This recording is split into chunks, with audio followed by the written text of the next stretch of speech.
Jonathan sat in the interview and began to have his own thoughts. While he was sitting and thinking about something, he was asked how he purifies drinking water. To this, the hero replied that he uses a special cleaner developed by the state. The next thing the boy was asked was why he chose this particular company. Jonathan started to get worried, and was told that his resume had already been reviewed, and the hero had not indicated any talents or anything else. The guy was then asked to answer honestly whether he thought it was a waste of time.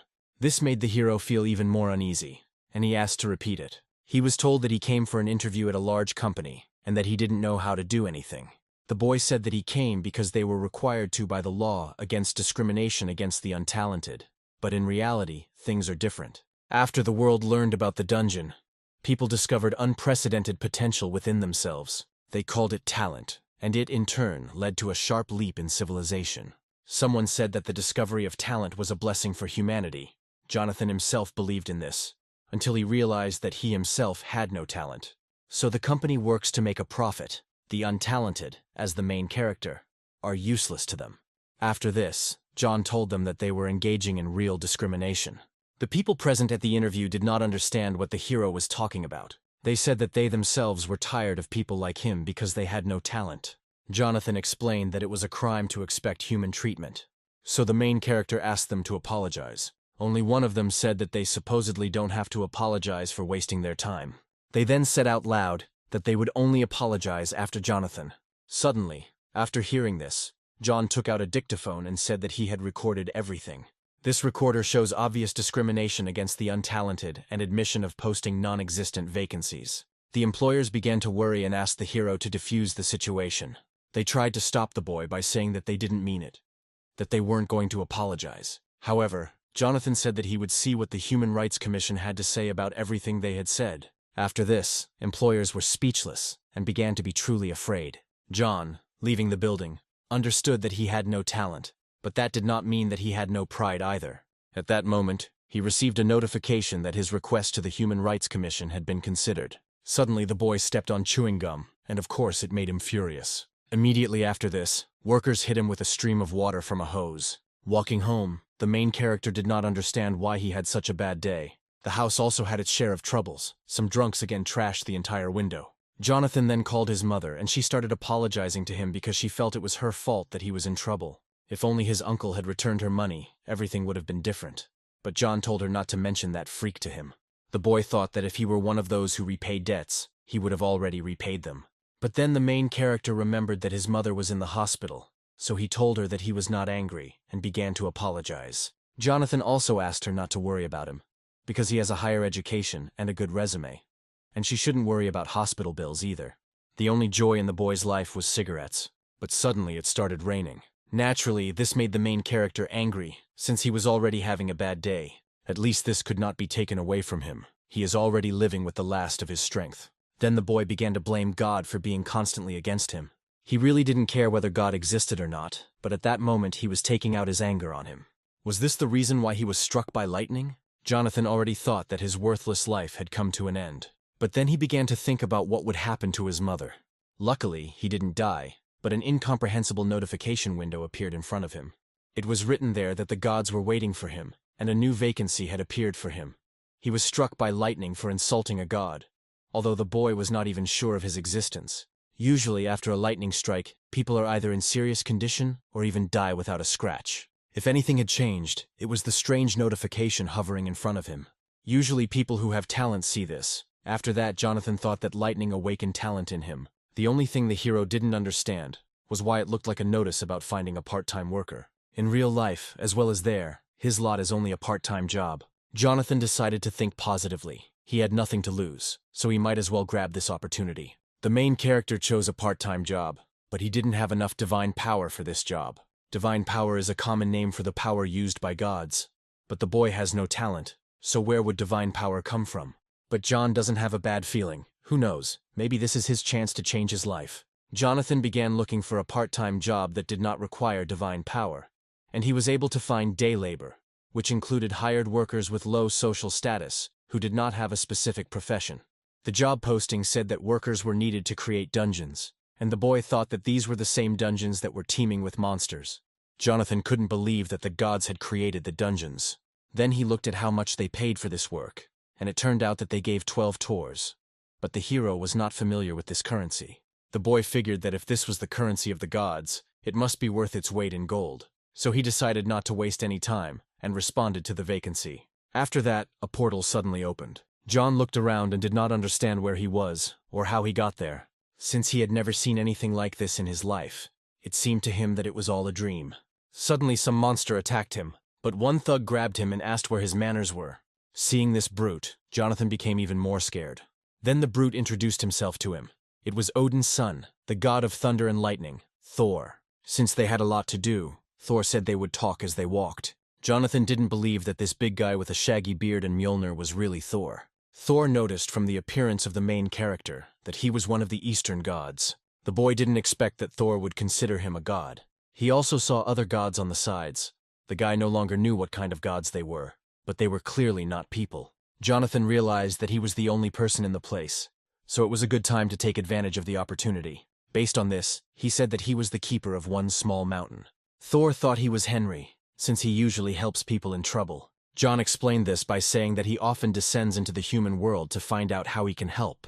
At this point, Thor noted that the protagonist cared about them very much and asked if he was okay with that. After all, now his job is to create places where people suffer.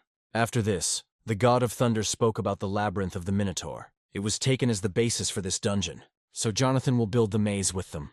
Then the boy was already reprimanded because he was yawning at the gate. When John arrived at the worksite, he was working hard, so he was told to be careful and not to fall through. In response, the hero asked that if he failed, let someone get him.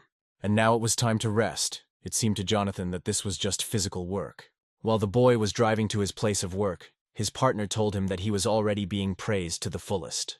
After this, the main character began to understand that talent cannot be compared with communication with the gods, since it will bring much more benefits. The guys almost reached their destination, but they had to go on foot from there. Otherwise, if they trusted the thug, he would blow up all the mines along the way. Suddenly God told the boy to watch where he was going. There are places with one symbol. This symbol showed where the mine was. God was surprised that the hero had never seen these mines before. Suddenly the god said that recently, the higher gods were requiring people to pass some kind of entrance tests before hiring them. But lower-level gods, like these guys, are not supposed to do that, so they do this kind of work, constantly building dungeons, so they have a lot of work to do. At that moment, the gods came out in front, who had started creating the room a couple of minutes ago, and seemed to have already finished. When Jonathan entered this room, he couldn't believe that they were able to build such a room in a couple of minutes. Then the main character began to open the boxes. There was an object that looked like a round stone, but in fact it was eggs from which spiders would emerge. Once they all hatch, this place will be a real headache. Then suddenly an unknown monster caught the boy's eye. This was a lizard man that was best left untouched. Then God showed John the room where the goblins were hiding.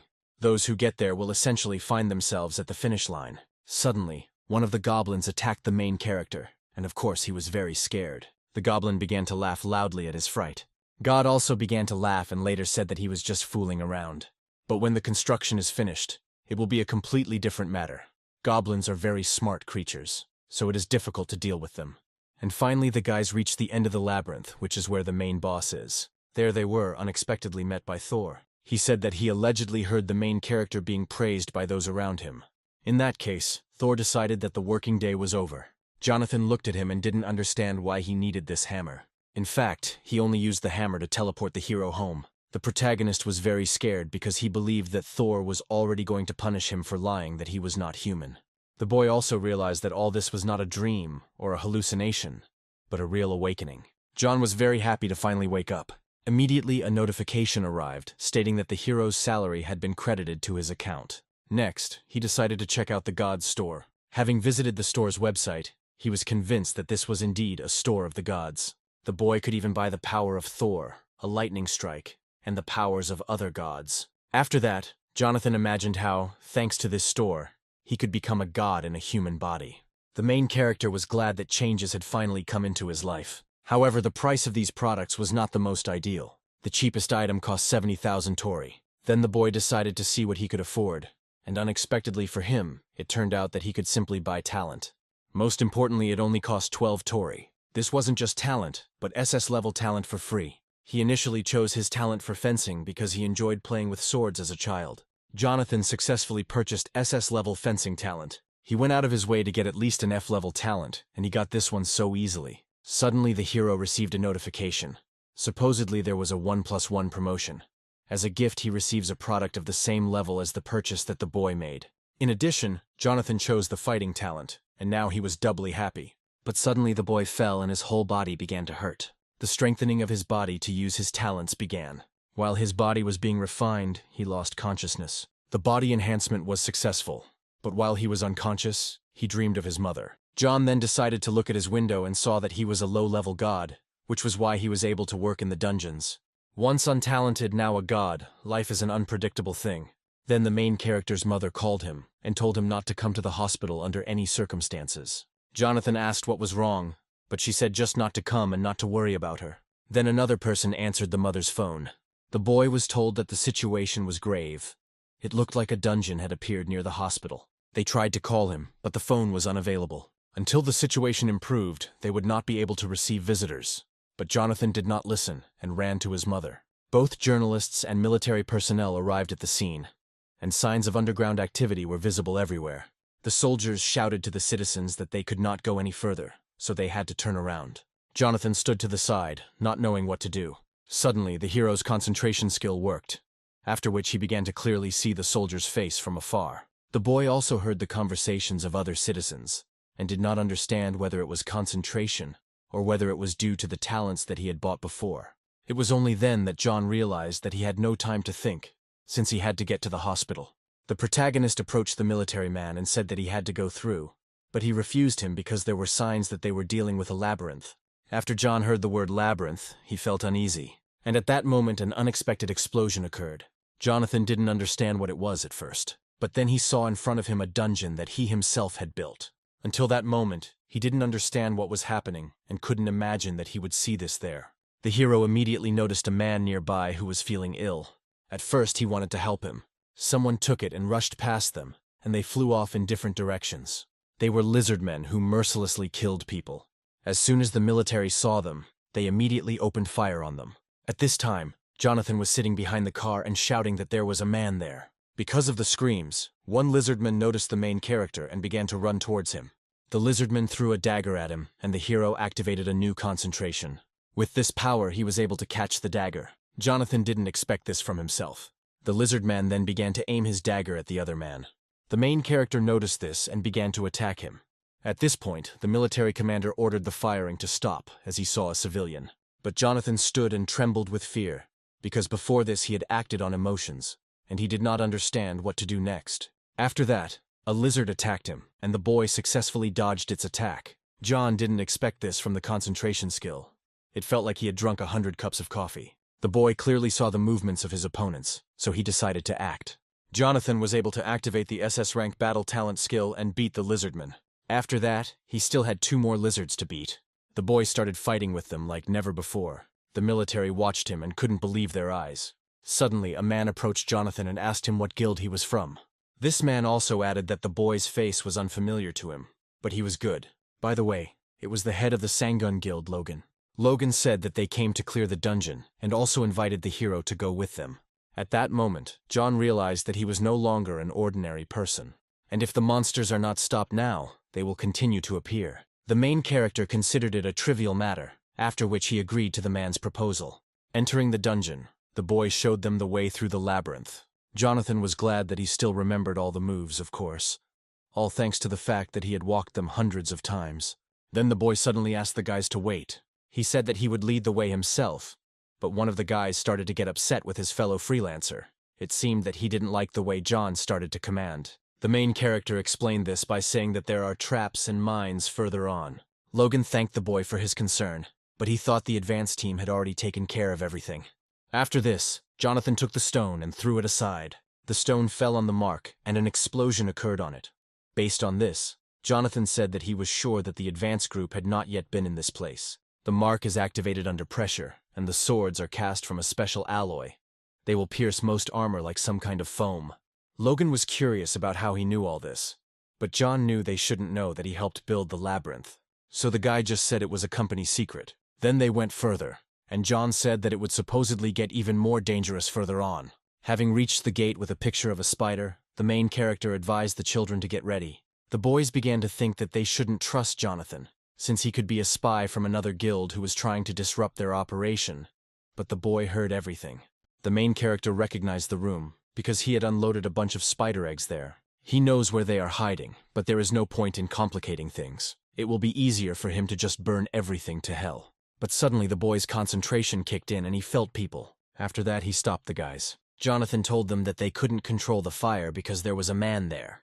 Logan also added that signs of human survivors were found in the stone chamber, so their priority was to save people. He asked the team to form a defensive position as soon as they entered. The guild leader also added that this young man knows where the survivors are, so the support group will act under his command. Jonathan didn't expect this, because he had never even done anything like this. Then a girl approached the boy and thanked him for his help in getting through the labyrinth. They got through it without hitting a single mine. The boy didn't understand anything at first, but the girl encouraged him, telling him not to worry. As she left, she advised him to have a sword, or even two, with him. Jonathan found it strange that she came, said what she wanted, and left. She also called the hero by name, and then completely disappeared. When the boys entered the room, it seemed to them that it was very quiet there, but the boy knew that danger could come from above. Suddenly, a huge spider crawled out from above. Logan did not remain idle, and was immediately able to protect his comrade from the attack of this monster. He ordered not to get lost and follow the plan, to line up in a defensive position, and also to avoid contact with the poison. Jonathan then called the support group to his place. He found surviving people hanging from a web. As the group freed people from the web, the spiders became more and more numerous. But the boy said that he knew a safe place, and called the group to follow him. At this time, Logan was thinking about the doubts he had initially had about Jonathan. They appeared because the hero knew the passages and structure of the dungeon, as well as where to look for surviving people. Then Logan realized it was just a talent he'd never heard of. The chief was informed that all the survivors had been evacuated. However, there were also casualties, but the injuries were minimal. Logan told the reporter that the team should rest, but he wanted to talk to Jonathan. Taking into account the 2 police officers and the hunters, a total of 10 people were caught in the traps, including members of their group. So Logan said that if it weren't for the kid, they would have burned them all. He also praised the hero for his talent. The commander also admitted that at that moment it seemed to him as if John had built this dungeon with his own hands. Jonathan got scared and said that this was impossible, because he was not some kind of god. Logan told him that he was joking, at which point the boy already thought he was screwed. Further ahead of the group stood a gate, and everyone wondered what could be there. The main character said that there were supposedly goblins there. The guys on the team found this sad because they were waiting for the boss behind these gates. At this time, John didn't understand how he could deal with the goblins. He could only hope that the concentration skill could help. And suddenly the hero made an unexpected statement. He asked the guys to go there alone. One of the guys told Jonathan that he believed in himself too much after the chief's praise, and as for the goblins, they were masters. Logan also said that he wasn't too keen on sending him there alone. Then the protagonist said that they would have to listen to him. And Logan realized that he definitely had some kind of plan, so he agreed. Now this guy wanted to use this opportunity to impress the boss, but because of some idiot he can't stand out. But he still felt he couldn't let him steal his moment of glory.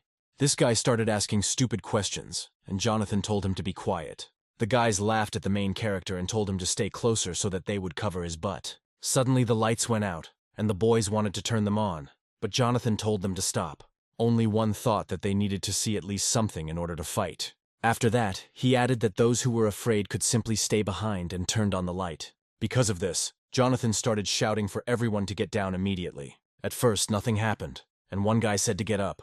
But suddenly the guy holding the flashlight was shot with arrows. After this, Logan ordered the team to stand still. Jonathan explained that the goblins were attacking in the direction of the light, but the leader thought it was strange, because they heard the guys come in. And then John also explained they are playing with their victim.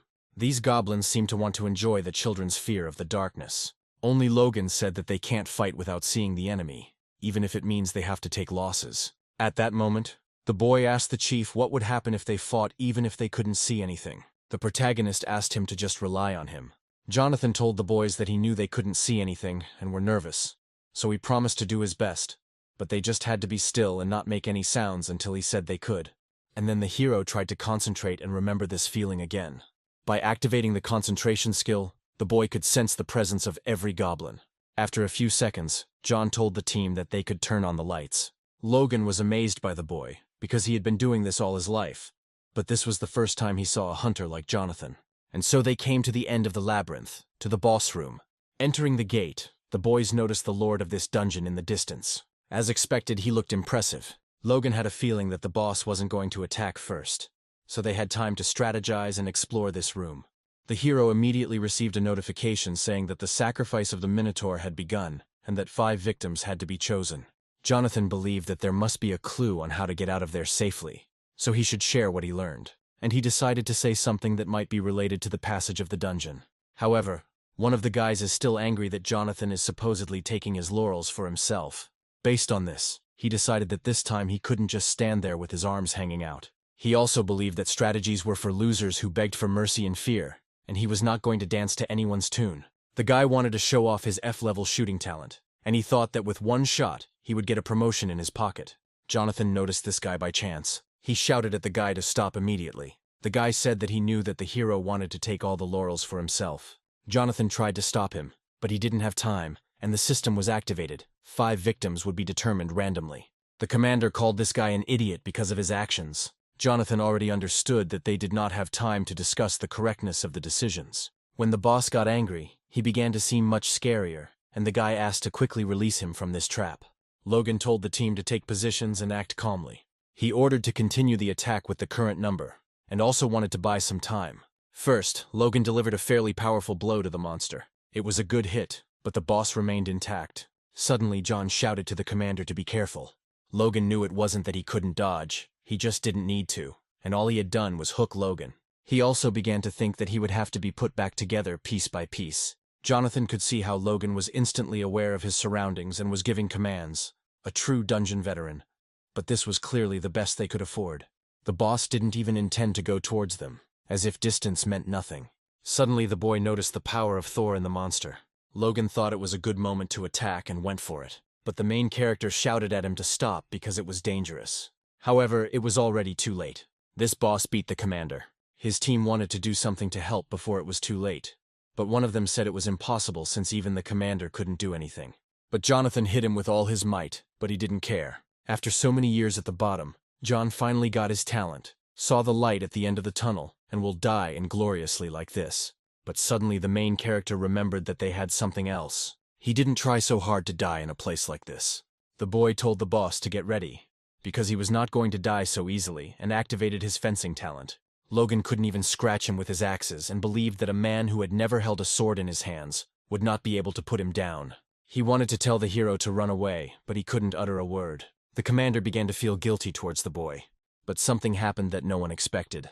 The main character was able to cut off the boss's horn with the help of his sword. At first he only had excitement, but the moment he took the sword in his hands, confidence came.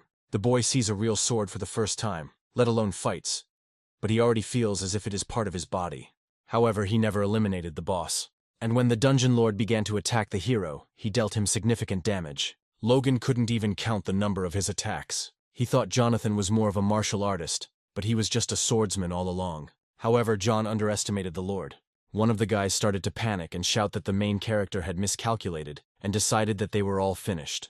But the commander considered this nonsense, because he saw that the boy's level of swordsmanship was comparable to the best swordsman of the East. But the only problem is that the hero's sword is about to break. Jonathan knew that at this rate he would soon be left empty-handed, and now all he had to do was hit the vital organ the first time. The boy went towards the monster, but it turned out to be faster. However, the hero was still able to land his blow, but he didn't even move. Then John kicked him again. Thanks to this, the monster got lost in space, and the boy had an excellent chance to pull him in. After this blow, the hero noticed that, supposedly, just a little more and the sword would be finished, and there was no point in fighting with bare hands, so his next blow was his last chance. Jonathan seemed to have a second wind as he was ready to go ahead.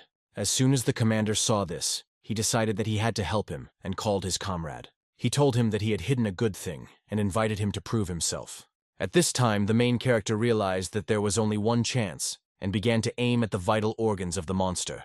And when he took aim, he immediately began to attack. However, the hero's sword broke, and he thought that this was the end. Luckily, the commander asked his comrade to pass the sword to the boy. When he threw him the sword, he asked him to finish him off and save them.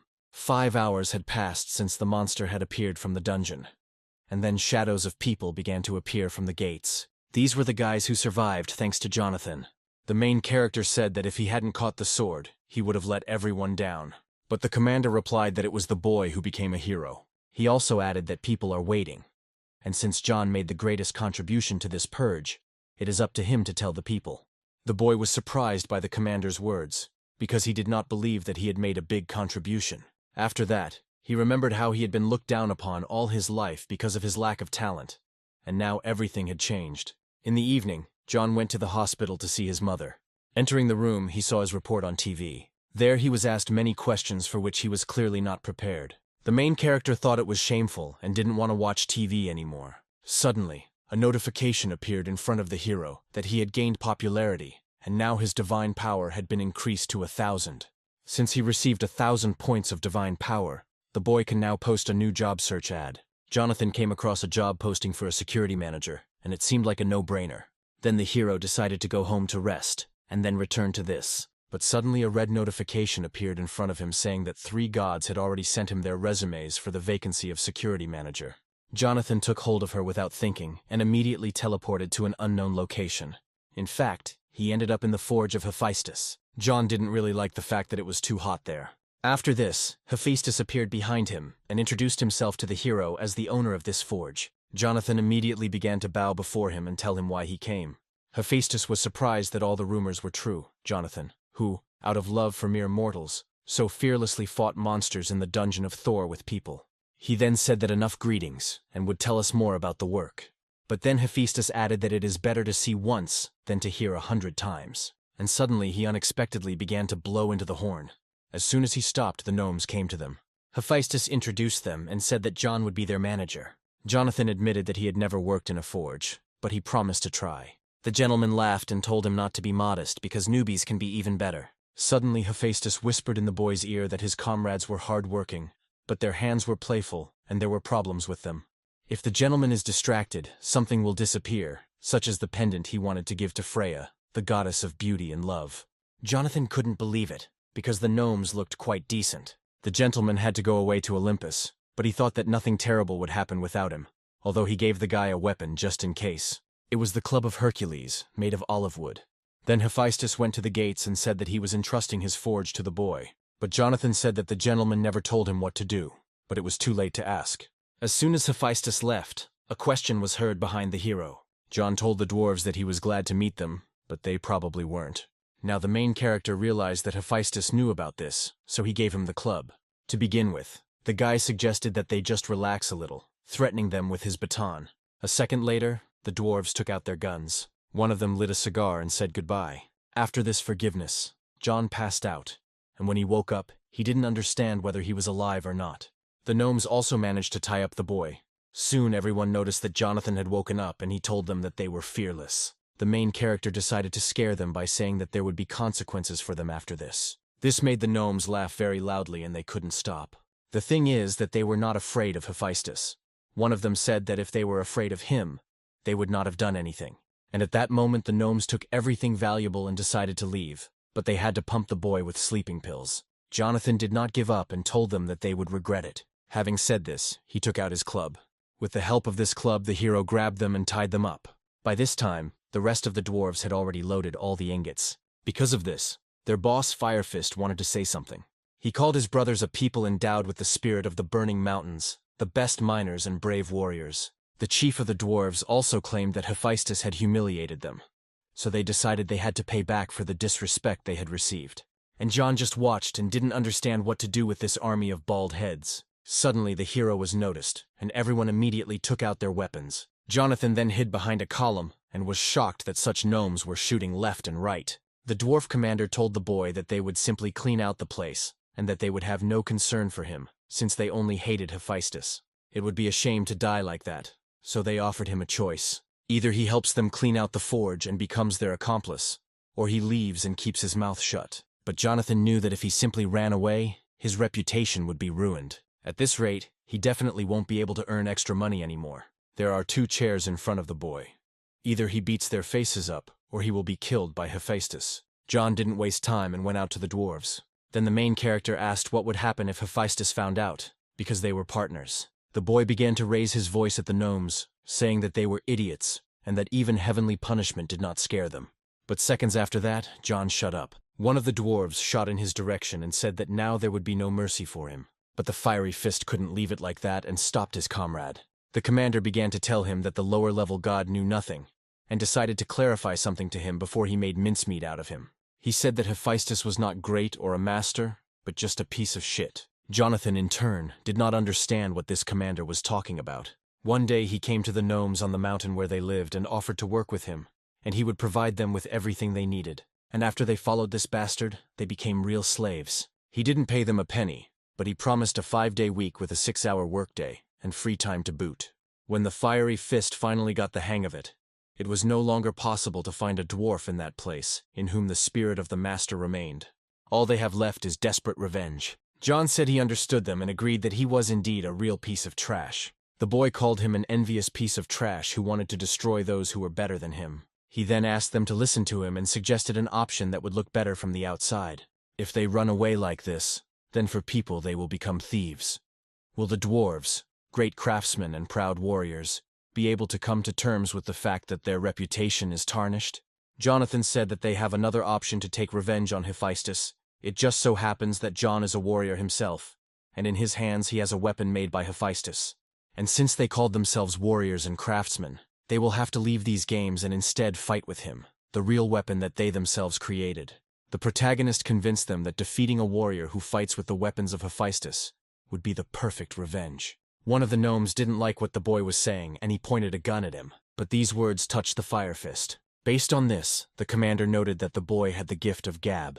He agreed to fight the protagonist, but he warned him to take responsibility for calling himself a warrior. And if the boy couldn't hold out long enough for them to prove that their weapons were superior to his, for suggesting that the dwarves run, the fiery fist would beat him until his bones were ground to powder.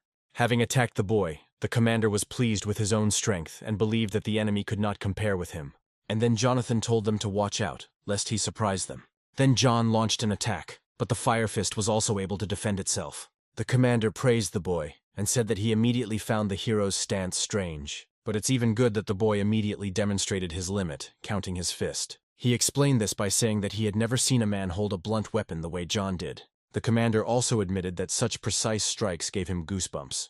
It had been a long time since his heart had pounded like that.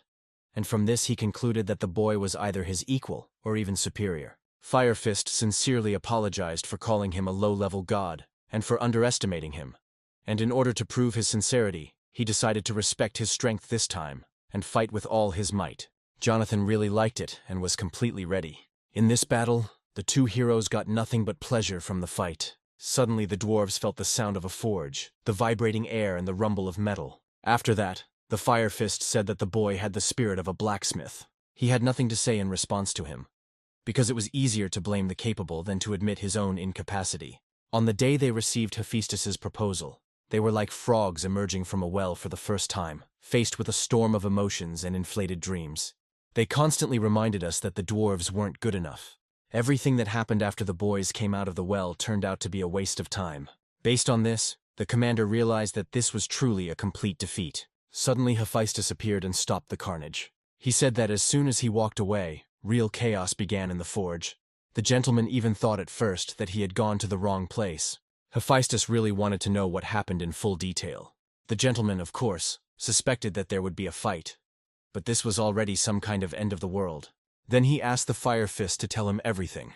He, in turn, fell to his knees and said that it was all his fault, and that his people had nothing to do with it. Now the Fist understands that he can be punished for the wrong decision, but his guys, their only mistake is that they trusted such a brainless commander. And so the commander began to tell his story, when suddenly Jonathan grabbed him by the shoulder and began to talk to the gentleman. The boy said it was like he made him do it. Hephaestus was surprised by this, because he had entrusted the hero with guarding the forge, and Jonathan explained to him, showing him that very pendant. Fire Fist recognized the necklace immediately because he had given it to his boys. And then I realized that if John told me where he found this pendant, the matter would not end with him. And something unprecedented happened. Jonathan said that it was not he who found him, but a fiery fist. All the gnomes were amazed by the boy's actions. Hephaestus was pleased because John had kept an excellent eye on the forge, and even found the necklace. After this, the gentleman once again understood why John was to Thor's liking, and he told the gnomes that he always looked forward to the work, and asked them to continue in the same spirit. The gentleman also did not forget about Jonathan, because not only did he cope with the main tasks, but he also found the necklace. For this he presented him with a small reward. The boy's eyes sparkled, because at first he thought he would receive a club as a reward, but here was some kind of special prize. It would have been impolite to refuse, so the hero accepted the reward. As soon as he opened the box, there lay an unknown creature inside. Hephaestus told the boy to try to take a closer look. It was a fox cub, but he thought it was strange to take a monster as a pet. And then Hephaestus thought that the boy didn't need her. Then he said that he was sad and turned the fox into a sword. As it turned out, this fox could turn into a sword. The gentleman also said whether it is a sword or a scythe, it doesn't matter. This little one can become any weapon in the world if it is about her size. In other words, she is a real treasure. Then Hephaestus said that he felt sorry that John did not want to take the fox cub, and decided to give her to the dwarves. And at that moment Jonathan said that he couldn't refuse such a gift. The main character promised him to look after her well. Since this pet was white, John decided to name her Snow White. Snow White liked the name and began to lick her master. Then Hephaestus began to entrust him with the moon fox, the treasure of Selene, the goddess of the moon. Now the main character has a baby on his neck, and the gentleman also wanted to give him some other stuff from the warehouse. Jonathan packed a whole bag of things and headed home, thanking the gentleman. But suddenly the boy was stopped by a fiery fist. He asked him why he decided to help them, since they were going to kill the hero. John explained this by saying that they reminded him of himself from the past. The guy also said that it seemed to him that Mr. Hephaestus knew everything from the very beginning, but simply did not interfere. The commander then expressed gratitude on behalf of the entire tribe, and although they could not wash away this shame, he hoped to someday repay his debt. Returning to the city, he headed to the hunter's shop. Gene, who started at the bottom, worked as a manager of hunters from his youth, and a week ago he became the director of the largest hunting store in the country. Now that he is at the top, he must renounce his past and associate only with noble people. They say that the place makes the man, so the place where he is should always be filled with dignity and culture. But this time, some ragamuffin appeared in his sacred brainchild. Jin didn't believe he was a hunter, since he had no armor or weapons. He also thought that this kid was an idiot who thought he was a hunter, but in fact he was picking up trash from already cleared dungeons. But Jonathan was their client, and Jin was obliged to take him to the appraiser. When he reached him, Jin said that he could give everything to the appraiser. As soon as the appraiser saw the main character's things, he asked where the boy got these things from. Jonathan replied that they had given it to him, calling it all sorts of stuff. Then Jin started yelling at the kid because he thought he brought cheap stuff into the store, but he wanted to confirm this with the appraiser, to which he replied that this was the first time in 40 years of work that he had seen a person who would call these things all sorts of things. Because all these things are of the highest quality, weapons of the 4th level and above. Jin didn't believe it, because you couldn't tell from the boy that he was able to get such high-quality things on his own. Then the director even thought that John was a big shot, because he had heard that many incredibly rich people were quite modest. After that, his smile brightened, and he invited Jonathan to the VIP room. There, the main character was told that if he sold all his things, he would receive about 3 billion won. At first, the boy simply found this amount funny, and then it dawned on him how much money this whole pile of things that Hephaestus called marriage was. But then he was told that this was only a preliminary estimate, and depending on the number of buyers and sellers, he could even get twice as much. Now the weapons are of the highest quality, which can be sold for any price, because they are very rare right under Jin's nose. He believed that if he had to kiss someone's ass, he should get the rights to sell it. Luck was on his side as Jonathan decided to sell everything at once. Jin began to think that the boy was sent straight from heaven. At this rate he might get promoted faster. But not at his job. Jin became the first person to lose a high-ranking position in just a week. In the end, Jonathan sold all his things and received almost 4 billion won. Then the main character decided to treat himself to a gift for his hard work and go show his mother what a great son he is. When he came to his mother in the hospital, he showered her with gifts, which surprised her greatly. And then her neighbor told her to turn on the TV more often. This lady showed her that people are going crazy about him because John is now a real celebrity. Journalists say Jonathan cleared the dungeon with his talent. And then the mother asked her son about talent. The boy replied that it had just opened up the other day, although it was far from being a talent. He also added that it happened so suddenly that he himself did not understand how. Hearing this, mother began to cry. Well, Jonathan stood there and didn't understand why she started crying. And then he realized that his mother always blamed herself for the fact that he was born without talent. At this time, the head of the Sanic Guild, Logan, began to be shown on TV, and they asked him about Jonathan. There he said that the main character is an excellent hunter, a strong swordsman, and at the same time very smart. When the mother saw this, she did not expect that he would start talking about her son. And at that moment, John thought that this could be his chance.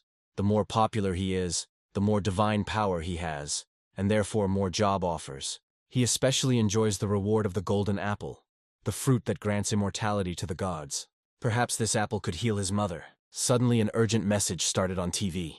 In Yan City, Gyeonggi Province, a gate was discovered and people were ordered to evacuate. And after that, Snow White climbed into the hero's jacket. At first he didn't understand what had happened to her, and then he felt sick. The association immediately requested a convocation of the guilds.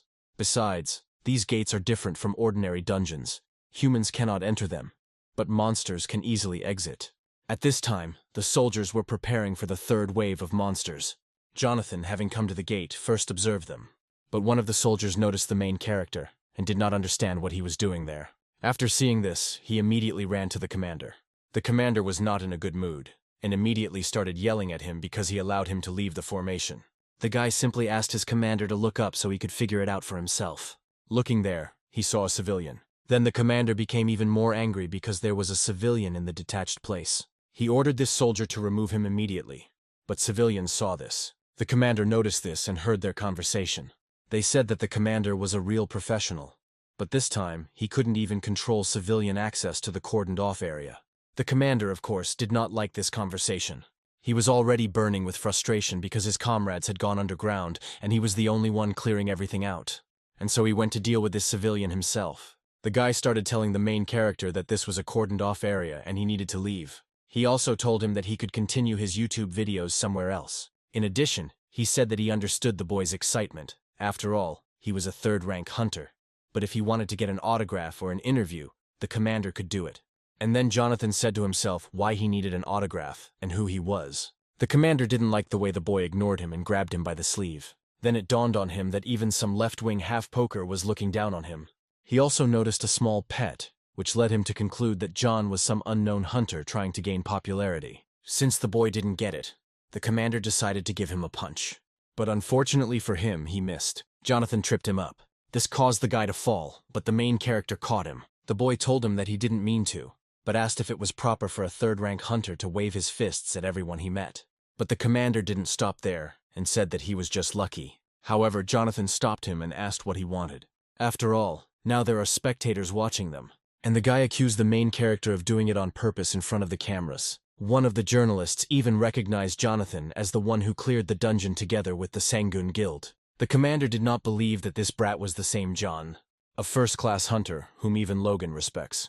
At this point, Jonathan asked for a better angle because a special report was starting, and he told the commander to keep a close eye on what the left half-poker was capable of. Everyone looked at him and did not understand what he was planning. Jonathan, without telling anyone, simply jumped into that gate. The protagonist successfully entered the reverse world and was now being watched by the Eye of the Abyss. There he saw the same thing as in Snow White's memories. And then the boy came up with a theory that if this place was created by gods, and people cannot get through, then only gods can get there. John also didn't understand why people weren't allowed into the gates, like into a dungeon. But he remembered Thor saying that the dungeons were created to test people. Next, Jonathan decided to just look around. And suddenly a barrier appeared in front of him. He tried to go through it, but every time he was given a notification that he didn't have enough divine power. Then the boy saw only one target in front of him. The main character immediately saw the cave, but he did not want to go there. However, this was the only option he could go to. Inside, he killed many small monsters that he was tired of counting.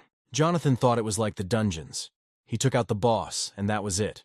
But the boss still wouldn't show his face. Also, everything there didn't go as it did in the dungeon. The monsters there behaved as if they were programmed. Just entering the gate gives enough divine power.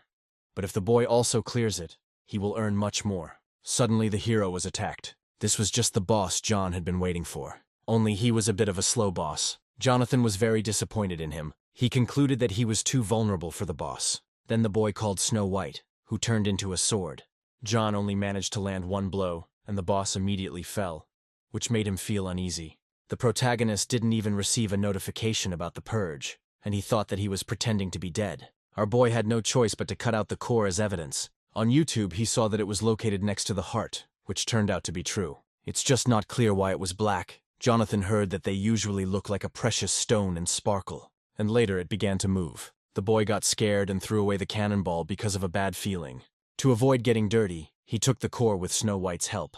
Later, a notification came before him that this was the core of the gate, and the gate would be destroyed forever. At this time, a crowd of people gathered at the gate. Scientists were worried that chaos would ensue if the world learned how the man had entered the gate. The scientific community will face a barrage of criticism for spreading false information. This will start with dungeon explorers and end with high-ranking hunters. But suddenly Jonathan came out of the gate and, as expected, saw a crowd of people in front of him. As soon as he left, they immediately started asking him questions. People were surprised because he just jumped out of there, as if from some kind of hoop.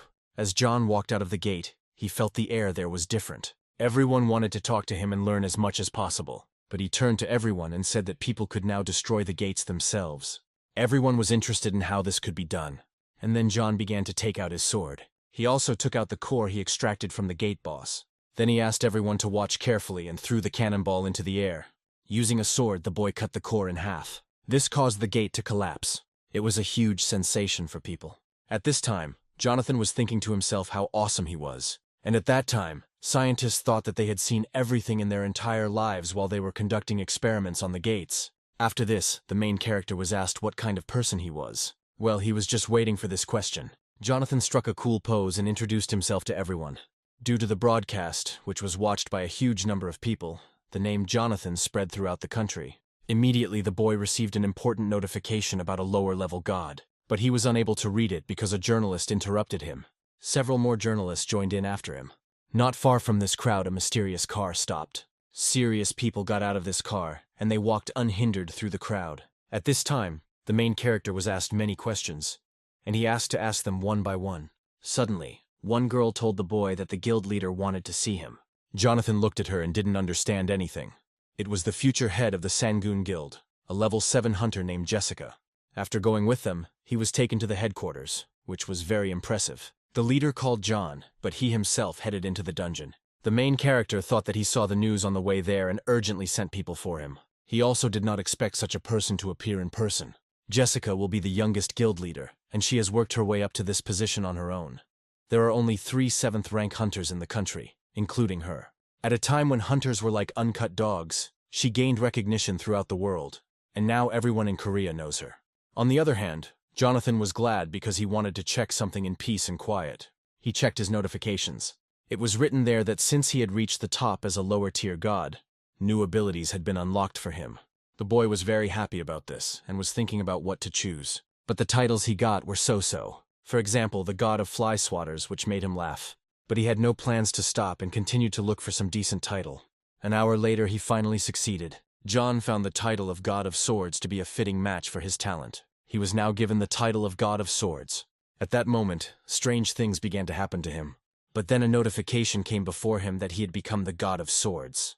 After this, the hero remembered that when he passed out, he received a talent. Since the boy had chosen a title, the power system was unlocked, and he was now asked to choose the power of the Sword God.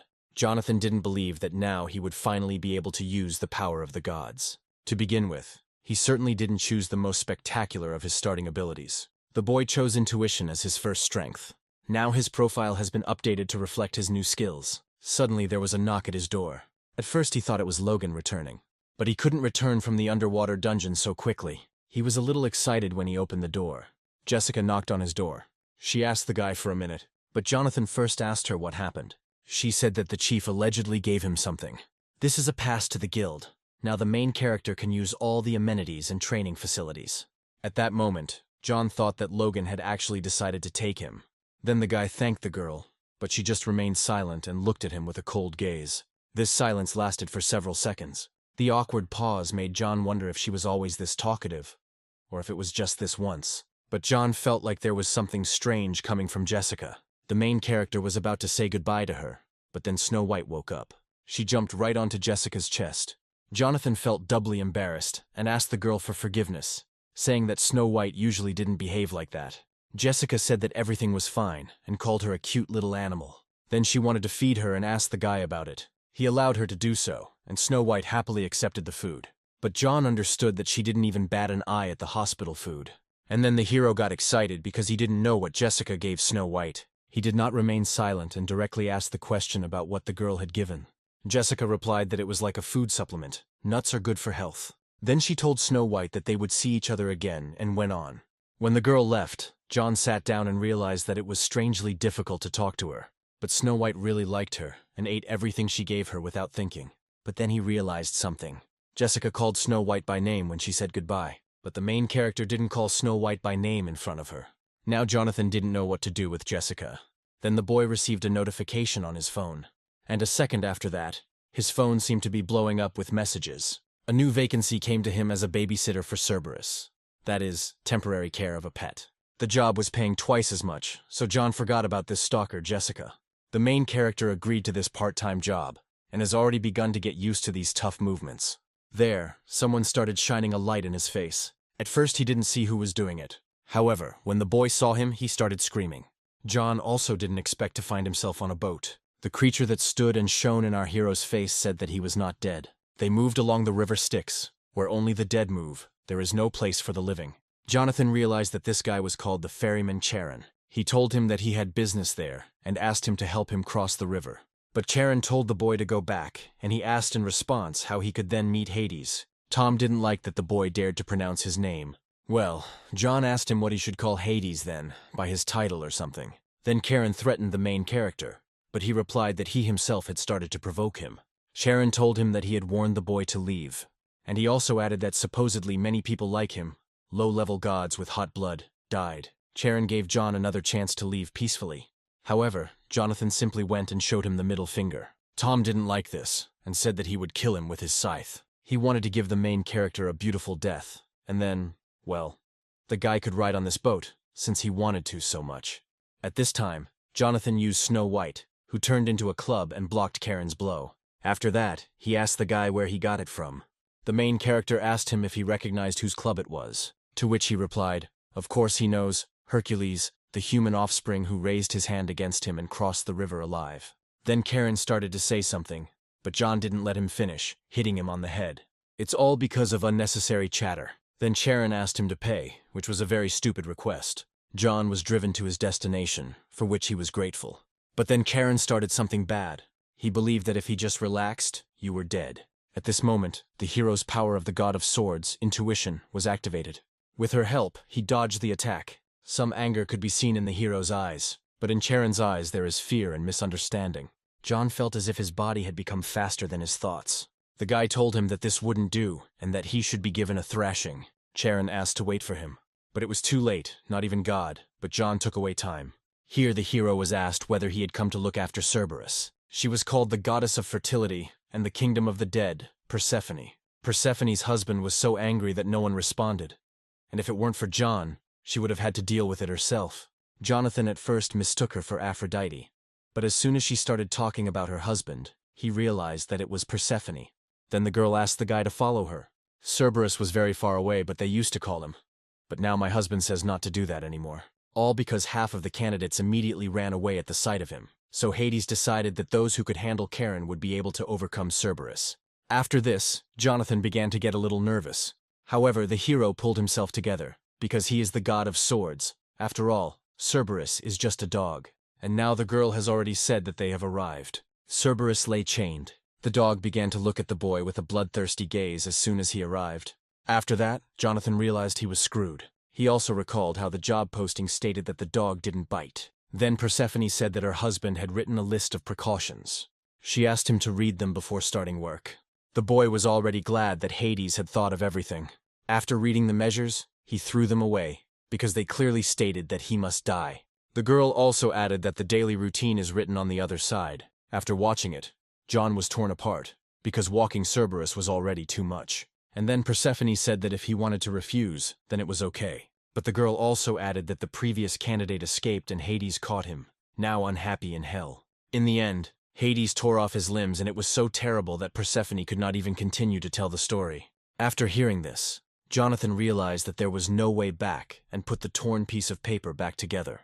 In response to these actions, the protagonist told Persephone that he was just trying to cheer himself up and asked where he should start. The girl told the boy that first he needed to feed the pet, and to do this, he needed to go to the meat. John collected the meat and returned to the girl, awaiting further instructions. Now Persephone asked the hero to give the meat to Cerberus one piece at a time. Cerberus looked at the food and immediately began to salivate. Jonathan noticed that before this, the dog growled, but when he saw food, he became a normal dog. After this, the main character was flooded with memories of when he worked in a pest cafe. If you look closely, Cerberus was even a little cute. Then the boy ordered the dog to sit, but this suddenly made Persephone laugh. The thing is, it is useless to give him commands, since Cerberus only obeys Hades. Now Jonathan understood why no one responded, and since that was the case, the boy threw meat at him. Having miscalculated his strength, he hit one of the 3 heads of Cerberus, after which the rest began to laugh. But at that moment, John told them that it was not nice to laugh at their comrades and threw a piece of meat at them. Of course, he did it in vain. Cerberus became angry, but Jonathan didn't care. The boy knew that Cerberus was on a leash and believed that this would restrain him. However, Cerberus unexpectedly broke the chains. Jonathan did not expect this outcome of events and asked the dog to calm down. Cerberus was able to wound the hero and he began to run away. At this time, Persephone stood and was surprised that the chains could be broken. The main character said that they had no time for delight and grabbed her hand. Then the girl noticed a wound on the boy's arm, but he said it was just a scratch. Then John began to complain about how weak their chains were, and how they were held together by a thread. Cerberus was very fast, so the boy asked Persephone to speed up, but she told him to hold on to her. She believed that if her husband was the god of the kingdom of the dead, then as long as she was next to the boy, Cerberus would not touch him. Only John thought it was a stupid idea. But they stopped, so the hero called Snow White for help. With her help, he began to attack the dog. Unfortunately, Cerberus was faster and struck first. Jonathan lay down from his blow and could not get up. Cerberus was serious and his gaze seemed very terrifying. Seeing his gaze, Persephone shouted at the boy to stay away from this creature. She also said that if he fell into the river, they would catch him and eat him, but the hero heard nothing. The girl realized that he couldn't hear her, and then she began to worry because she didn't know what to do. She tried to stop Cerberus, but the dog didn't listen to her and didn't see any obstacles in front of him. At this time, John was thinking that he had simply come to feed the dog, but in the end he himself had become its food. But the guy didn't intend to die like that and jumped into the river. Seeing this, Persephone felt uneasy. In the water, John didn't understand why he was so cold that he couldn't even move a finger. He even had time to think that he had died. He felt as if he was falling asleep. Everything that happened to him and the part-time jobs he worked at flew by again. But there was still so much he wanted to buy in the shop of the gods. Jonathan felt all his memories drain away, and it seemed to him that his whole life was flashing before his eyes. Suddenly Snow White swam after him, but he asked her to stay, so that at least she survives. But suddenly she bit the hero on the cheek. The main character woke up and saw thousands of hands underneath him. They grabbed him by the throat and he began to lose breath. John did not stop and fought for his life with the help of Snow White. Snow White turned into the dwarf's hammer. Then the boy swung the cloth and flew away from those hands. Jonathan had been underwater for a long time and was starting to lose his breath. After that, he and Snow White began waving their arms.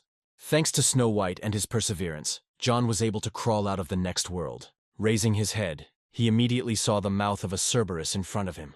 This creature brutally bit half of the hero's body. At first the boy started screaming because he was in the monster's mouth. But then a notification appeared in front of him that he had unlocked the River Styx effect. He who plunges into the River Styx will become an invincible warrior. The goddess Thetis lowered her son into it, and only the child's heels, by which she held him, did not get wet.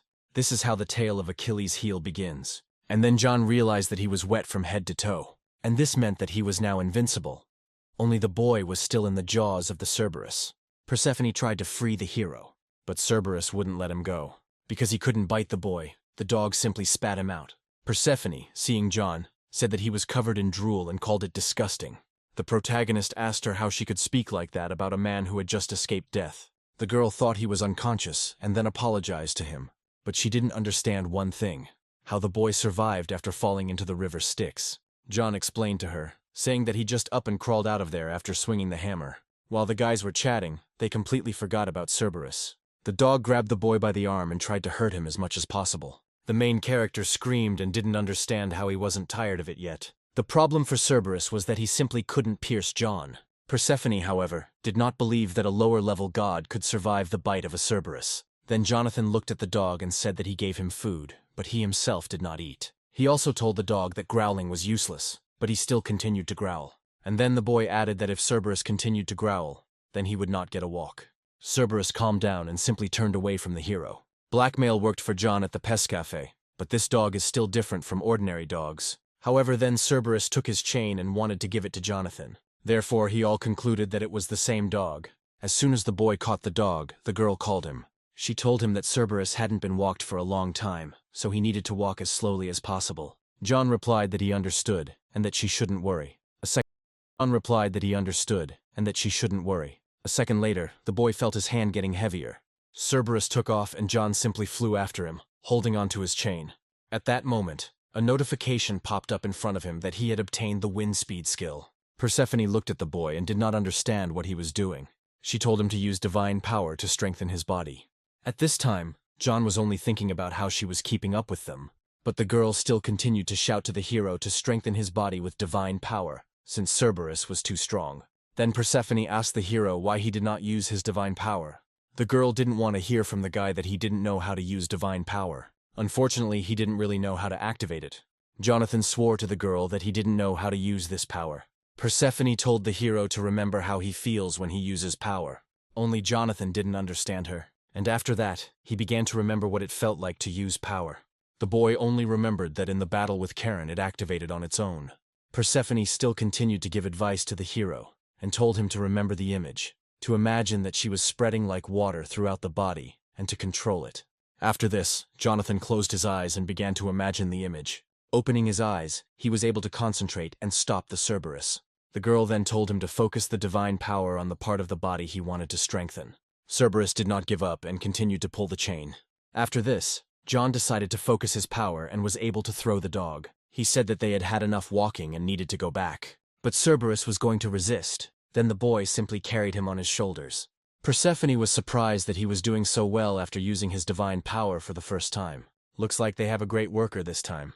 But the guy found it strange that the girl didn't intervene, because even he, a low-level god, could stop the dog. Based on this, he decided to ask her personally. He also added that he was sure that she could easily handle him. Persephone said it was all because of the restrictions. But the main character still didn't understand it. Cerberus guards the underworld, preventing countless lost souls from returning to the mortal world, and also stops those who try to look in on them out of curiosity. And Persephone is one of them. She is one of those who wants to come back. It turns out that the girl is limited in her actions in this place, and can do nothing with Cerberus.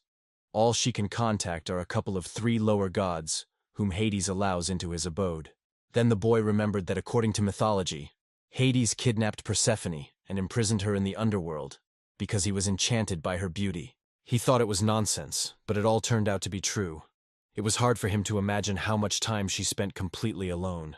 Then he told himself to put aside his sense of heightened justice. Her husband was Hades, the brother of the greatest god Zeus.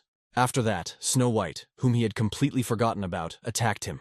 At this time, Cerberus simply lay down. He started growling, and John didn't understand what was happening to him. The dog follows the trail of the dead.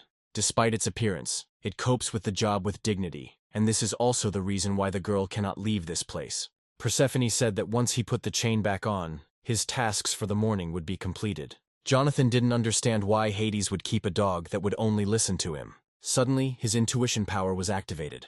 He saw something sparkling in front of him. Persephone told him that the morning's chores were over, and now it was time to prepare for the days. But then something happened that the girl did not expect. The boy simply took and hit the wall from which he took out the collar. He began to apologize, saying that he simply thought there was something valuable inside. This was actually Cerberus's collar. With its help, Hades trained the dog. When used, Cerberus will obey commands. The girl didn't believe it, and didn't understand why he was hidden in such a place. Persephone searched everywhere but could not find it and asked the hero how he did it. The boy replied that it was just a hunch, and asked if the collar was really so all-powerful. The girl said that this is true. Cerberus is a symbol of the underworld, and to rule him is the same as to rule this whole place. But to John, the collar still looked ordinary. Only Jonathan thought that he wouldn't be able to use this collar. But then the girl said that it was not she who found it and gave it to him. And Hades sometimes told her to look for this collar. Her husband told her that he would let her try to train Cerberus if she could really find one. Jonathan couldn't pass up the opportunity to make his life easier. So the hero called Cerberus to try on the collar.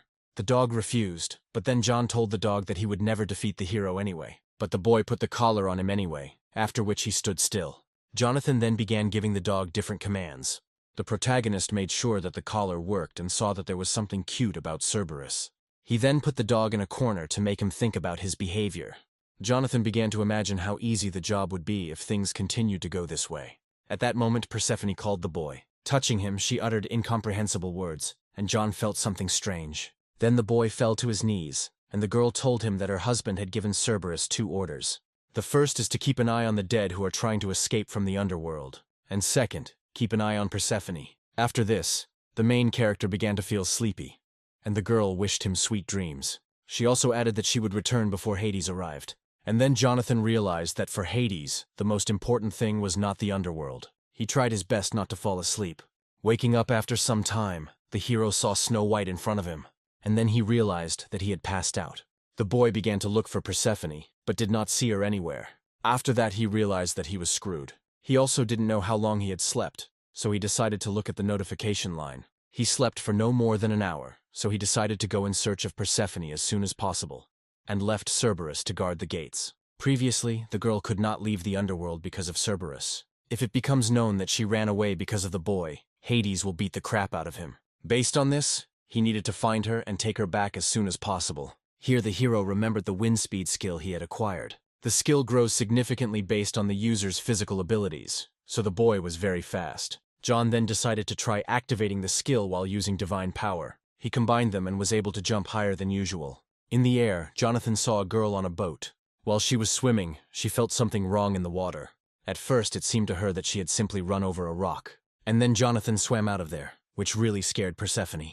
He asked her if she was in a hurry to go somewhere. Before this, she told the hero that even the dead are not allowed to cross the river Styx. But Persephone explained this by saying that she simply really wanted to see her mother. The girl told the hero not to worry, since her husband would only return in 2 days. She also added that John was the first one to catch her, after which the boy was shocked that this was not the first time she had done this. While they were swimming, they didn't notice how they hit a rock. Because of this, their boat cracked. A hole appeared in the boat from which water splashed. Jonathan knew the boat wouldn't hold up, and he knew they had no choice. He dived into the river and began to push the boat towards the shore. Having reached the shore, they passed through a cave and came out into the sunlight. Then on the way, John asked Persephone to promise something. He asked her to come back immediately after she saw her mother. She replied that he was too worried, because she had never been caught before. Jonathan thought he was doomed if she was ever caught.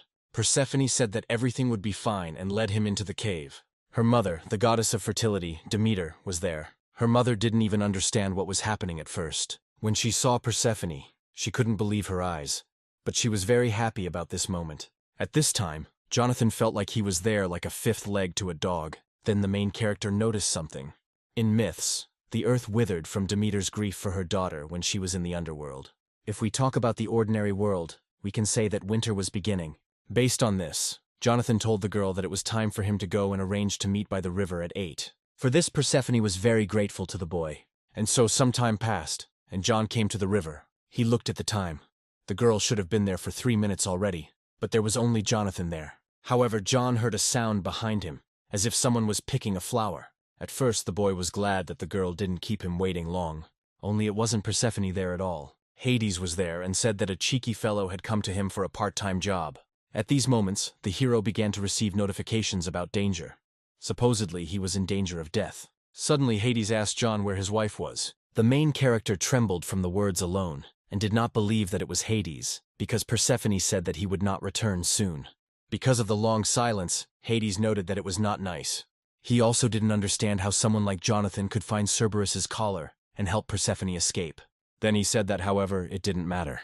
After that, Hades told him to die. Jonathan almost shit his pants when he heard a voice. It was Persephone who was outraged that Hades wanted to kill an innocent man. Hades then asked her where she had been. She began to tell him that he constantly told the workers to try to find the collar, and John found him, so the girl asked him why he was angry. Hades took this into account, but he didn't like that she ran away without saying a word. Persephone said she just went away for a while to see her mother and came back. The Lord of the Underworld simply wanted his wife to warn him. At this time, John watched as she pinned Hades. He also noticed a romantic in him. Persephone said that they would continue this conversation in the underworld, but she gave Jonathan a box, which he could consider a bonus. Hades didn't like that she wanted to keep him alive, and he was also curious about what was in the box. She said that the boy had done a great job with his duties, so she was giving him a gift. She then told John that she would take care of the payment, and asked him not to submit a complaint to the system. After all this, he was sent home. When he got home, it seemed to him that each time years of his life were being taken away from him. Next, the hero decided to check the gift he received from the girl. There were 2 apples lying there. The forbidden fruit, which grants the ability to distinguish good from evil, and the golden apple, a symbol of immortality, the fruit of the gods, which grants eternal youth. The golden apple immediately reminded John of his mother, because this apple could possibly help her recover. Only he didn't know whether people could eat the fruits of the gods. But Jonathan decided to keep the forbidden fruit for himself. Already in the hospital, the doctor told them that all the cancer cells had disappeared, and this surprised the doctor very much. He also added that there is no explanation for this in modern medicine. After this, Mother began to cry from happiness, and did not understand how such a miracle could happen. Well, John understood that the golden apple worked. The doctors said that his mother was ready to be discharged, so Jonathan called his mother to come home. They decided to go home by taxi, but there the driver said that they would have to make a big circle. He explained this by the fact that there is complete chaos on the streets now. The driver turned on the radio so that the hero could hear more about it. The radio reported that an underground dungeon had appeared near the park, and that the evacuation of citizens was ongoing. Guilds and individual hunters were called to the scene, but traffic jams were making it difficult to get there. Then the hero's mother said that she would get home herself, and sent him there. She also wanted to see her son on TV as soon as possible. To begin with, the boy decided to take a look at the god's shop. He hadn't received his salary yet, but he saw in his profile the title of Cerberus Tamer. Now every dog will obey John, he is the master of dogs. Coming out to the people, people began to point at him. Jonathan started saying that he was being confused with someone else, but they weren't addressing him, but Jessica. This made the hero feel a little awkward. Jessica said that their guild Sangun, as usual, will give it their all, and that was where she ended the interview. The protagonist was delighted that she simply ignored everyone. The boy didn't have time for this because he needed to catch up with her, and so Jessica and her team entered the dungeon.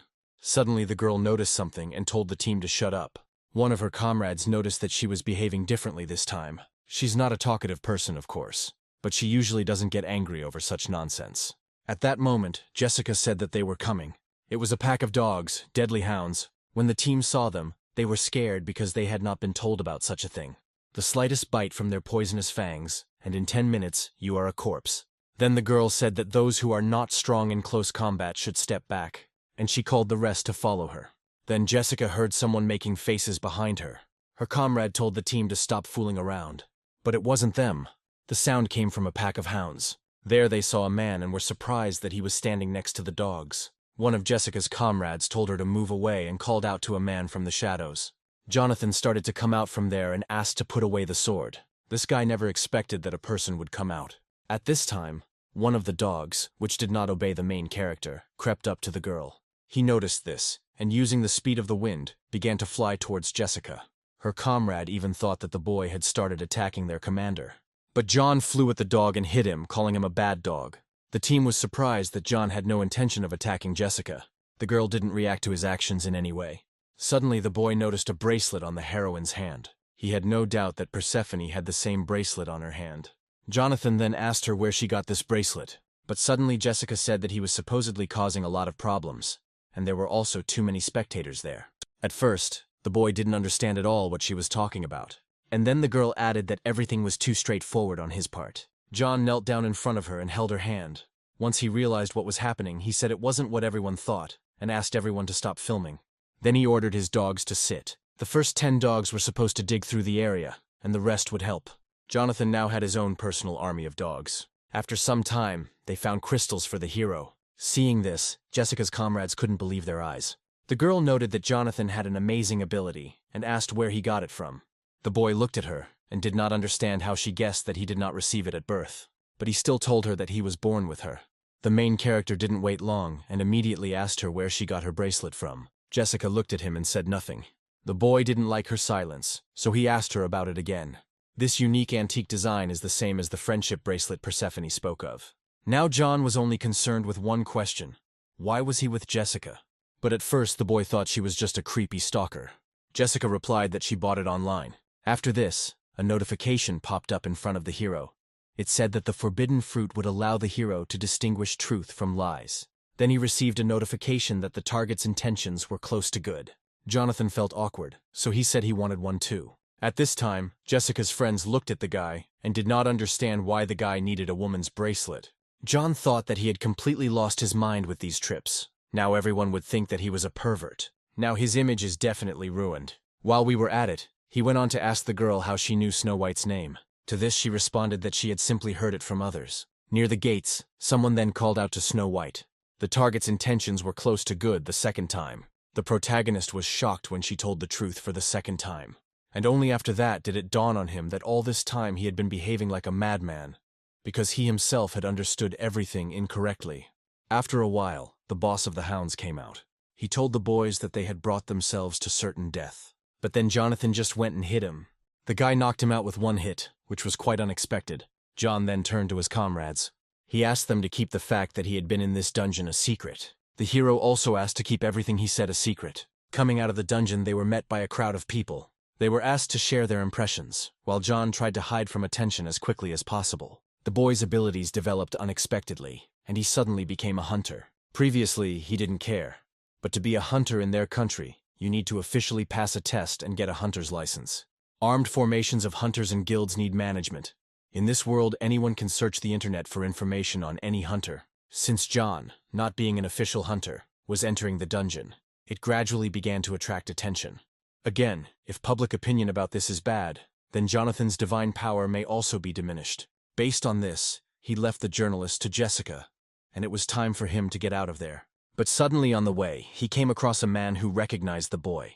This guy asked him what such a talentless bastard bug was doing there. After this, there was some controversy in the crowd, because someone saw on TV that John was not really like that. Jonathan recognized the guy immediately when he looked at him. It was his old enemy, Charlie, a bully from the Chable house who casts a shadow over John's school years. The boy even began to wonder that it was not God who ruled the world, but the rich Chable families. But now everything is different. The situation has changed. Jonathan is going to surpass his family. Charlie told the hero that he saw him clear the dungeon labyrinth and some other gates there, but he found it strange. This guy remembered Jonathan as untalented, so he thought that he just made up a legend for himself. Because of his words, people began to gossip and believe Charlie's words. After this, the boy's situation became even more complicated. Then Charlie just took and brazenly threw the cap off John's head. Suddenly, Jessica stood in front of the boys and they fell silent. She handed Jonathan his cap. Charlie didn't understand why Jessica was defending this trash with no talent. Well, she responded as if people without talent were not trash, and asked him if he could answer for his words. Charlie still insisted that John was just a dumb idiot with no talent. Jessica didn't respond to the guy's provocation in any way. She just looked at the main character and remained silent again. Jonathan looked at her and did not understand what she wanted him to do. After a while, it dawned on him that she wanted to see the boy demonstrate his abilities in practice. Based on this, he jumped high into the air, which greatly surprised Charlie. John looked at him as if he were a pathetic creature, while Charlie was indignant that he was definitely untalented. The boy simply felt sorry for the time spent on him. He didn't stay long and went about his business. After this, the main character realized that after the incident with his old friend, he needed to get the qualification of a hunter as quickly as possible. And the news just reached him that a hunter qualification test would soon be held in Dokdo. When he left the house, there was a black car in front of him. At first he intended to go alone, without attracting attention. But suddenly Jessica met him and invited him to go together. Having reached his destination, John thanked them for the comfortable ride. But the hero didn't understand why Jessica dragged him there, to which the girl replied that she simply had nothing to do that day. Jonathan also asked her why she suddenly switched to informal forms of address. Jessica noted that John was the same age as Charlie, which meant he was the same age as her, so she suggested that they be friends. After some time, Jonathan's number was called to undergo a physical strength measurement. He couldn't leave Snow White alone, so he asked the girl to look after her. The boy concluded that this was why she came. Also, in the window always shows good intentions, so there should be no problems with her if he leaves her. During the test, only equipment provided at the test site is allowed, so John had nothing and he relied only on his own strength. Its difficulty was adjusted by the system. It was given a high difficulty level. And suddenly Charlie approached the hero, from whom a window appeared with a note that the target was apparently emanating obvious hostility. Approaching the boy, he immediately began to provoke him. Initially, John wanted to quietly get his license and get out of there. But this enemy changed everything. He told him that a piece of trash like John shouldn't be sticking his head out of his corner. This had a good effect on the hero because he channeled his negativity into this barbell, causing him to gain the strength of the 6th rank lower body. Then he gained upper body strength of the same rank, and the main strength was equal to the 5th rank. After that, he started the reaction, and it was also of the 6th rank. Charlie called it nonsense after seeing it. He then walked up to the judge and grabbed him by the shirt, demanding that he stop. but he replied that the test could not be stopped until there was an error. At this time, Jonathan completed the basic physical fitness test. He was then asked to move on to the next test site. There he approached a crowd that, like him, had passed the first test. John's next test was a test of teamwork. The use of personal equipment other than that provided is prohibited. Also, defeating monsters from other groups will not count towards this team. Having gone to the monsters, one of the creatures attacked John's comrade. Luckily, he was lucky because the boy managed to protect him. He then told him to leave the monster to him. A second later, he simply pierced him with his sword. However, there were other people on his team who needed help. The main character did not wait and went to help them. He dealt with all the monsters so quickly that his team didn't even realize what had happened. His comrades also believed that with his help, they would be able to go further. At this time, Charlie was watching them. He clearly didn't like Jonathan's progress. Next, he took out some spelt with a strange liquid. The guy was up to something bad by giving this liquid to one of the monsters to drink. Because of this, the monster was ready to attack John. Jonathan, unsuspectingly, saw a notification marked as clearly hostile to the object. Before he could even understand what was happening, he took a blow from the monster. But the blow wasn't too powerful for him, so he landed calmly. His comrades looked at the boy and were shocked that he was able to survive. However, this creature was too bloodthirsty, so it killed all of Jonathan's comrades. The main character did not expect that his comrades would die so easily from some monster. Then he saw Charlie and realized it had something to do with him. Charlie started making fun of John, saying that he was alone now, and the boy didn't like it very much. He also added that it was useless if you didn't attack with your comrades. And then a strange aura began to emanate from Jonathan. He sat down and said that a capable person will always find a way. After these words, the hero took and chopped up all possible monsters in that place. John believed that if he didn't get points for teamwork, then he should get individual points as well. If the maximum is 100 points, then he should have scored somewhere around 200 points, and asked the judge if he was telling the truth.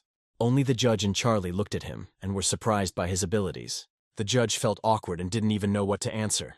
But suddenly the loudspeaker announced that an emergency had occurred. All people undergoing testing were asked to evacuate immediately, as a major tsunami had occurred, and the water was heading towards them. The main character decided that he needed to check what was happening. Then he stood on Charlie's platform and jumped over him. The guy got angry and started yelling at him, but John didn't give a damn. When he went outside, he saw the aftermath of the tsunami. Based on this, he understood that at this rate all the people there would die. At that moment, he received a notification that Persephone had sent him payment. He did not hesitate and began to look for something useful in the god's store. Luckily, John was able to find the wave-cutting skill, a sharp sword that could cut through even the waves. Suddenly, Snow White appeared out of nowhere with John's jacket. The boy didn't understand how she found him and where Jessica was, but he didn't have time for that. John also asked Snow White to help him. Activating the wave-cutting skill, he struck one at a time. He was successful in stopping this tsunami. However, a loudspeaker announced that all examinees were to be moved to a shelter. All this is because there was a high probability of a second tsunami. Jonathan wasn't sure he could stop her a second time. At that moment, he received a notification about an urgent order from Poseidon. According to the announcement, the tsunami will continue until repairs are completed at the Dragon King's palace. Jonathan concluded that all the gods were becoming more and more troublesome. The boy had no choice but to take this part-time job. Having teleported there, someone met him. It was Hephaestus, whom John had not expected to meet. Hephaestus noted as if he knew that they would meet again. He also noticed how much Snow White had grown. Just after touching her, Snow White turned away from him. Hephaestus felt uncomfortable, so John said she was just shy. Jonathan then asked Hephaestus what business he had come to the palace for, to which he replied that he was supposedly a blacksmith, and he could not be absent from repair work. To begin with, Hephaestus offered the guy to explain something. Approaching the place of work, he told him to look around. In one place, the barrier was broken and water is leaking into the human world. Even if it looks like a wave in a pool to them, for people it is a huge cost. Then Hephaestus showed him the huge gates. It is because of them that all the headaches occur. The guys get rid of them and get rid of them, and they appear again. Before this, the main character thought that they were like dungeons created by gods. But in fact, this is not the case. Suddenly Snow White started acting differently. And after that, something strange began to happen near the gate. Jonathan was tired of nothing happening normally in this damn world. Hephaestus then said that he would deal with them, and ordered John to hold on tighter. If he was sucked into the gate, it would be the end for him. At that moment, Snow White managed to hold on and flew towards the gate. At this time, Hephaestus was dealing with the gates. He showed the true power of a high-ranking god. As Jonathan expected, The higher-ranking gods are on a completely different level. Suddenly, monsters began to emerge from the gates. The main character was surprised that even in the world of gods there are gates with crowds of monsters. Then Hephaestus snapped his finger and called Jonathan. After that, a sword appeared in front of the boy. Hephaestus told him to take this sword and deal with the enemies while he closed the gates. Before this, John thought that this would be a barrier repair, but it turned out to be another job that required combat skills. Because of this, the hero decided that he would need to ask for additional payment. Having attacked one enemy, he thought he had killed him. However, his intuition worked. The monster was able to survive the boy's blow. John didn't even understand what happened, because he had hit him quite hard. He hit him with divine strength, but he withstood it. Then this monster began to speak, and John realized that these creatures were different. Up until this point, the gate monsters were very weak. But this time, Jonathan felt like it might be dangerous to fight them alone. Suddenly, the boy felt someone else approaching. It was exactly the same army of creatures. They then started running towards John, causing him to become confused. But they were not running towards him, but towards their own kind. Jonathan stood there at the time and didn't understand what was going on. But then I saw a badge on one of them and realized that Poseidon's reinforcements had arrived. The main character was already afraid that he would have to deal with everyone alone. Based on this, he thought that it would be quite possible to try it with reinforcements. The boy began to inflict many cuts on the enemies, but all to no avail. Then he realized that not being able to cut it in one blow was not a mistake. John cut them with all his might, but only scratches remained. And suddenly the monster said that he was tired of playing with the boy. At this point, Jonathan asked the enemy to endure something. He activated his wave-cutting skill and sent it towards the monsters. All creatures froze in space. Then they just broke into pieces. John beamed and called the next monster to him. They were very angry after the hero's attack and wanted to take revenge on him. The boy was no longer afraid of anything and waited for them to come closer. However, a notification suddenly appeared in front of him that he did not have enough divine power to use wave-cutting. After this, the boy understood why he was so good at it. Jonathan used too much force at once, so he did well, but there was nothing left. The monsters saw the hero's weakness, and he asked them to stop. But suddenly shooting started in the palace. The main character also heard very familiar voices. These were the same gnomes who wanted to take revenge on Hephaestus. They were able to stop the monsters for a while, but they were still alive and evil. One of the creatures began to attack the gnome. He thought he could deal with her with his pistol, but she threw a stone at the pistol. Thanks to this, the monster got closer to him and struck him with his foot. The gnome flew between his comrades with relish. Seeing this, Firefist called this creature a bastard. Then he took the dwarf's hammer and chopped it up. As expected, the dwarven hammer is very powerful. If you think about it, when John fell into the river Styx, he accidentally used it once. Because of this, he decided to use the dwarven hammer skill since the divine power requirement was low. Suddenly, Jonathan noticed how one of the monsters grabbed the gnome. He activated his dwarven hammer skill and flew towards him. However, the skill's use was cancelled as it can only be used with blunt weapons. It was a very big mistake for him. The sea creature took it and easily threw the hero away. Because it wasn't a blunt weapon, the skill couldn't be activated, and the boy didn't have Snow White nearby. Then he looked at his fist and realized something. At first glance, it seemed to him that he might be a blunt weapon. If there is a talent for fighting, then the boy will most likely be able to use the dwarven hammer skill with his bare hands. There and then he saw the dwarf being brutally beaten. He had no time to hesitate, so he decided to trust his fighting talent. Then he ran towards this fish. At first the monster caught the boy's hand and considered him a weakling. But John didn't finish his attack. He successfully used the dwarven hammer skill to break through the monster. The main character was glad that he managed to do it. At that moment, Snow White came running to him. The boy picked her up and a smile appeared on her face. Then Jonathan told her that he was counting on her help. With its help, he dealt with monsters without difficulty. With a little effort, John scattered them all. But then a bigger problem appeared. Hephaestus told everyone to prepare for the blow. He also added that he could no longer hold back the gate because of her power. Complete chaos ensued in the palace. And at that moment, Hephaestus began to be sucked into the gate. And Jonathan didn't understand what to do if he got sucked in. Then the hero saw a window, as if something big and dangerous was approaching. And then an unknown creature emerged from the gate, emitting a very dark aura. The main character felt it on himself and became a little worried. But suddenly some of the creatures began to scream and rejoice, because it was Lord Poseidon who stopped the whirlwind. Jonathan didn't believe that it was Poseidon. He asked one of the creatures if it was really Poseidon. He still didn't like the fact that he had such a creepy aura coming from him. From what the boy heard, he sounded strange, and he looked different too. The pressure on the back of the hero's head became stronger and stronger. He also noticed an ugly mark on his forehead. the same pattern engraved on the fish from the gate. His intuition was screaming at him that he was dangerous.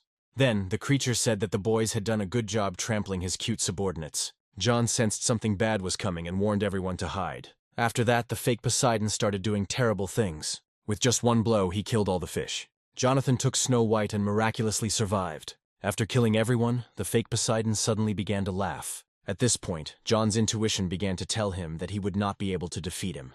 Then this enemy noticed that the boy was able to survive. He didn't bother to chat with him and immediately shot him.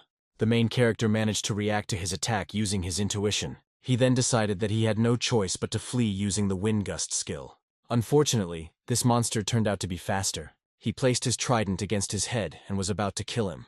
Jonathan looked at him and didn't believe that he was about to die. After being shot from the trident, the hero surprisingly remained alive. An unknown person stood in front of him and called that monster a fake. John was lucky because the real Poseidon stood before him. The fake told him not to make him laugh and called himself the absolute god of the sea in front of him. Poseidon hit him and told him to shut up. He also noted that his name Neptune originally belonged to him. Then they started grabbing each other's hair and arguing. The main character sat at this time and could not believe that he was seeing with his own eyes a battle between two gods of the highest level. He also noticed that they fought like little children.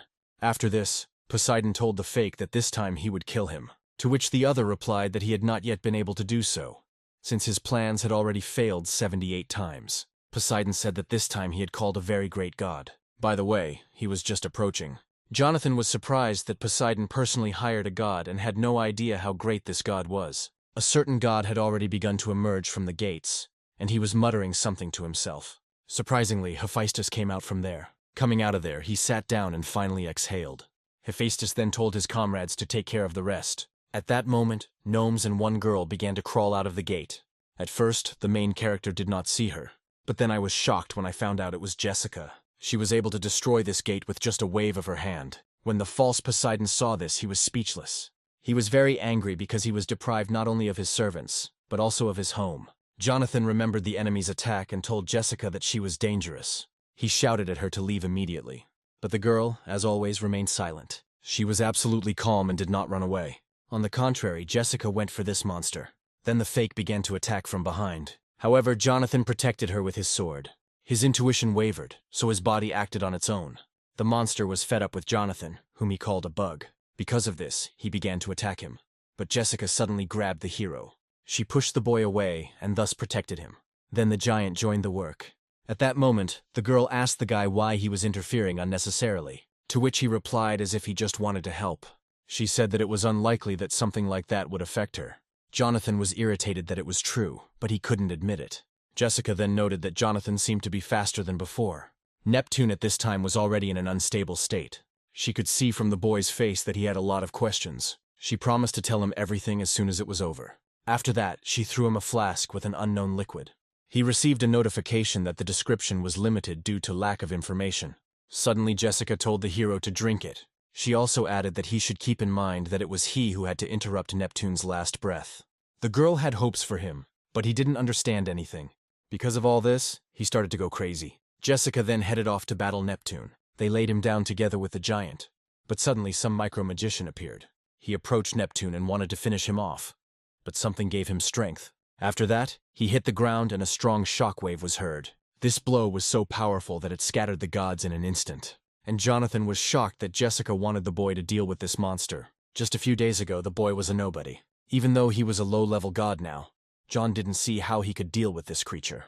And suddenly Neptune said that the hero had dared to interfere with him earlier, so now he was ready to tear him to pieces. Jonathan didn't know what to do and just stood there, watching as Neptune was about to kill him.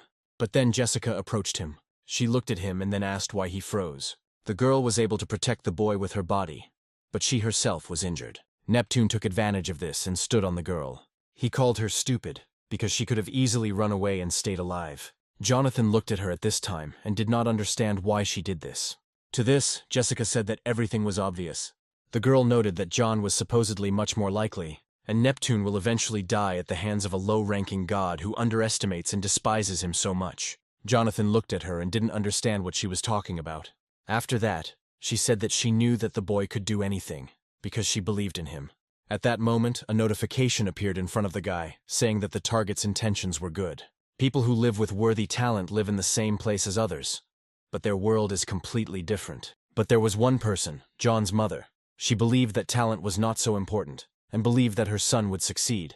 Jonathan used to struggle to keep up with those who had talent. And then the day they were in debt because of his uncle, his mother told him that it was because of her that he had no talent. He realized that this man's trust was only a consolation to remove the guilt from himself and his child. What the boy felt then was not anger or sadness. Then the first thing he thought was thank God, because now he could give up and he felt disgusted with himself. But now everything is different. Now there are people who believe in him. In an instant, John received a huge boost in divine power. But the boy felt that Jessica was strange. This time he decided that he would never run away again. The main character took her and told her to rest, and he himself would quickly finish and return back. He then called Snow White to turn into a sword. The hero's body was filled with energy, and he believed that he could succeed. But Neptune told him that he had simply become a little stronger, and asked him not to become arrogant. John was sure he had become stronger, but there was still a huge difference between them. But even if that was the case, he could no longer retreat. The boy hit him faster and faster. He beat him non-stop, not giving him a chance to breathe. But suddenly Neptune grabbed the guy. This battle was very tough, and there could be only one winner. Neptune promised the hero that this time he would put an end to everything. He began to use his most powerful attack. When she threw it at the boy, there was a powerful explosion. But John was lucky because Snow White returned to him and turned into a shield. Then Poseidon finally showed up. He strengthened the water dragon and sent it to Neptune. Thanks to this, they were able to catch him. Neptune, out of desperation, said that if we were destined to die, then we would all die together. However, at this moment, Jonathan put all his divine power into strengthening the wave cutting. Faith does not prove truth, but even every fool understands. The boy, who had received only contempt from others, and who for the first time received sincere trust, could not trample all the expectations of this man. After that, he defeated the forgotten god, and the unknown goddess was also pleased with him. With the final blow, he absorbed the power of the forgotten god Neptune. He succeeded, but by the end of the fight he lost consciousness. At that moment, a smile appeared on Jessica's face. Opening his eyes, he could barely see Poseidon's shadow. When he finally woke up, Poseidon appeared in front of him, sitting on his throne. Poseidon told him that his wounds were healed, and his clothes were returned to their original state. First of all, he thanked the boy for defeating Neptune, but he wanted to ask him something. The god of the seas said that because he dealt with Neptune, most of Neptune returned to him. However, because John dealt him the final blow, some of the power transferred to him as well. With this power one can establish order in the world, but also create chaos. And now he asked the hero what he was going to do with this power. Jonathan saw and noticed that Poseidon's power, the eye of the deep, could see right through him. He understood that this clumsy lie would not work. And besides, there was a strong anger emanating from him. It seemed to him that Poseidon was probably going to kill him if he answered incorrectly. Based on this, the guy said that he killed Neptune not for the sake of power, but if he allows him to use it, John will use it to become stronger and become a god recognized by everyone. At that moment, Poseidon saw his former self in him. The boy exuded sincerity, like the soul of a newborn god. He went on to say that if that was the case, there was no reason not to celebrate it. So Poseidon decided to throw a party. During the party, he was only looking for Jessica. Seeing her, John approached her and said that they needed to talk. Suddenly, Snow White jumped up to her. Jonathan didn't like her behavior because they were supposed to have a serious conversation. Then a crowd of girls approached her. They just took him and pushed him away. Well, then Poseidon grabbed him by the shoulder. He wanted to have a little chat with him before finishing work, but the boy refused. Back at the testing center, John received his hunter's license. The main character became a 6-star hunter. The ranking system of hunters around the world is based on stars. There are hunters with no stars and up to 9 stars. Korea has never had a 9-star hunter before. And there are currently only 13 hunters above 5, including John. Seeing the boy with a license, Charlie began to get indignant. Jonathan didn't pay much attention to it, but his eardrums almost burst from the screams of this asshole. Suddenly, the boy noticed that Snow White seemed to have become heavier. Her level also increased. At that moment, it seemed to the hero that she would continue to grow and eventually become independent. But he didn't believe it, because she was such a pure and kind cutie. Then John was met by Jessica, who said that the boy had a good destiny. She called him to follow her because she promised to tell him everything. Everything he needs to know and what will happen in the future, about Ragnarok and the end of the world. In the car, John told her that he now understood why he had such a strange feeling in the beginning. But he was still curious about who she was. A year ago, Jessica had a window in front of her eyes with a part-time job from the gods. Using the reward from her part-time job, she gained power and became a mid-ranking god. And then she gained the ability to foresee, which surprised Jonathan. The girl doesn't know everything, but she learned about the future. The war of the gods is about to begin. Sometimes the names of the gods differ from myth to myth, such as Zeus and Jupiter, Poseidon and Neptune, Eros and Cupid. People know it as the same poem, but these are different gods with different names. Unlike the gods who survive to their day through faith, the ancient gods, forgotten from the past, accumulate their power through the gates to reclaim their names. The gate is a refuge that contains the concentrated power of the ancient gods. Once the ancient gods have gathered all their power within the gates, they will come face to face with the existing gods to restore their forgotten names. And eventually the sixth Ragnarok will happen. To ensure that even humans could withstand the gates, the gods created dungeons, making them look like gates. It's a kind of training ground for people. Neptune appeared before his strength was restored, but he was already at a high level. Even the gods are concerned about the existence of the gate. The more the forgotten gods gain power, the harder it will be to block the gates, and the gods are already struggling to protect their own world. When Ragnarok comes, there will be no god who can protect the human world. People who are unaware of this fact consider the danger of the gate to be analogous to a car accident. If someone like Neptune ever showed up in the city, everything around would be destroyed in an instant. Now the pieces started to fall into place for John. Talents and skills similar to the power of the gods, created along with the dungeons, everything like in the game, magic stones and items dropped by monsters. This is the last gift that the gods give to people. Ultimately, this means that people must survive on their own.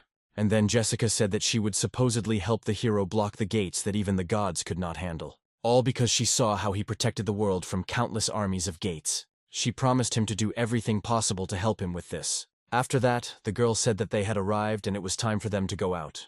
Jonathan didn't even notice how they got there. Then the boy got out of the car and thanked Jessica for giving him a ride.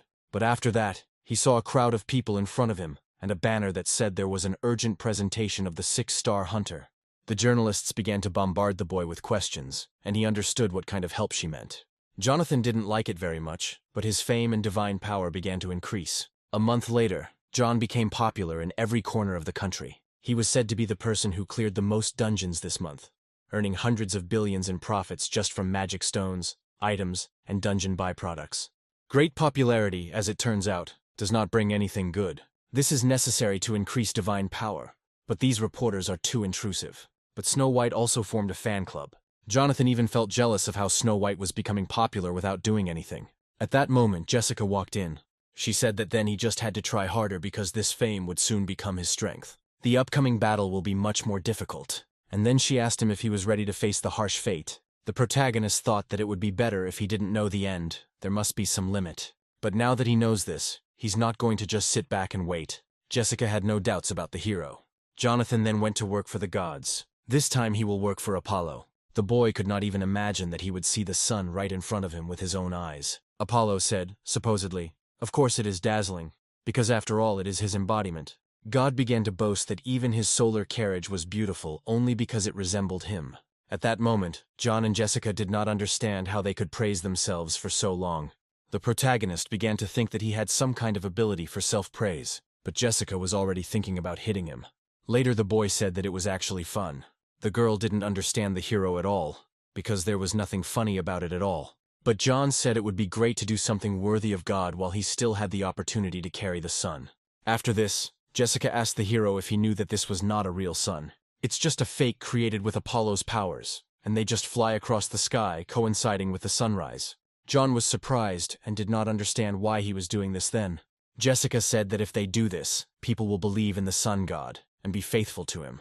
In this way he increases his divine power, which is how Apollo became the god of the sun. This is a scam. He is just a scammer who feeds on people's faith. However, Jonathan has nothing to worry about. He just needed to focus on his work, because the reward for it would be considerable. So the girl said that they needed to finish this nasty job quickly and sped up. Jessica was quite good at driving the cart, and John asked her if she had driven it before. She replied that she had struggled with this task countless times, so much so that she could do it even with her eyes closed. As it turns out, this is not the first time Jessica has worked at this part-time job, but John realized that Apollo did not recognize her. Jessica thought at that moment that he was slow-witted most of the time, but at times like these, he became quick-witted. She realized that he would be able to understand her lie, so she said that Apollo did not remember, because he only cares about himself. So no matter how many times you come, he still won't remember. Suddenly, Jonathan's intuition kicked in. This was no coincidence, as solar wolves appeared near them. Jessica found this odd, as sun wolves were not usually found in these areas. John realized that these creatures were very similar to hellhounds. Jessica wanted to take them on, but the boy said he would take them on himself. The heroine was against it, because if you touch their fur, you can burn to the bones. However, John said that in order to become as strong as in the prophecy, he must deal with it himself. Besides, he had everything thought out. He then told Jessica to watch him win. He managed to put the flames off the wolves, but he was still hot. After this, the hero's power of Neptune was activated, due to which he no longer felt the heat. John then activated the special ability of the Dog Master, and was able to attach 33 dogs to himself. Jessica was surprised at how John started petting these dogs, and then I even thought it was funny. When she first met him, he was just a simple fool who couldn't do anything. But no matter how hard it was, he still moved on. Even if it seemed like a small step in the eyes of others, Jonathan was always improving. To achieve such a result after 1,869 reincarnations is not so little. There is no one else. John is the only one who can kill it. Jessica was reborn for this very purpose. At this moment, the main character prepared the dogs to drive away the rest. With their help, he was able to tame 7 more dogs. However, these were not all the dogs, so he told them to continue in the same spirit. At this moment, the hero received a notification that he had developed an additional skill. Now he has the ability to call tamed dogs, and they will obey all his commands. Of course, among the tamed, the deathhounds will be of little use. But what happens if the boy calls Cerberus? This will definitely be a spectacular fight. At this point, Jessica told John to hurry up and tame the others. Sun wolves are not so dangerous alone, but when they feel threatened, they merge together. After this, the solar wolves attacked the boy's cart. Jessica managed to catch John and told him that he was always somewhere in the clouds at the most dangerous moments. She asked him to get ready and get in quickly, since they didn't have time. Jonathan asked the girl where the cart and the sun had gone. They fell to the ground below the village. At this point, the girl added that she allegedly had something else that she had not told about. But now the village is in great danger, so first they had to save people. John didn't wait and went to their defense. The reunited wolves were not very weak, so the boy had to sweat. Even if the solar wolves merged together, they would still not be able to defeat Cerberus. So Jonathan summoned this beast to the battlefield. Cerberus easily grabbed the wolf cub. John then asked Cerberus to hold him tighter, after which he eventually finished him off. One of the residents asked who this guy was who had appeared so suddenly and figured it out in no time. Then Jessica came out and said his name. She introduced him not as a man, but as a god. Jonathan has a natural talent for attracting attention. Then the old man came up to John and called him the God of Swords. He knelt before him and wanted to convey to him greetings and great gratitude from the whole village. The main character began to say that all this happened because of him and asked the old man to get up. But the old man stood his ground and believed that they were alive only because of the gods who looked after them. Based on this, he added that they would perform a sacrifice every month for his favor. After these words, Jonathan disappeared. He hid behind a column and thought that all the villagers were crazy. He also realized that they had done a great job. Their cart is broken into pieces. The sun wolves have eaten the sun, and there is only a week left before the end of the part-time work. Suddenly, Jessica suggested that the hero create it again, but the boy asked her who could do it, and she gave an example of his old friend. Yes, the girl suggested asking Hephaestus for help. Then the boy asked her how much she earned. To this she responded that she didn't have a penny. John believed that no matter how close they were to him, he would hardly make the sun for them for their kind eyes. Jessica asked him to stop talking and just follow her. Then the main character offered her a bet that he would not agree, and the loser would fulfill the wish. Arriving, Hephaestus agreed and said that he owed Jessica for the rest of his life. So for him it was a trifle. He only needed 3 days, and he could make even 2 sons for them. John couldn't understand what she could do to make Hephaestus help her for free. Then he remembered how Jessica wanted to talk to him about something. At that moment the girl said that now John owed her a wish. But before that, she needed to tell him something. To prevent a war of the gods, John must acquire priests. When the divine power of a lower-level god exceeds 50,000, the ability of God's call will be unlocked. Thanks to her, he will be able to enlist the support of the priests and call on them for help during the battle. The boy thought it was a joke, and then he said that you can't just grab a priest and ask for help. But Jessica said he would have to do it anyway because he couldn't prevent the war alone. He needs to gather 12 priests from the prophecy who are in different dimensions, and only together with them will he be able to save the world. The sheer amount of information left John completely confused. However, then he asked her what it meant in different dimensions. Now the boy can only earn extra money on the continents, but gradually increasing his divine power, he will have access to part-time work in every dimension. Jessica added as if there was nothing to worry about, because in their world lives the first priest, who in the future will become a combat-ready assistant. Then Jessica said that she had come up with some kind of wish for the boy. After some time, dawn began to break in the village. All the people in it began to bow to this dawn.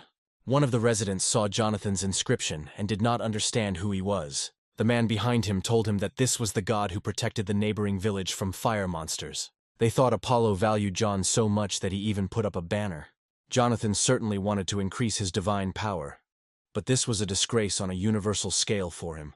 To which the girl said that the boy allegedly agreed to do whatever she wanted. Therefore, his goal is to unlock the power of the call of God, and he must do everything possible to ensure that as many people as possible learn about him. Or at least he needed to make himself useful. Then the boy bought an SS-level shooting talent from the god's shop. He believed that this would improve long-range combat to some extent. He had a hard time dealing with Neptune because the only way to defeat him from a distance was to cut through the waves. One misfire and John would have certainly died. Then he decided to see how much his divine power had increased. Carrying around a banner every day was simply disgraceful, and because of it the boy couldn't sleep properly. But the banner still worked, because now he unlocked the ability to call the god. After this, Apollo suddenly snuck up on Jonathan and asked him what he was doing. He said that the mother system was not visible to others, so the boy did not have to worry. Apollo asked the hero what happened during the work period, and Jonathan told him about how the sun wolves attacked them. He was delighted and thanked the guys for their work. Then, in addition to his salary, Apollo decided to give him a small bonus. John now had access to Apollo's self-healing ability. Apollo noted that this ability could only be obtained from his part-time job, and suddenly began to laugh. He also added that people are lining up to get this ability. At that moment, Snow White woke up. Since she was awake, the boy asked her to help him with something. The main character wanted to check in advance what kind of ability this was. The self-healing ability activated slowly, but the wound was healing. Apollo then noticed how Snow White transformed into a weapon and called it a great rarity. He asked the boy if he knew how to tame. At that moment, John remembered who he had tamed. But the hero did not understand why God needed to know about this. The thing is that recently Apollo was bothered by someone, and because of this, his soul was not in the right place. He was also pretty tired of his son being constantly eaten away. Apollo heard that none of the gods had yet tamed them.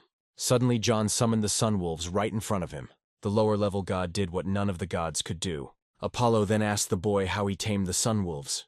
Jonathan was ready to tell him, but he had one condition.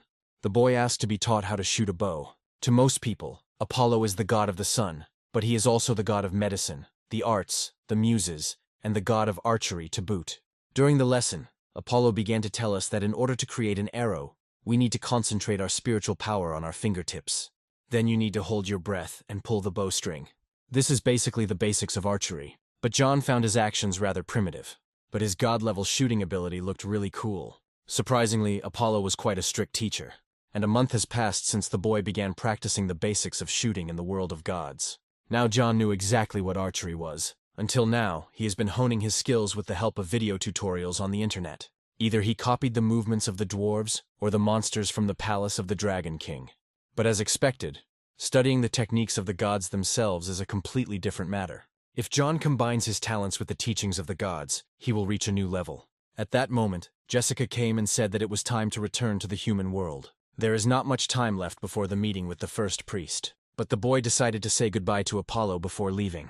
At this time, Apollo was playing with the solar wolf like crazy. John told the girl that he learned a few things while working part-time at the dog cafe. Jessica was glad it worked. Otherwise, things could have turned out badly. She told him to think before he acted, because someday it would end badly. To this, the boy replied that he had improved his divine powers, gained abilities, and learned techniques. At this time, people in Hell began to suspect that someone had summoned Cerberus. Ida's assistant reported to him that the dog had indeed been summoned a month ago. The god of the underworld considered this a brave act, but he clearly didn't like the fact that someone dared to touch the symbol of his kingdom.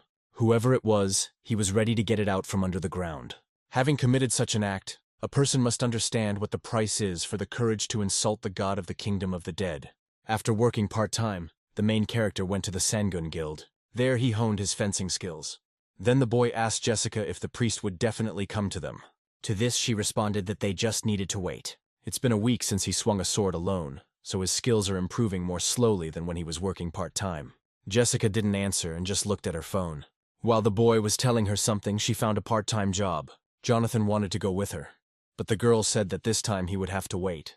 Naturally, the main character didn't like this. He had been waiting for a week for the priest to deign to come, so he wanted to take on a part-time job instead of wasting time waiting. Suddenly, Charlie came out and called the hero poor, so he needs to earn money. Jonathan, hearing this voice, hoped to see anyone but Charlie.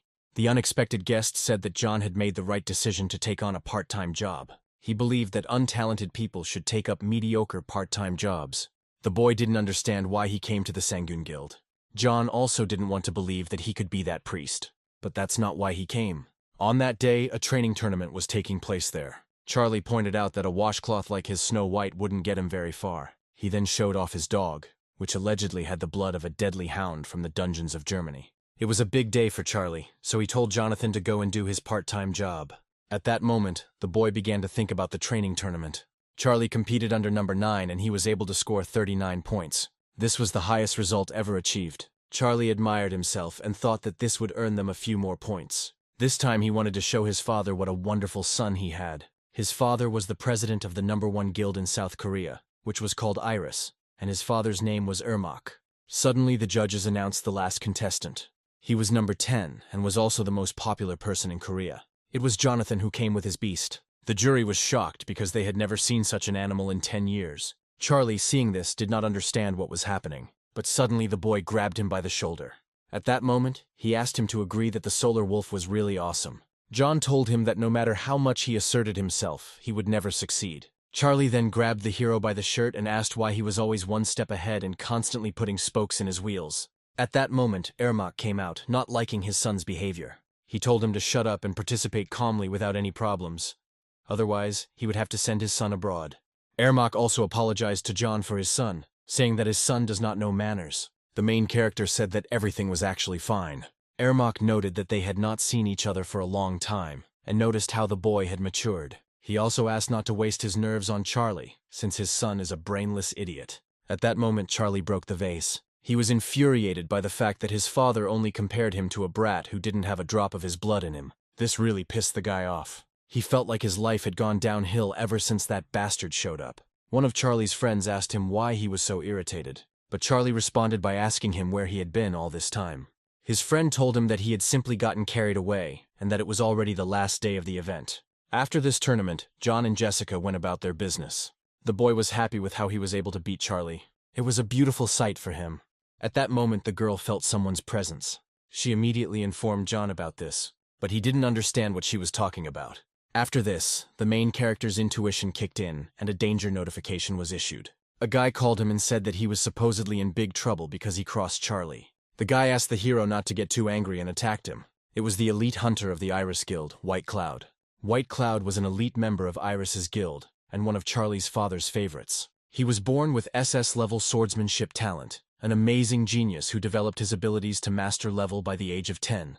Due to his arrogant and ruthless nature, he beat his opponents half to death. For this reason, he received the nickname White Demon. When the guy attacked, Jonathan blocked his blow. The White Demon did not expect such an outcome of events. After that, the main character threw the guy back a few meters and called his sudden attack weak. The demon became truly interested. Before that, he just wanted to finish quickly. However, the guy did not give up and believed that John was now definitely screwed. At that moment, the blonde man suddenly became active. The White Demon approached the hero and asked which hand should be cut off first. John realized that it would be clearly difficult for him to fulfill even the first condition. The first condition was to instill in the enemy a pious fear mixed with worship and deification. There are many ways, but the simplest is to show overwhelming superiority in strength. Suddenly, the blonde man launched a powerful attack and dealt massive damage to John. At that moment, the hero did not understand how he could instill fear in him and surpass him in strength if he wielded a sword better than John, who was the god of swords. You could see a real demon in the guy's eyes. Obviously, he cannot be defeated with just a sword. But why should the main character fight only with swords? He decided to activate one of his skills, and the White Demon started to get confused. Because of this, the White Demon missed a blow from Jonathan. However, he didn't even move after this blow. Based on this, the blonde man called John a coward who uses his fists to fight swordsmen. To this, he replied that there were things that could not be achieved with just a sword. But the demon is still very green, since he doesn't understand this. The White Demon replied that he had simply let his guard down. in which case John simply offered to continue. The guy didn't expect this at all and refused him because he was scared. Then Jonathan went home. He also left him a note asking him to come to his house if he was upset. But will he come in the end? The main character beat him up pretty badly. Jessica was sure that if this was the white cloud, then it would definitely appear. After all, John had bruised his ego badly. Now the hero began to feel that this was even more tiring than the part-time job, and he needs to fulfill all three conditions. In order to gain the support of the priests, it is necessary to fulfill the conditions. The first condition is to earn the respect of the priest whose support you wish to have. The second condition is that the priest must make a clear-headed decision to become your patron. The third is that the priest must take an oath. Therefore, it is often impossible to use the power of the call of the gods, even if it is unlocked. Jonathan then asked Jessica if she could use this power. It's just that due to circumstances, she can't use the call of the gods. The boy asked why, but she remained silent. Jonathan felt bad because he just asked. The girl said it as if she had a long story to tell. At that moment, the long-awaited guest arrived. John told him to come in since he had shown up and not to stand there like a statue. The guy shut the hero up and wanted to ask only one question. He asked John if he was a wrestler or a swordsman. Well, Jonathan said that he can be both a swordsman and a fighter at the same time. The white demon called this nonsense, since there can't be a genius who understands two areas at once. So he asked him again, fencing or martial arts. After that, John offered him to fight again if he didn't believe. But the demon did not come to fight. He wanted to know and analyze the reasons for his defeat. Jonathan asked him if he really didn't know his mistakes. The main character got up from the sofa and said that he would not tell the reasons for his defeat. He didn't really want to tell the secret of his weak points to such a rude person. But then John said that if he wanted to know so badly, so be it. The boy gave him a condition. He had to call him Big Brother and ask him to take him as a student. This way he was able to take the guy by surprise. The demon began to call him Elder with difficulty.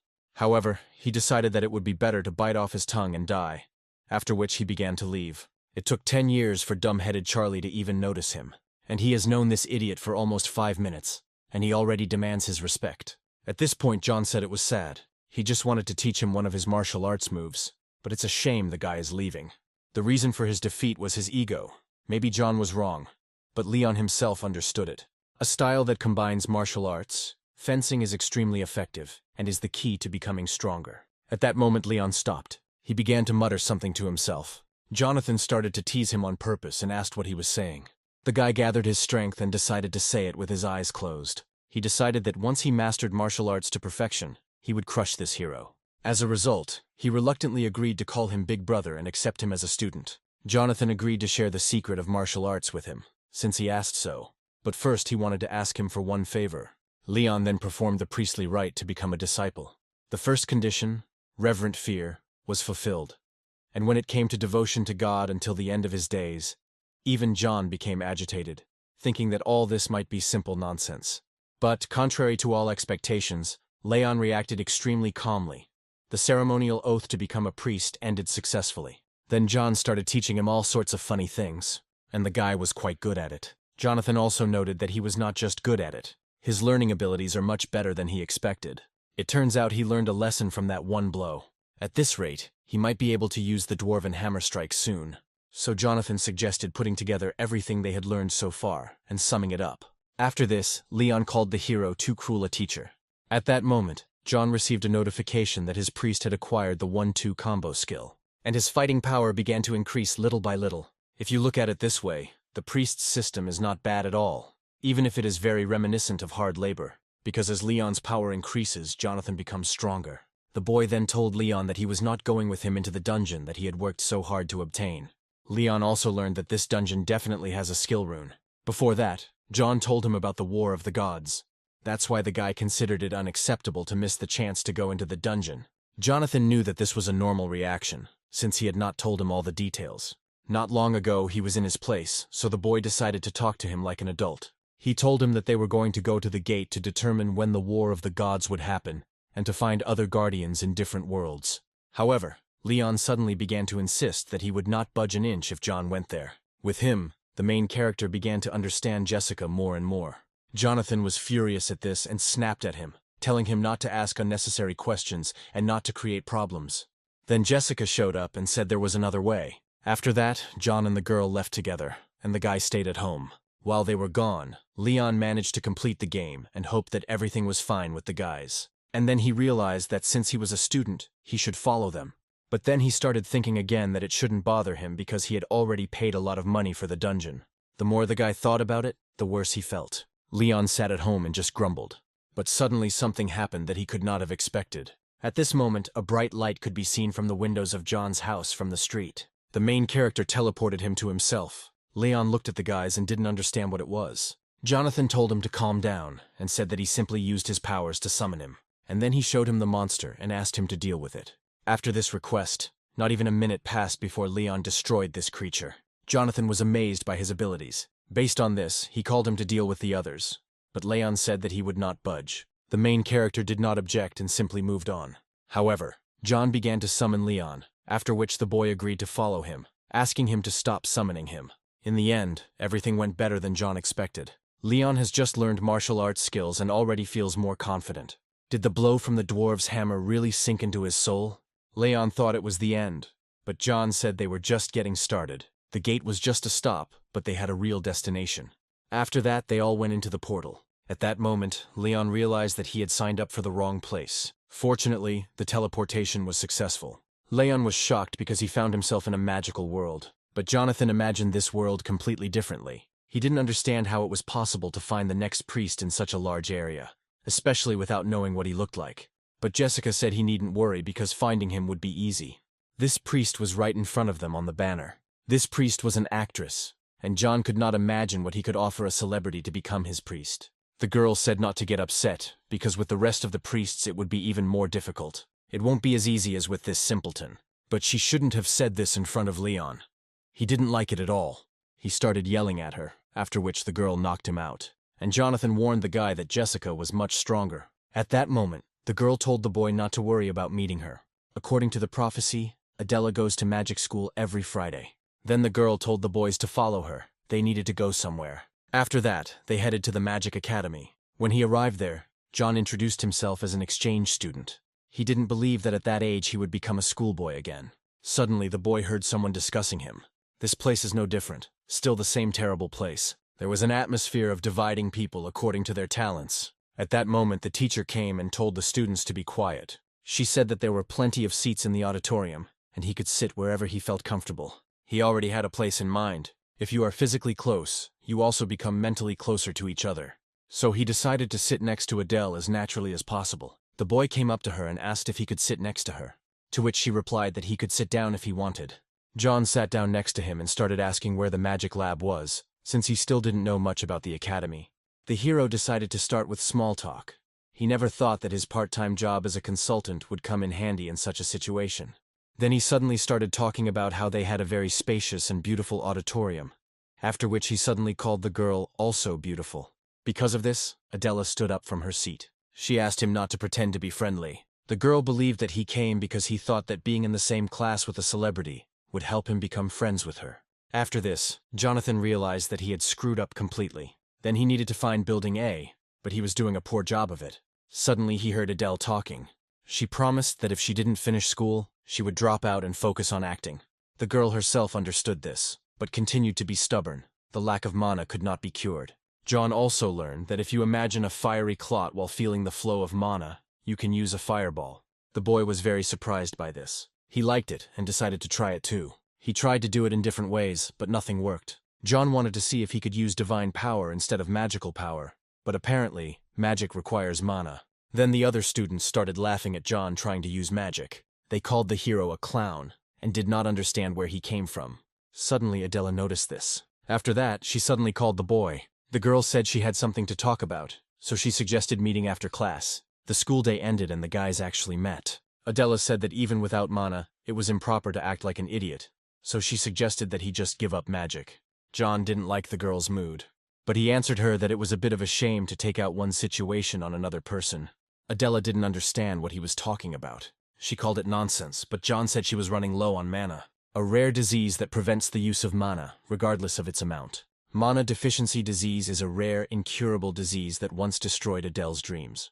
Perhaps that was why, when a boy appeared in front of her, who found himself in the same situation as her, instead of feelings of kinship due to the similarity, she was overcome with a feeling of disgust. This convinces her that she will never be able to fulfill her dream of becoming an archmage, so she pulled herself together and kept challenging herself. Based on this, the girl said that she looked pathetic, taking out her anger on an innocent person. Suddenly, John said he would supposedly make it so that she could use magic, but in return she had to help him with something. Only Adela asked him what he could do, since he himself had no mana.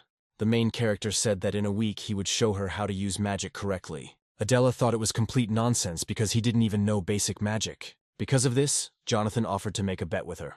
Then the boy told Jessica what happened. She considered the hero a fool because he decided to use his self-confidence. John knew it was reckless, but there was nothing he could do about it. If he hadn't done it, she wouldn't have listened to him. However, it wasn't the worst way to get her attention. After all, she was only interested in magic. But just think, the boy told her that he would teach her magic in a week. You can't buy talent for magic even in the god's shop. It takes a lot of time to get mana and learn how to use it. Of course, everything will be different if the guys take a hidden part-time job. In 2 months, Kairos, the forgotten god of magic, will appear to the world and try to destroy this magical city. Vermouth, the god of magic, will post a request for help. One of the rewards is a talent for magic. If Jessica told him everything at once, it might hinder his development. So she decided to tell him everything gradually. She told John that in 2 months he had to apply for the vacancy of the god of magic Vermouth, so he had to ask Adele to wait 2 months. At that time, this was considered the most optimal option. But suddenly Jonathan said that they could do it now. Jessica asked him how he came to that conclusion. In any case, the main thing is that Vermouth felt threatened and published a post. So, they just need to disguise themselves as gate monsters and start an invasion so that he will obviously ask for help. The magical world is confusing and complex. Throughout all of his revivals, Jonathan solved problems in the same way. But will he really act differently in this life? Only Jessica thought this plan could be dangerous. If anything goes wrong, John could die. The boy told her not to worry, because she would be the one playing the role of the monster, since she was the strongest among them. A couple of hours passed, and the guys were at the Temple of Vermouth. It turned out to be much bigger than John thought. Then the boy said that he would hide, and the others could start the show. At that moment, Leon didn't like the idea of him being some kind of bait, because it was like telling him to go and die. Jonathan pointed out that the guy was being rude again, and said that if he didn't go there, he would die at his hands.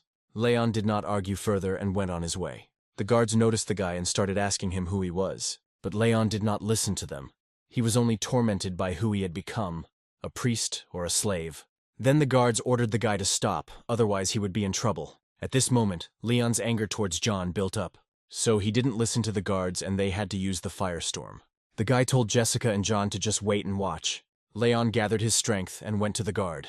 One day he would master all forms of martial arts, and they would bow before him, Leon believed. Then the guy acquired the skill of fire cutting and mastered it well. John was surprised because Leon created the new skill himself. But the main character decided it was time to wrap things up. After that, he directed his dogs. The guards, seeing the monsters, began to use barriers. They also started shouting that they needed to call for help immediately. At that moment, Jessica appeared. She ran through them and knocked out each one. It turned out to be easier than Jessica thought. Since the god living there is extremely powerful, the boys overexert themselves a bit. Leon thought that this guard was completely useless. Of course, they raised quite a fuss. Based on this, it was time for Vermouth to appear. After that, someone behind John's back asked them what they were doing there. The main character found it strange that he came from the other side and asked him who he was. To this, the guy replied that he asked the question first. Jonathan wanted to calm down, because if he wanted to kill him, the boy would already be dead. So there is a high probability that he did not properly understand the situation. He then replied that he wanted to see what kind of crazy people attacked the temple in broad daylight. When something like this happens, they, as gods, naturally cannot help but be interested. Afterwards, the guy said that he saw the temple being attacked in broad daylight, but he didn't think that he and John were on the same level. The boy became agitated and began to say that he had meant something completely different. At that moment, Vermouth's eye began to glow. A second after that, the guy pointed out that John was dirty and should get up. Vermouth then apologized to the hero for his rudeness. He tested the boy for sincerity and did not feel any hostility. And then Vermouth noticed those very dangerous monsters that came out of the gate. Leon found this god very dangerous. Jessica grabbed him by the shirt and told him to get ready to run. Before Leon could understand anything, she was already running. Vermouth was surprised by their escape and said that they were very fast. Judging by his expression and tone of voice, it didn't look like he was going to follow them. But John couldn't know for sure, so he decided that he shouldn't relax in any case. There were several reasons why Jessica agreed to this plan. One of them was his character, as he was said to be a god who by nature hates battles and simply loves to study magic and spirits. Then Vermouth asked the boy where he was from. John said he was from Korea, but for some reason Vermouth thought he was in America. The main character thought that in America, there are also people who have the same system window. Then Vermouth wanted to ask the god who came from another dimension for a favor. Jonathan said that if it's about suppressing the gate, he's willing to help. The boy sounded reliable, but that was not what Vermouth was talking about. Starting with the monsters at the gate, even a small insect has its own circumstances. The temple can be restored, so if John sees them again, Vermouth asked to scare them a little and send them back. He also called their life truly miserable. Now John understood why he was losing even with such powerful divine power. Based on Jessica's prophecy, it seems that Kairos knew Vermouth's identity well. He will ambush him and seriously injure him, and if this is not prevented quickly, the dimension will be swallowed by the gate. So Vermouth asked the hero to merge with people and teach them magic. The monsters crawling out of the gate are like the flapping of a butterfly's wings to him. But for people these flaps are like a destructive storm. If the monsters from the gate are as strong as the previous ones, people will never be able to cope with them. Vermouth himself would have gone, but now he needed to restore the temple. He would have sent his priests, but unfortunately they were defeated. Of course, Vermouth was ready to thank him. Since John would have to teach people magic, he could make it easier for them to use magical power. Jonathan happily accepted Vermouth's offer. Vermouth was also pleased about this, and said that he would inform everyone so that he could work comfortably.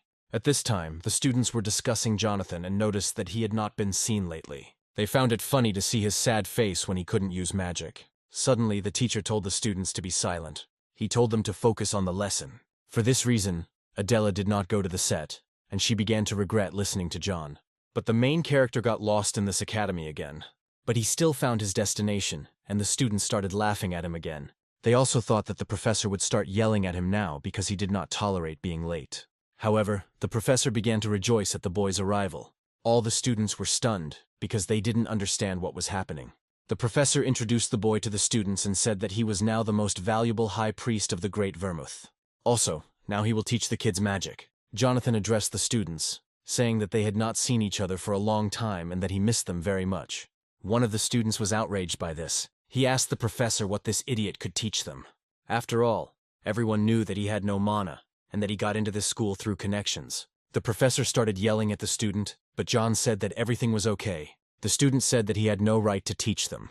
At this point, Jonathan said he would take care of it. However, unexpectedly the student challenged the hero to a magical duel. He also added that John would come to his senses and called him a mediocrity. The main character had no choice, and he agreed.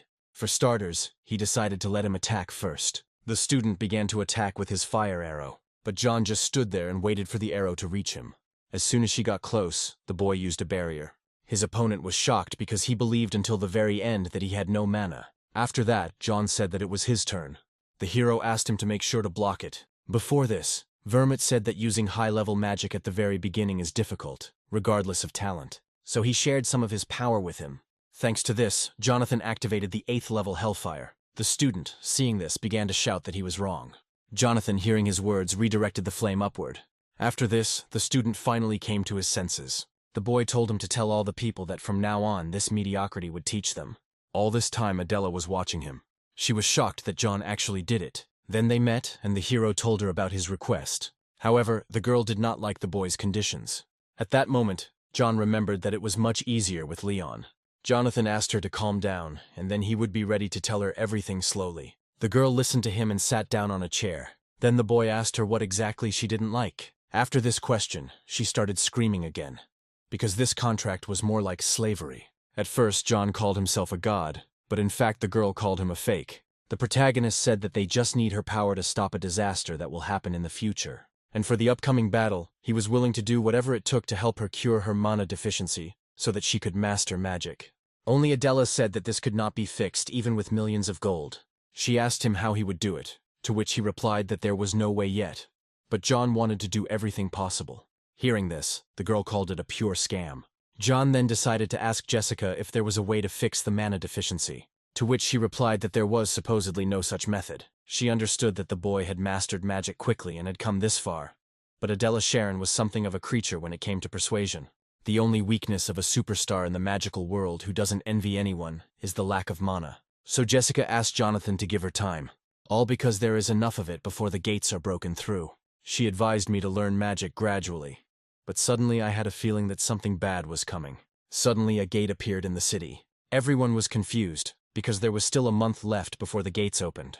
Real chaos began in the city. Seeing this, Adela asked what it was. Jonathan also didn't understand what was happening, because there was a month left before Kairos' arrival. Kairos had never appeared so quickly before. The same thing with the solar wolves. There was clearly something wrong in this life. At that moment, Jonathan drew his sword. Seeing this, Jessica asked him why he took out his sword. Kairos was on a completely different level than Neptune, so going against him wasn't the best option. But John said nothing would change if they sat on the DOP straight, so he accepted Vermouth's request for a part-time job. However, it is fortunate that he can receive an award for this alone. He is the god who never asks, the greatest god in the world. Jonathan realized this when he had to teach students. Since they didn't know how the situation might turn out, Jessica suggested continuing to hold off the monsters coming out of the gate. Even if the situation is different from the prophecy, Vermouth will not lose to Kairos. However, something happened that Jessica never expected. Kairos and Vermouth approached the city and began to fight there. At this point, Vermouth turned to all the gods blocking the gates to listen to him. He considered it unconscionable, but still asked them to abandon everything they were protecting, and then focus on evacuating the citizens while he buys time for them. Jonathan and Leon watched what was happening and asked Jessica where the voice came from. She replied that it was Vermouth's message. Everyone started to leave, but Adela didn't understand where everyone was going.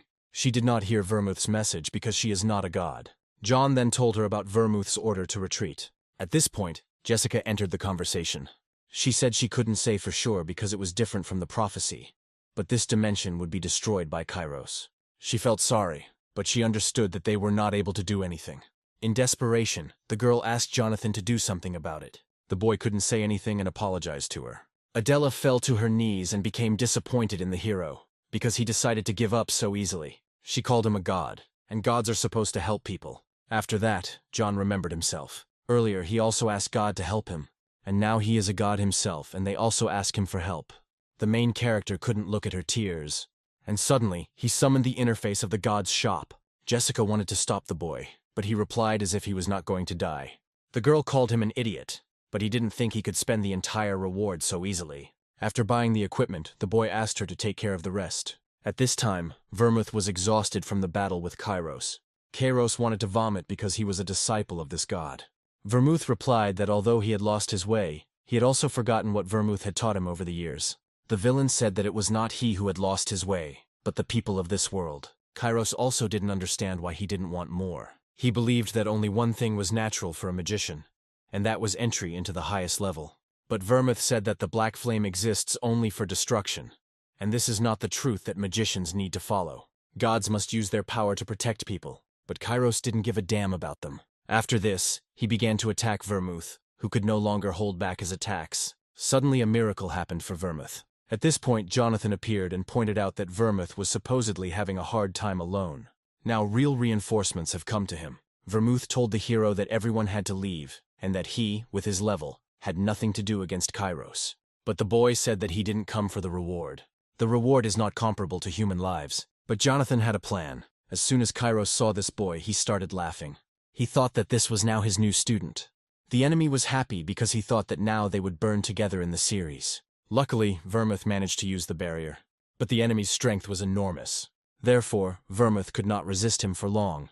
Jonathan said he just needed a chance to hit him once, then they could neutralize him.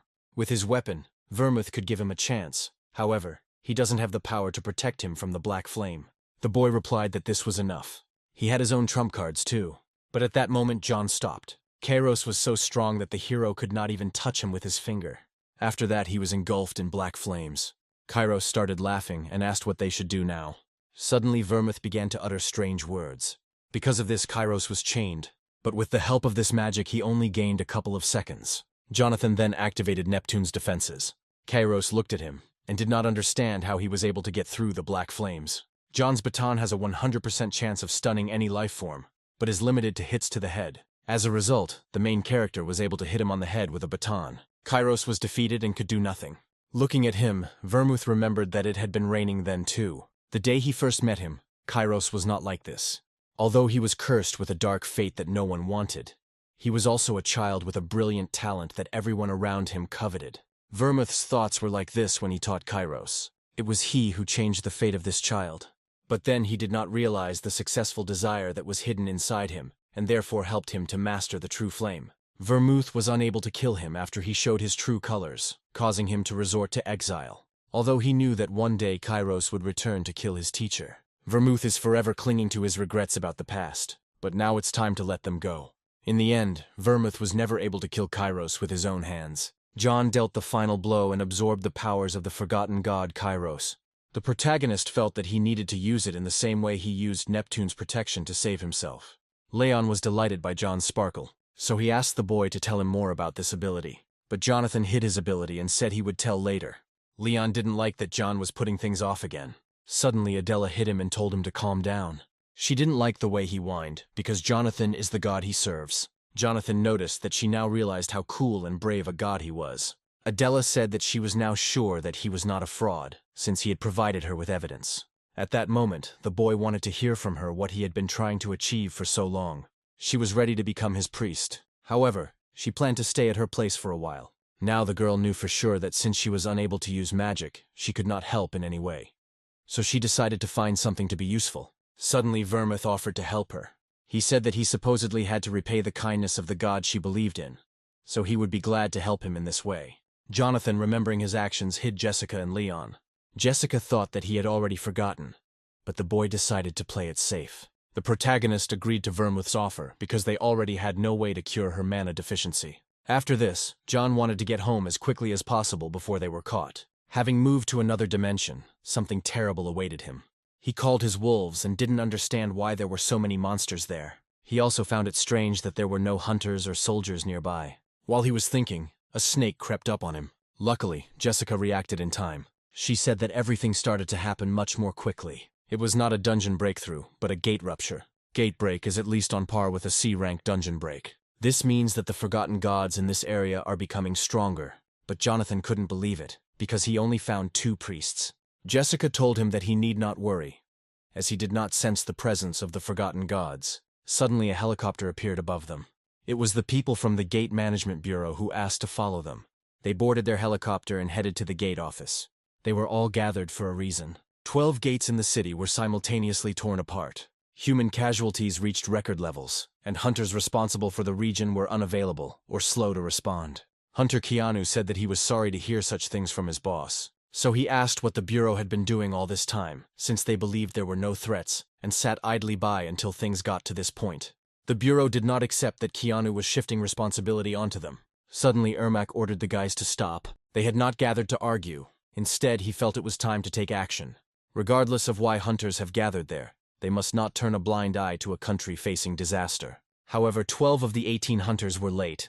Ermac had a proposal. He proposed that all the hunters present join forces and begin a large-scale operation to suppress the gate. All participants in this meeting were in favor. At this point, Jonathan said that if all their discussions boiled down to suppressing the monsters, then he would act on his own.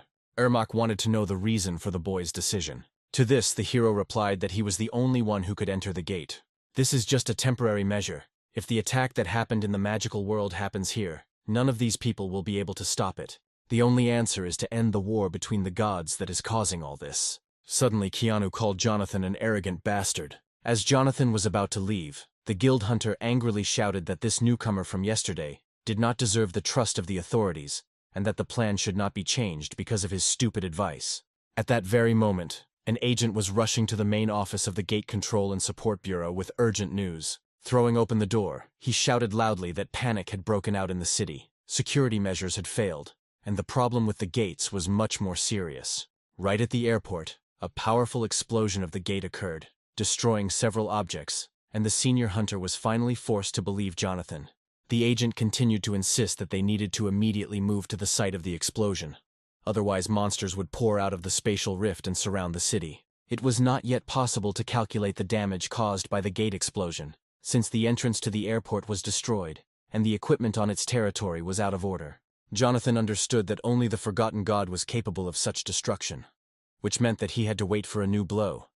But where would it happen next time? Although they had a strong ally in the magical world that could deal with the forgotten god, if he unleashed his full power, it would be too difficult to control him. There was no time to waste, and Jonathan was about to head to the airport. But Jessica suddenly stopped him, wanting to tell him something. Turning around, Jonathan asked the girl not to detain him unless she had important information that would help him in the upcoming fight. Jessica immediately calmed the guy down, saying that it was not the forgotten god at the site of the explosion, and there was no need to ask anyone for help. To Jonathan's surprise, the girl stated that the aliens had good intentions, and the pogrom was carried out only to protect the city from other aliens. This was good news, and the guy realized with a smile that everything turned out to be much simpler than he thought. And then he suddenly asked if a hunter of his rank could take a plane, and the bureau chief, although not understanding his purpose, could not refuse Jonathan. First of all, it was necessary to deal with the open gates hanging over the city and threatening its inhabitants, and then move on to the next step. He soon arrived at the airport, from which all the personnel who managed to escape after the monstrous explosion had fled. The monster, still there, was quickly neutralized by a creature summoned by Jonathan so as not to waste energy fighting the mutant. Cerberus quickly attacked the mutant, knocking him off his feet with one deft movement, and he fell to the ground with a crash, raising clouds of dust around him. To summon Cerberus, Jonathan had to use some of his divine power, because he wanted to get this over with as quickly as possible and get back to training. It was a handy ability that allowed the guy to simply watch as another mutant destroyed an alien. Before leaving, Jonathan wanted to regain his strength. But at that moment, someone else appeared nearby, who had been watching him from afar for a long time. The system immediately activated its premonition ability, and without even turning around, Jonathan realized that they were not alone here. But besides Cerberus, Jonathan had other allies who were ready to join the fight if he was in danger. It turned out that Jessica had noticed the stranger even earlier, and had rushed to attack him before he could attack Jonathan. Jonathan wanted to stop her, confident that he could handle it himself, but it was too late, and the girl came face to face with this uninvited guest. The creature with horns on its head immediately warned the girl not to get in its way if she didn't want problems. But Jessica was not frightened by this, and turning to the Baron, whom she knew well, the girl asked what he was doing here. The Baron warned her once again that stealing a mystical creature from the afterlife and remaining unpunished would not work, so Jessica had better get out of his way. But instead, the girl continued the attack, and her blade ended up right at the Baron's neck. She stated that despite his strength, he would not be able to defeat two first-class fighters at once, because Jonathan was strong not only in magic, but also in physical combat. The Baron replied with a smile that he had already given Jessica enough chances, and if she did not take advantage of the last one, then there was no point in asking for help from the higher gods and accusing him of cruelty. He then added that Jonathan would soon be judged by Hades and would not be free for long, although he himself did not yet realize this. And a second later, the Baron disappeared into thin air, leaving behind only purple magical smoke. Soon, Jonathan came back, and seeing his friend, said that it was enough for today, and that he could rest. Today, White Cloud, whom Jonathan had called by name for a long time, was especially diligent in carrying out his task of cleaning the room, although he would have preferred something more interesting to do than wash the floors in dust. Jonathan had to listen to Patrick complain about how he had been on his feet for 17 hours without a break, doing stupid tasks. Patrick didn't understand how Jonathan could calmly go about his business, leaving all this mess to him alone and without any help. But Jonathan needed to destroy the gate urgently, so he asked Patrick not to be capricious, and especially not to follow him. In the end, Patrick had to stay and watch as the front door closed in his face. He didn't know about the incident at the airport, but from the look on Jonathan's face, he knew something terrible had happened. Jonathan never once called Patrick his priest, and yet that was his main goal and the reason his father sent him here. Suddenly Patrick came to his senses, because if he sat idle, Jonathan might unexpectedly return and see that he had quit his job. Realizing this, he picked up the broom again and continued cleaning, which had already become quite boring for him after 17 hours. He did the cleaning not out of fear, but because he saw it as part of his training that would one day lead to the abilities he desired. At that moment, his brother Charlie came up from behind and gave Patrick a great fright by entering without knocking and quietly sneaking up on him from afar. He had been looking for his younger brother for a long time and was clearly unhappy with how he was spending his time. After all, Patrick had not appeared in the guild for the last few days, but had only washed the floors in the training hall, humiliating the honor of their influential family. But Patrick didn't think he was humiliating anyone with his work, because it was part of his plan, and by helping Jonathan, he was fulfilling his father's task. And then he demanded that Charlie not teach him how to live, saying that he would stay here until he settled all his affairs. Charlie ordered him to destroy Jonathan, and not to be his henchman, forgetting why he was there and what family he was a member of. Charlie hadn't heard a kind word from him for 10 years, while he constantly calls the newcomer Jonathan his brother, as if he had replaced his entire family. Filled with emotion, he grabbed Patrick's hand, ready to do what he had been looking for all morning to do. After all, his father ordered Patrick to participate in the operation to destroy the gate, replacing cleaning and other little things with serious work. Usually Ermac severely punished for failure to follow orders, but Patrick stopped abruptly and tried to pull his hand away. This audacity amazed Charlie, because his younger brother had changed too much lately. But looking seriously at Charlie, Patrick warned that if he didn't let him go immediately, he would regret it. Charlie was sure that Patrick's courage came from his friendship with the new hunter, and with each passing day, his hatred for Jonathan grew greater and greater. Meanwhile, a live broadcast began on a huge monitor, in the center of which was Jonathan, with an artifact that a newbie was not supposed to have. It turned out that in a short time Jonathan had mastered swordsmanship, martial arts, and even ranged magical attacks. But from where? This infuriated Charlie even more, because Patrick dreamed of learning these abilities from Jonathan, and now he would definitely not listen to his older brother. Suddenly Patrick announced that Charlie no longer needed to look for him, because he had more important things to do than help his father with the gate.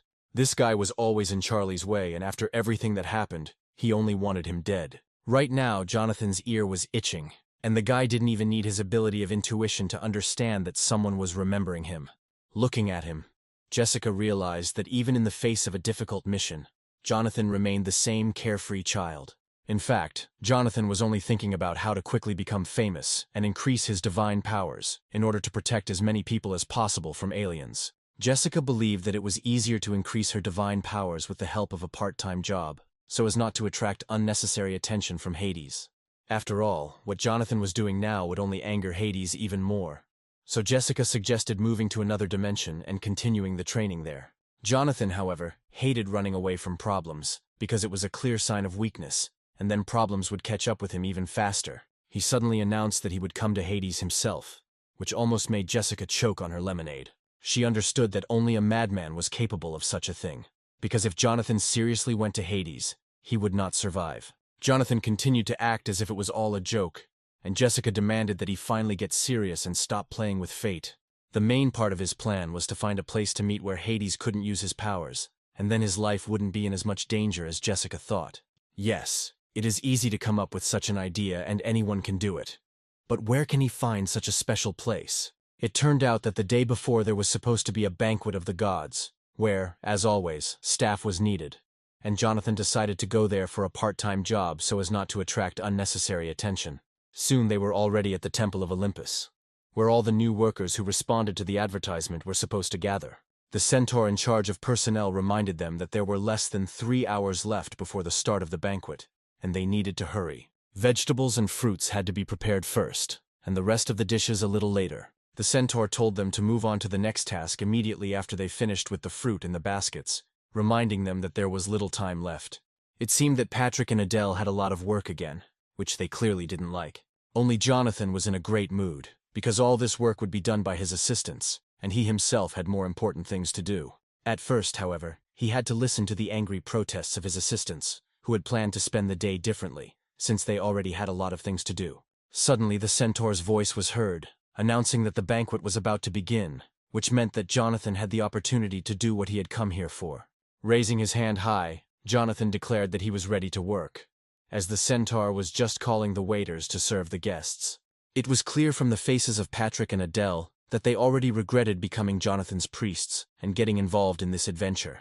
All the guests had already gathered in the main hall and were chatting loudly, enjoying the meeting after a long break between the banquets of the gods. Jonathan understood perfectly well what kind of meeting awaited him at this banquet, but it was precisely for her sake that he took this step, not wanting to run away from problems.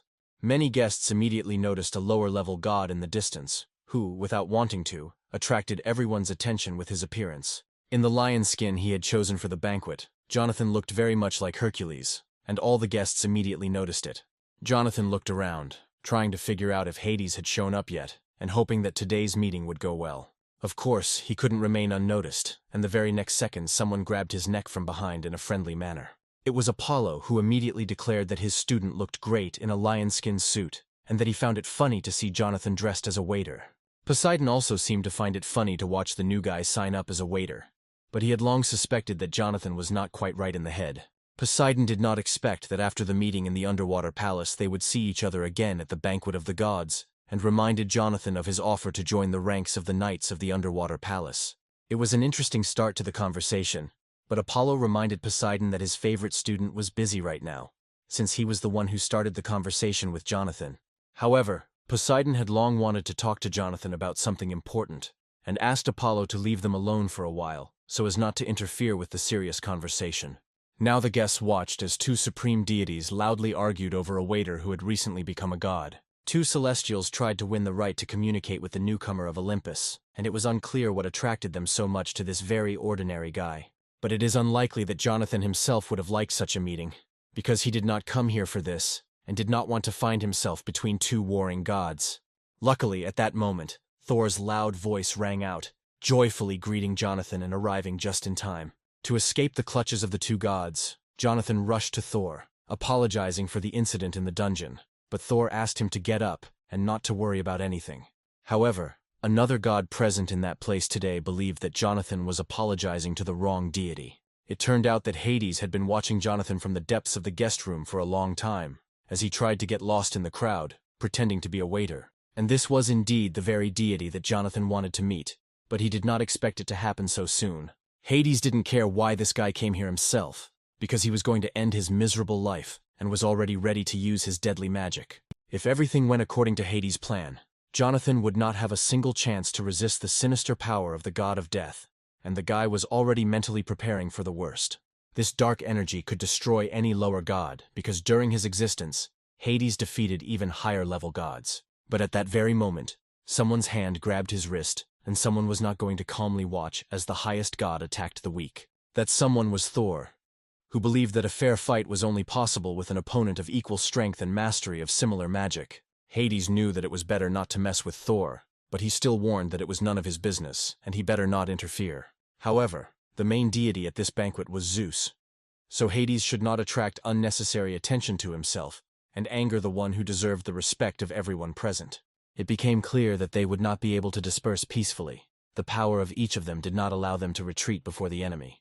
The guests at the banquet understood that a battle of the higher gods was beginning, and if they did not escape, they could end up buried under the rubble of Olympus. Luckily, they were not alone, and right between Thor and Hades, the trident of the third god, who decided to stop them, was thrust into the stone wall. Poseidon declared that on such a beautiful day there was no point in shedding blood and angering Zeus, who hated fighting at his banquets. Hades had just tried to kill a weaker god, and Thor couldn't stand to watch. In addition, Hades managed to insult Thor himself, and this was already unforgivable for anyone in this world. As Hades continued to challenge Thor to a duel, he suddenly turned towards the entrance to the main hall, hearing approaching footsteps. Poseidon slammed his trident into the floor of the guest hall with all his might to distract the angry gods and prevent bloodshed. Covering Jonathan with his body, Poseidon once again warned Hades that if he continued in the same spirit, he would have to fight two gods at once. Even Hades couldn't stand up to such a fight, and it seems he has now decided to hold back his hatred for a while, in order to let it out at a more opportune moment. However, if these fools decided to die along with the waiter, Hades was ready to give them such an opportunity. There will always be room for new corpses in his underground kingdom, even if not two gods but 2,000 come out against him. And the very next second, creatures bringing death and destruction poured from the dark kingdom of Hades straight into the banquet hall. Hades accepted the challenge, and Poseidon watched in horror as many small black creatures rushed at him. It was all really about Jonathan. Hades had been waiting for a long time to meet this lesser god, and did not want to miss such an opportunity. It seems he has seen so much death during his existence that the death of another lesser god will not change anything. But the place for this long-awaited meeting was chosen extremely poorly, and among those present was someone who would never have allowed this to happen. In the main hall appeared someone whom even Hades would not dare to contradict, because it threatened imminent death. It was Zeus who immediately asked who had started this fight, knowing full well that the host of the banquet would be displeased. Noticing Hades, Zeus reminded him that this was a festive banquet, not a funeral, and that there was no place for the god of death here. Only now Jonathan noticed that in the presence of Zeus, Hades' strength weakened, as if he feared him more than all the other gods of Olympus. Hades claimed that a sacred relic had been stolen from his underworld and that he was simply doing his duty. Zeus could hardly believe that anything could be stolen from the god of death, so this excuse seemed unconvincing to him. However, judging by the commotion caused by Hades, the loss was indeed valuable, and Zeus became curious about what exactly was stolen. After a short pause, Hades admitted that Cerberus had been stolen from his dungeon, which came as a complete surprise to everyone present. Many have already heard rumors that the main guardian of the kingdom of the dead has recently disappeared. Imagine everyone's surprise when it turned out that Cerberus had been stolen by Jonathan, who had recently become a minor god. Jonathan immediately began to justify himself, saying that it was not theft, but that he simply used Cerberus for the common good, and then sent him home. But Zeus was no longer interested in sorting out the details of their argument. In front of him stood the same guy about whom so many rumors had been circulating lately. Looking closely at Jonathan, Zeus asked what kind of deity he was and what creatures served him.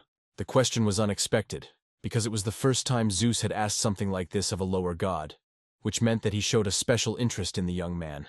Jonathan unexpectedly admitted to everyone that he was the god of the sword, and for the first few seconds Zeus could not understand since when gods, even the lower ones, command swords. In addition, it was unclear what element this young god controlled, since he couldn't control all the swords in the world at once. Zeus understood that he was dealing with a lesser god, which meant that many abilities were not yet available to Jonathan. It is even more strange that this young man managed to steal a dog that was capable of striking fear into even Zeus himself. This question only made Jonathan smile, because remembering the details of that day, he realized that it was better not to talk about it yet. When Jonathan first met Cerberus, who had guarded the underworld for 1,000 years, he almost immediately tamed him like a mongrel. To do this, he used a collar found in one of the columns at the entrance to the kingdom of the dead.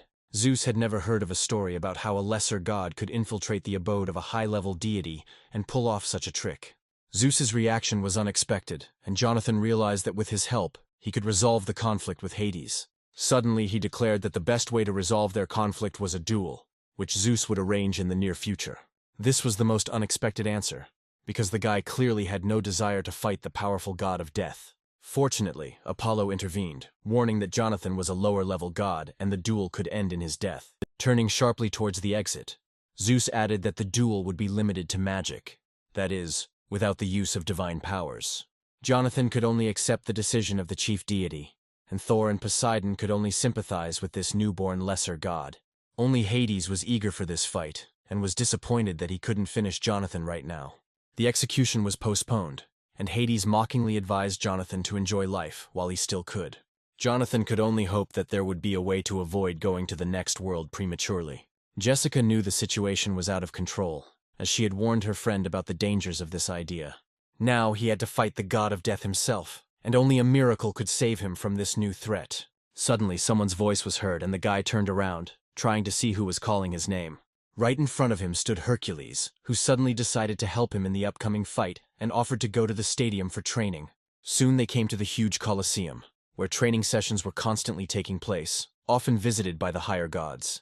Along the way, Hercules explained that it was on this training ground that he had mastered the most complex techniques since childhood, which had helped him in many battles. Jonathan did not expect that Hercules would agree to help him, and was glad to find such a strong mentor. In response, Hercules smiled and said that the guy's best gratitude would be victory in the upcoming fight. Who would have thought that the greatest hero of Greek mythology would pay so much attention to a newcomer who had not even become a full-fledged god? As Jonathan walked deeper into the Colosseum, he saw two celestials sparring and realized that the most powerful gods were training here. The gods wore magnificent armor, as if it had been forged especially for them to enhance their abilities.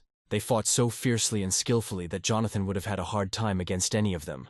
After a deft blow from a girl who had trained in fights against strong opponents since childhood, her opponent collapsed onto the sand of the Colosseum.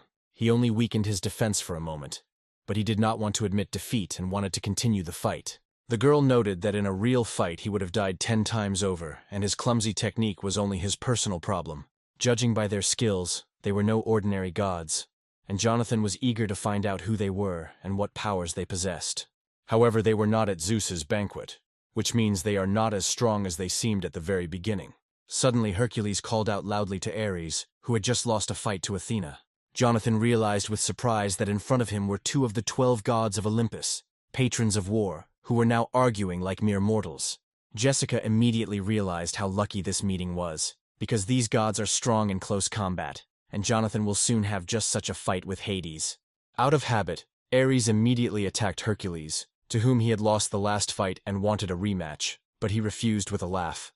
Today Hercules did not come to the Colosseum alone and wanted to introduce his new student. Turning around, Ares saw the lesser god and did not understand what this runt was doing in the Colosseum. Hercules explained that at the banquet they missed some hot news that they would discuss for a long time, because Jonathan had to fight Hades. The two had caused chaos at the banquet, and now Zeus had ordered them both to prepare for a duel. Athena immediately realized that the girl was superior to Jonathan in skills, but she had never seen such energy emanating from him. Ares just needed a partner for sparring, and he decided not to put it off for long and fight with swords right now. After all, the only way to determine the true level of strength was through combat, so he gripped the hilt of his sword tightly. Pointing his sword towards Jonathan, Ares offered him a fight, and only then allowed him to train in the Colosseum. Jonathan only wanted to watch the training and never expected to have to fight one of the gods. As luck would have it, Jessica informed him that she needed to return home to help open the gate, meaning Jonathan would have to fight alone. There was no choice left, and Jonathan could only hope that this training fight would not end in his death. As Ares approached Jonathan, he acknowledged that he could feel a powerful energy coming from him, but he was not about to back down from a lesser god. Looking Jonathan in the eye, he warned him that the attack was about to begin and told the boy to get ready. Ares was not surprised that Hades chose Jonathan as his opponent, and most likely, he simply did not want to take risks in a fight with a strong god. Besides, he had long known Hades' quarrelsome nature and his eternal tendency to conflict. To survive the fight, Jonathan needed to show all his strength, and today's training could help with that. Having said this, Ares quickly rushed at his opponent, ready to fight with full force, without any concessions. Ares's blow was so powerful that the shockwaves scattered stones across the entire sandy arena of the Colosseum. The god of war was in his element and didn't seem to realize that his opponent was not prepared for such tactics. For a long time, no one could see Jonathan in the thick dust that rose in the arena of the Colosseum after the blow. It turned out that, having missed the blow and almost breaking through the wall of the Colosseum with his back, Jonathan still remained on his feet in a fighting stance. Ares was clearly pleased with his blow, but he was eager to see how the newcomer handled the sword. With these words, he rushed into the attack again, swinging his sword with the clear intention of ending the duel. The blow was crushing, and it seemed that Jonathan would not be able to reflect it. But the guy, to everyone's surprise, fought on equal terms with the supreme deity. And even though Jonathan was only defending himself, not counterattacking, his eyes burned with the rage of a lower deity, eager to prove his right to be in this arena. He parried blow after blow, and although he did not carry out any attacks of his own, he did not miss a single truly dangerous attack. Athena, watching the duel, noted to herself that this lesser god was doing a good job of repelling the attacks of the mighty Ares. But even with such skills, they were completely different in speed and strength. However, one should not have expected a different outcome in the battle of gods of such different levels, because Ares had long established himself as a formidable fighter. However, he was not going to stop there and, having warned his opponent, began a new attack. It seemed Ares was so carried away that he forgot that it was just a training fight and fought Jonathan for real. He pushed off the ground with such force that a crater seemed to form under his feet, and the sand in the Colosseum arena was thrown up into the air. Jonathan, realizing that he couldn't withstand a few more such attacks, decided to give up because the difference in their levels was too great. But Ares did not accept his surrender and wanted to continue the fight, because only now did he begin to truly desire victory over this boy. An hour passed, and Athena noted with surprise that the guy lasted longer than she expected. Hercules understood that it was time to stop the fight. Ares was so carried away that he lost all sense of proportion and seemed to have ceased to be aware of what was happening. But Athena, for some reason, did not interrupt the fight and suggested that Hercules watch a little longer. Jonathan had been dodging Ares's continuous attacks for the second hour now, and it was clear that the situation was unlikely to change. Everyone understood that no lesser god could stop Ares' sword, although, of course, miracles sometimes happen. Suddenly, after his next blow, Ares felt that something had changed. The longer the fight went on, the better Jonathan blocked his blows, and Ares began to doubt his victory.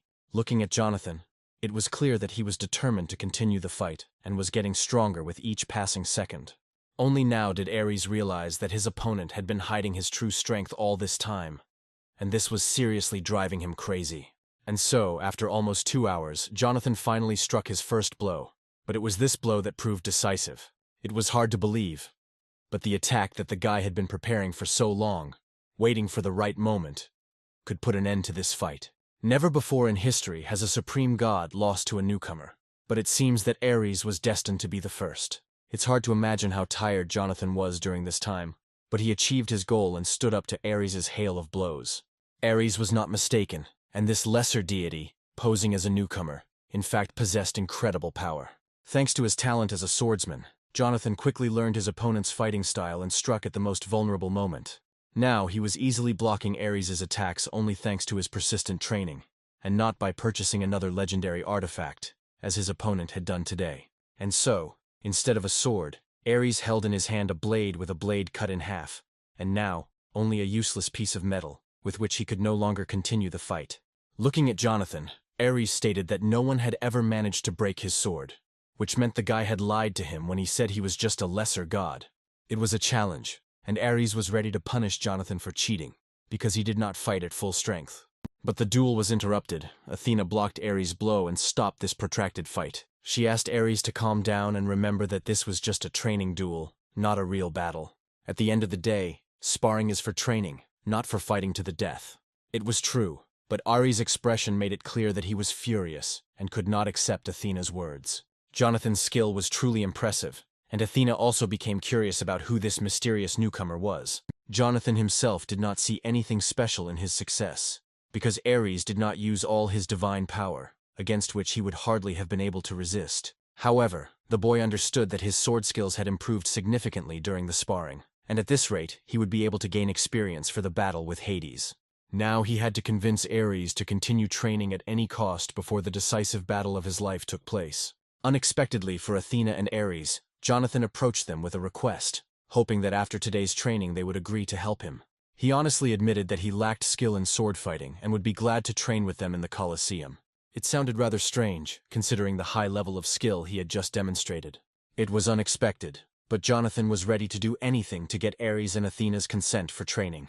Athena reminded once again that Ares did not fight at full strength and was only practicing new techniques. The big difference in levels didn't stop Jonathan, but on the contrary, it made him even more excited. Athena agreed to fulfill his request, but warned him that he should not expect an easy walk. Yes, she really kept her word, because from the very first minutes of training, Jonathan understood that everything would be serious. Hordes of stone giants were sent against him, and he had to destroy them almost without respite. And from the podium, Ares shouted that he had only a minute left before the fallen stone mutants would rise again. The monsters in the training battle kept coming and coming, and Jonathan, unfortunately, had already completely exhausted his supply of divine power. Of course, with full strength he would have destroyed them all in one blow, but now it was not enough to use even the most basic magical skills. There was one last chance left, and, gripping the hilt of the sword tighter, Jonathan activated a new ability. The energy waves emanating from the sword cut through the stone bodies of the mutants like a hot knife through butter. Ares, who was watching the duel, was amazed, because if he were in his ward's place, he would not have been able to repeat such a spectacular blow. As a result, instead of stone giants, only piles of rubble remained on the sandy arena of the Colosseum. Looking at this side, it was unclear. If this newbie possessed such magic, then who he really was. Jonathan calmly claimed that he was a very ordinary god, simply using one of his long-known skills. Suddenly, Ares grabbed Jonathan by the collar, declaring that no one had used such primitive energy for a long time. The girl realized that Ares was still angry about losing their fight, and that was why he was talking nonsense. After all, there was no rule prohibiting the gods from using magic. Moreover, it was the gods who once granted people such magic. But Ares was sure that no self-respecting god would use magic against divine power. Seeing that the argument had reached a dead end, Jonathan decided to prove his case and stated that he was ready to prove that he had not used any prohibited techniques. What he was about to do was something only a true god could do, no matter how good the disguise. The next moment, two priests summoned by Jonathan appeared on the training ground. Jonathan hoped that Ares would now believe him, because who but a god could call the priests at any moment?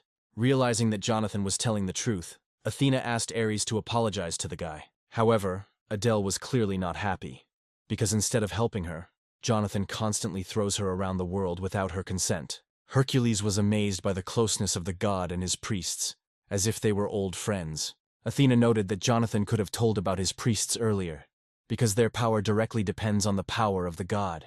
She even volunteered to personally train the priests to make the classes more interesting and useful for Jonathan.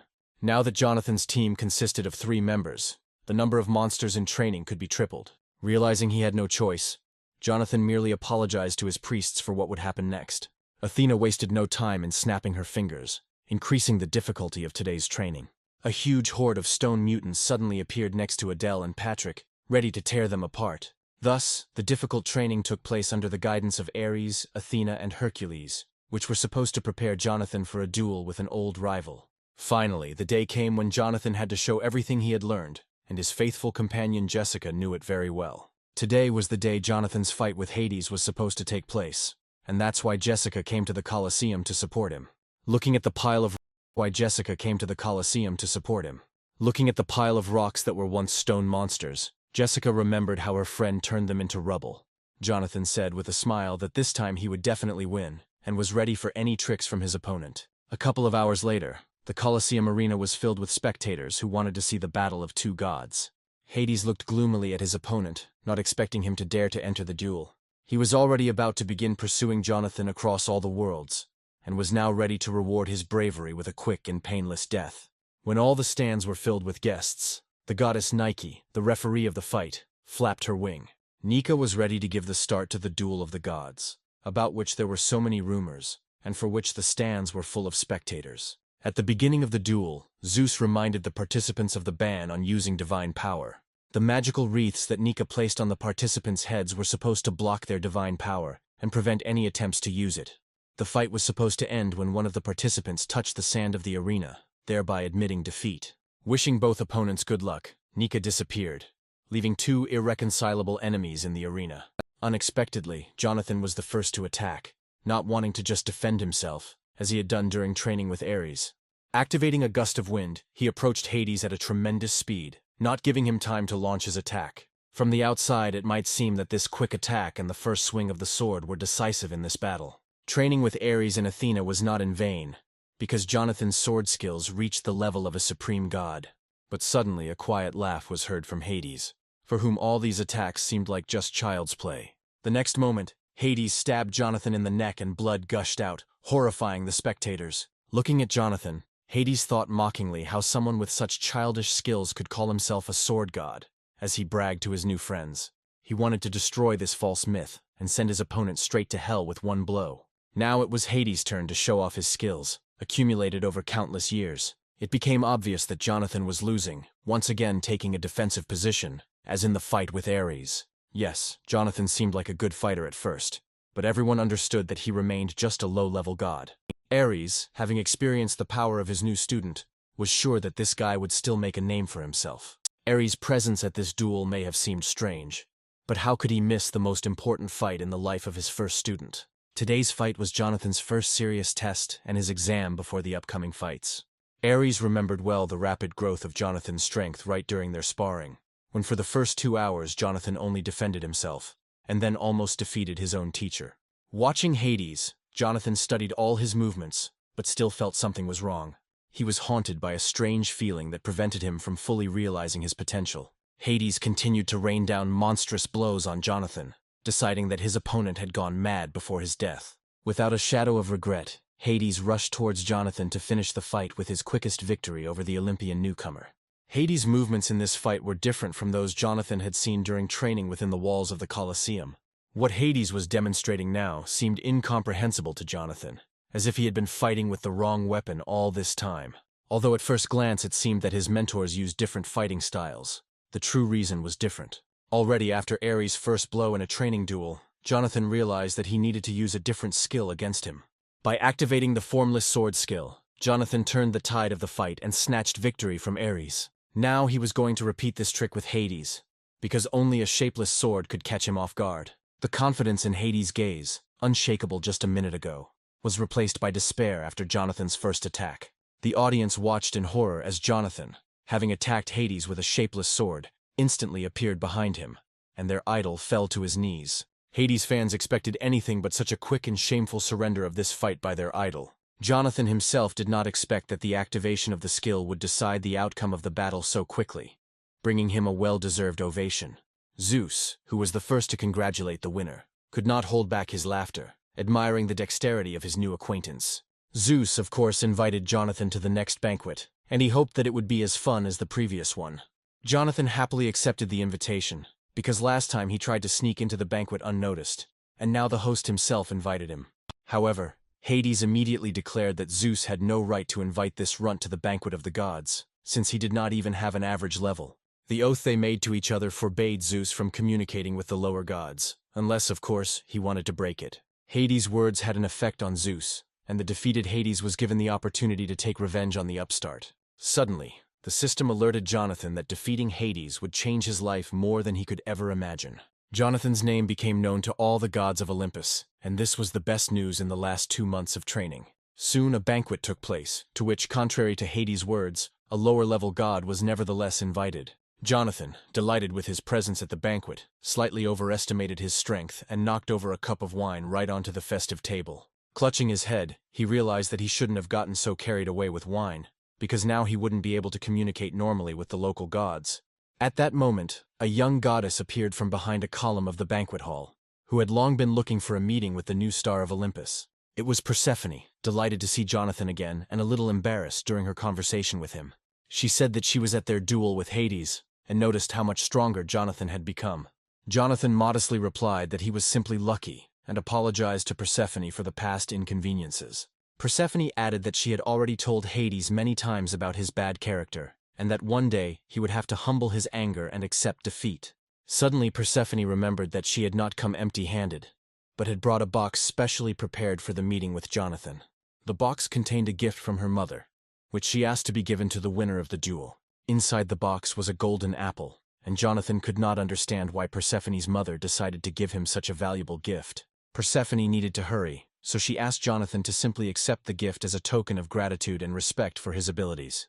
Soon, a girl appeared in the same place who was more worried about Jonathan than anyone else in the audience. Seeing Jessica, Jonathan said that she had come just in time because he had noticed an interesting ad for a part-time job that morning. He offered to work together with Jessica, although he doubted that she would be happy with this news. Jonathan decided that the banquet was the perfect time to ask one of the higher gods to help him with his problems. Jessica noticed the golden apple that Persephone had given him in Jonathan's hands, and couldn't understand how he had come into possession of such a valuable relic. With the help of this apple, Jonathan wanted to fulfill his promise and help Adele, whom he immediately called loudly from the other end of the room. An unsuspecting Adele was surprised to hear her name called from somewhere far away, and the very next second she shuddered in fear when Jonathan instantly approached her. Jonathan, of course, scared Adele, because she was already nearby, and there was no need to fly here at such speed. Instead of answering, Jonathan shoved the golden apple Persephone had given her into her mouth, and one could only guess what he had in mind. After taking a bite of the golden apple, Adele looked at Jonathan for a long time, trying to understand what it was. But it turned out that the golden apple instantly cured Adele of mana deficiency syndrome. Jonathan confirmed with a smile that the apple's magic had worked, as mana was circulating in her body again as before, meaning he had kept his promise.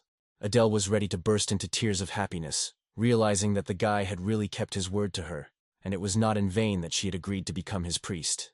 Right now she felt a warm energy in her hand, permeating every cell of her body and concentrated in one small point. Only now did the girl understand what mana was, and what a person who possessed it felt. Looking at her, Jonathan suddenly asked how she felt, and what had changed in her consciousness after coming into contact with this energy. After a short pause, the girl could only briefly answer that the feelings inside her were wonderful. She had dreamed all her life to see this little light in her hands, and now her dream has finally come true. Her dream had come true, but with tears in her eyes she realized that she had nothing to repay Jonathan with. At that moment, Jessica appeared next to them, saying that it was not yet time to say such words. After all, the golden apple only unblocked the mana flows, and the girl is still far from becoming a real magician. And although these words sounded cruel and could demotivate anyone, Adele understood that Jessica was right. But there was still something Jessica had to say, because the result was worth celebrating.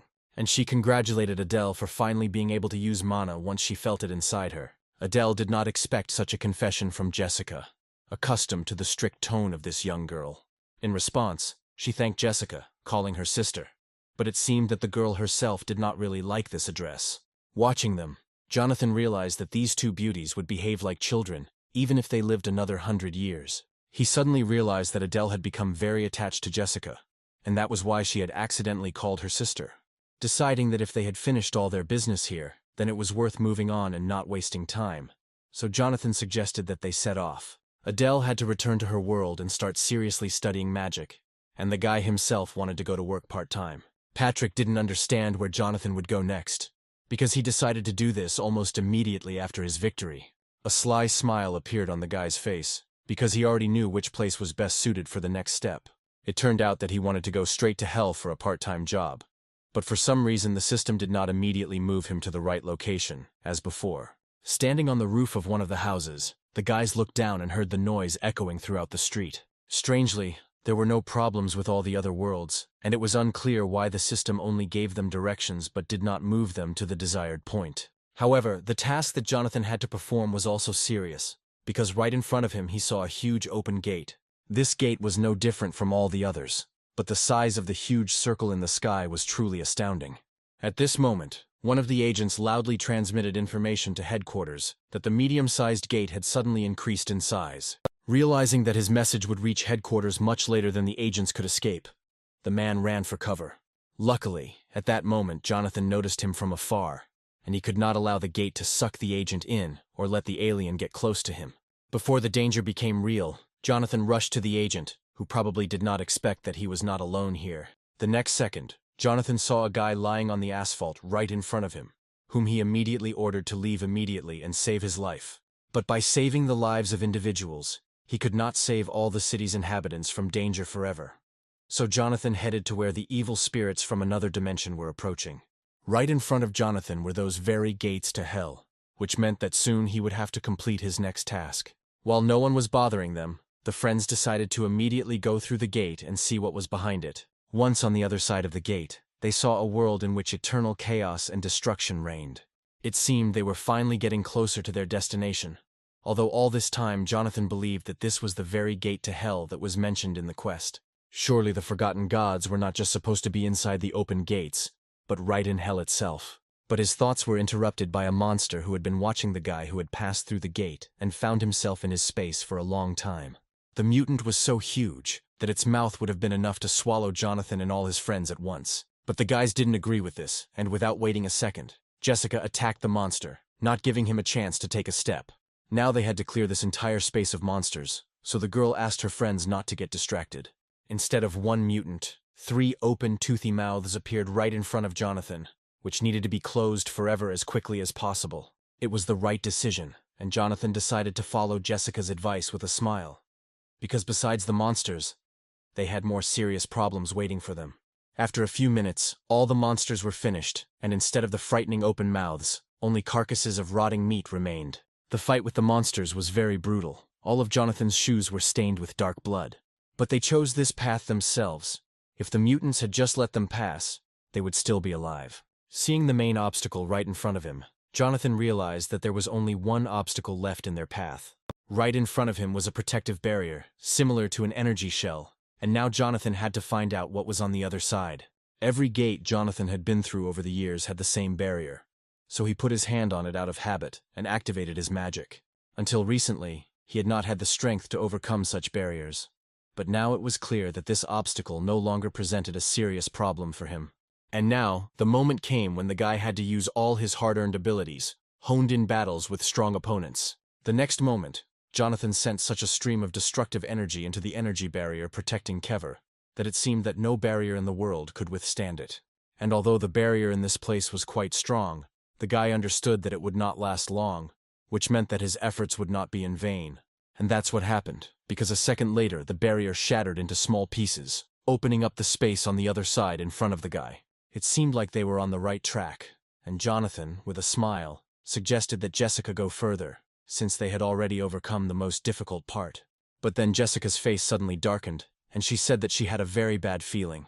She suddenly felt like turning back, no matter how far they had come.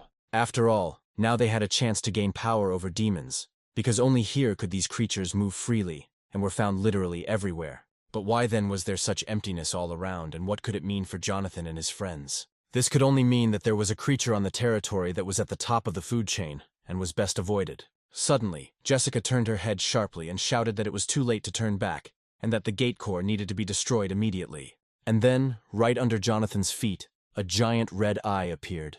The eye of the very creature that was the master of these territories. The guy only had time to turn around, but it was clear that he would never forget this meeting.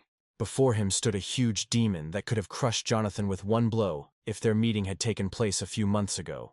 Seeing her friend frozen in stupor, Jessica shouted loudly at Jonathan to move and dodge the attacks. But then, a monstrous whirlwind began to swirl next to Jonathan, and it became clear that it was too late to destroy the core, and now the guy had to face the unknown. The next moment he found himself in a space where the sky was strewn with glowing puzzles, and it was unclear where he was. The ground beneath his feet was also made up of the same puzzles, as if it was not the real world, but an illusion in which Jonathan had somehow found himself. Just a minute ago he was fighting a giant monster in hell, and now he found himself in a completely unfamiliar dimension. Suddenly loud voices were heard nearby, and the guy turned around to see who else was in this strange place. He saw a little girl he had never met before, holding her friend's hand and cheerfully beckoning Jonathan to run after them. It was unclear who these children were or what was going on here, but they clearly knew the place much better than Jonathan. There was no one else to ask, so Jonathan loudly asked them to stop and listen to him. But after taking just one step, he realized that the puzzle platform under his feet suddenly broke off, and he flew into the void. The next moment, his body began to be enveloped by some kind of dark matter, which seemed to rule this space, subjugating all living things. It was unclear whether his battle with the monster was still ongoing, or whether it was already over, and everything around was the beginning of his new life after death. Otherwise, it was difficult to explain how he ended up here and what was happening in this new dimension. After walking a few more steps, Jonathan suddenly discovered someone's body lying under his feet, which he accidentally stepped on. He realized that the guy lying on the ground was not moving, and all his clothes were stained with blood. Anyone would have been numb from such a terrible picture. But one detail immediately caught Jonathan's attention. The green jacket the dead man was wearing was painfully familiar, and a terrible guess came to the guy's head. Jessica appeared behind Jonathan, her face covered in blood and quietly calling his name, barely holding back her tears. Drawing level with Jonathan, she approached the dead man, as if not noticing the guy next to her. The girl fell to her knees and began to ask the guy for forgiveness for not being able to protect him in the last fight. It was now clear that Jessica simply couldn't hear Jonathan, but he was desperately trying to reach her, not understanding what was happening. Putting his hand on her shoulder, he told her again that she didn't need to cry or ask for forgiveness, because he was alive and standing right behind her. But instead of Jessica, the next moment there was emptiness, and all that remained of her image were fragments floating in the air. It was hard to believe, but Jessica too turned out to be an illusion, just like all this space around Jonathan. But that was not all. Turning around, he saw a picture that he could not have dreamed of even in his worst nightmare. Right in front of him he saw himself, pierced on all sides by swords and clearly long dead.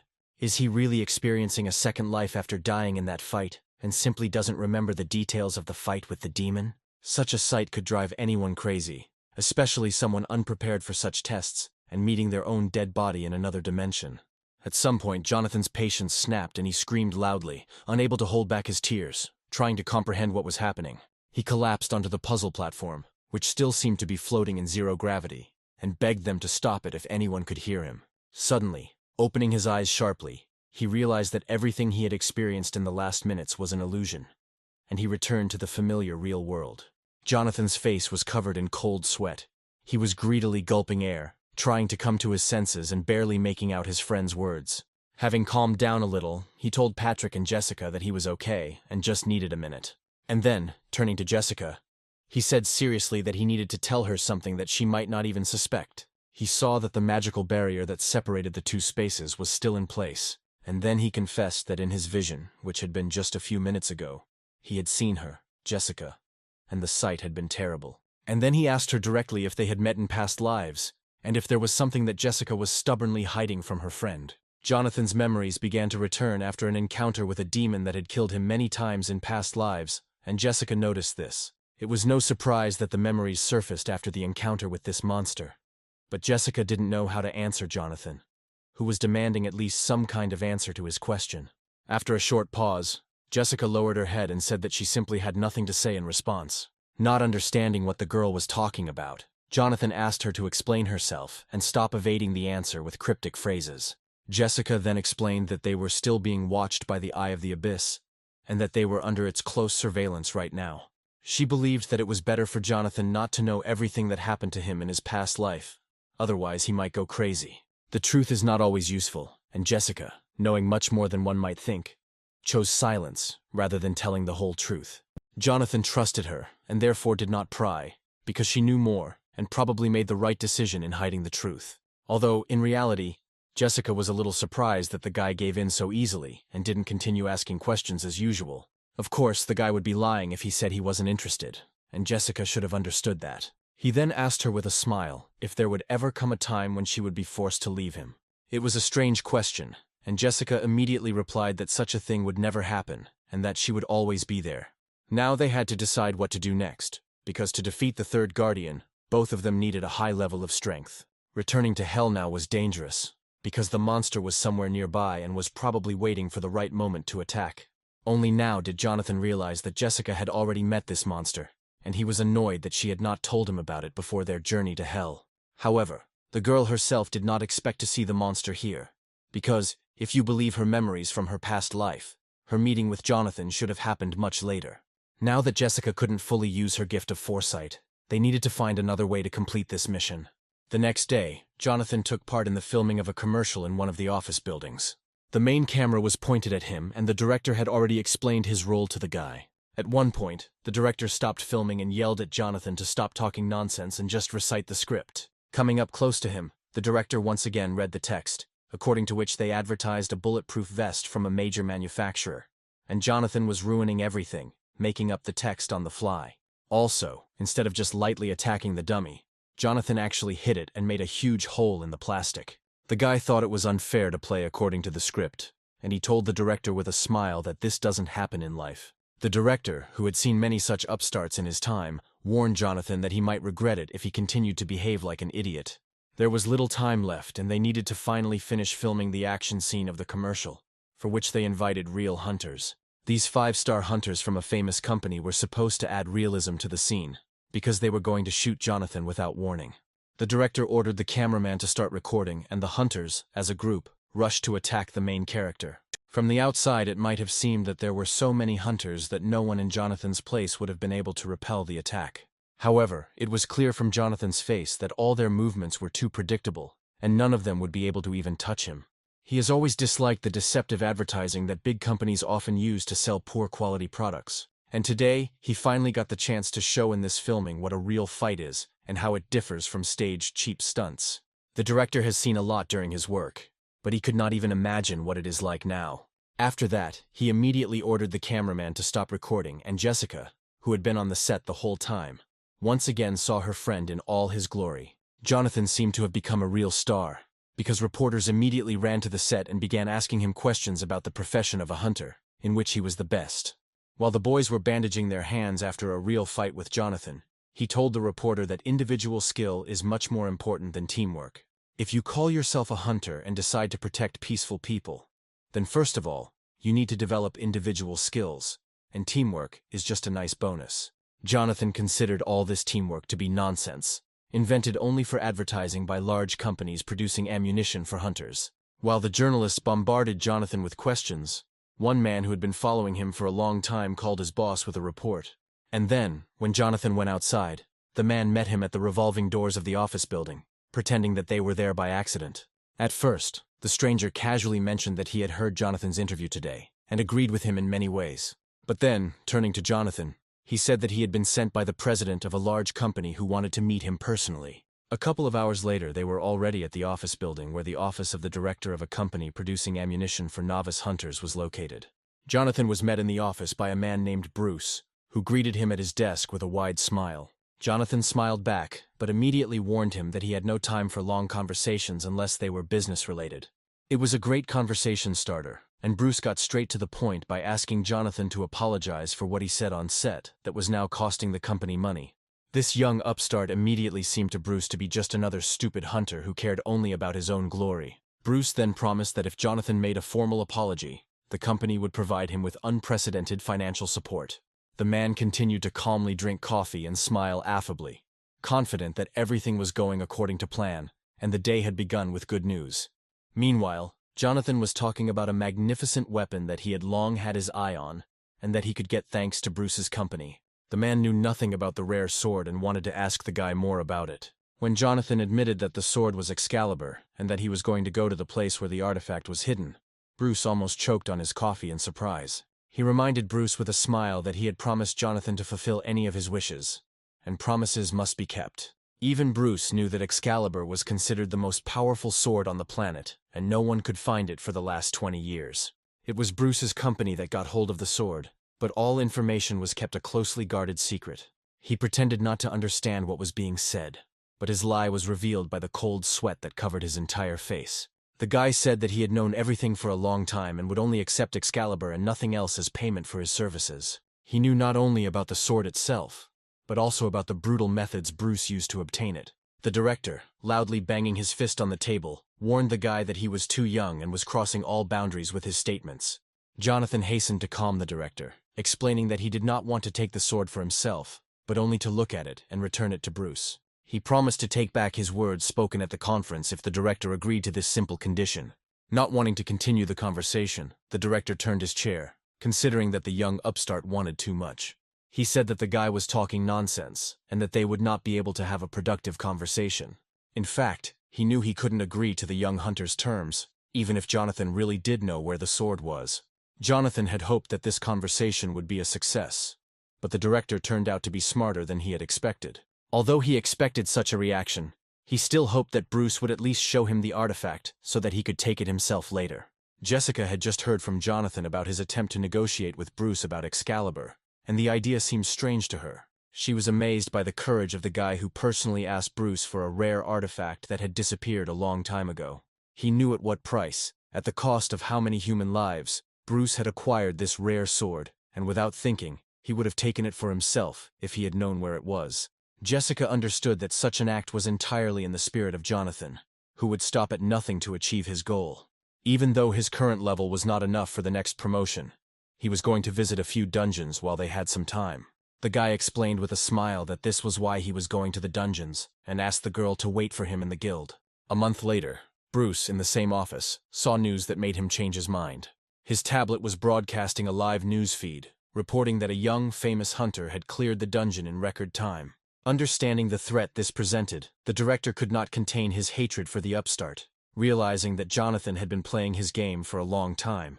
In addition, Jonathan cleared previously impenetrable dungeons within a month using the same strategy. The guy was undermining Bruce's business by declaring in every interview that equipment didn't matter, and that success depended only on the skill of the hunter. Fearing a drop in sales, Bruce ordered his assistant to find Jonathan and agree to his terms. When the assistant left the office, Bruce was already anticipating the surprise he had prepared for the hunter and was looking forward to the meeting. The meeting took place very soon in the deserted mountains, near an unknown dungeon, where they planned to go down for the sword. Excalibur was located deep underground and they had to walk a long way down the stairs leading to the secret room. As agreed, Jonathan had only 5 minutes to look at the artifact, after which they had to leave the place. Jonathan remembered the condition very well, but was ready to do anything to see Excalibur with his own eyes. Entering the secret room, the guy realized that his goal was already very close, and then he saw Excalibur standing on a golden dais, and he couldn't wait to take it in his hands. The sword was truly a legendary artifact, and Jonathan was likely the first hunter to come this close to it. The sword increased the owner's fighting spirit and doubled all abilities for 10 minutes without consuming energy. The spectacle was mesmerizing, and it seemed to the guy that he had achieved his goal even easier than he had expected. However, the moonfox sitting on Jonathan's shoulder seemed to sense something was wrong and tried to warn its owner. But it was too late, because Bruce was ready to put into action his plan, for which he lured Jonathan to this secret place. All this time he was looking for a lever on the wall, hidden behind the brickwork, which was supposed to activate something that would rid him of his headache forever. As he pressed the brick into the wall, a loud noise echoed throughout the dungeon, as if the walls in the next room had begun to move. Jonathan, of course, heard the sound, and realized that Bruce was planning to perform his next trick. He realized that the heavy gates that had been open a second ago were now walled up, and he was trapped. Bruce's scream was suddenly heard from the next room, and he reported that the room was securely isolated, which meant that Jonathan and Jessica would never get out of there. This bastard wanted the young people to die a slow and painful death in this room, for which he lured them here, agreeing to the hunter's conditions.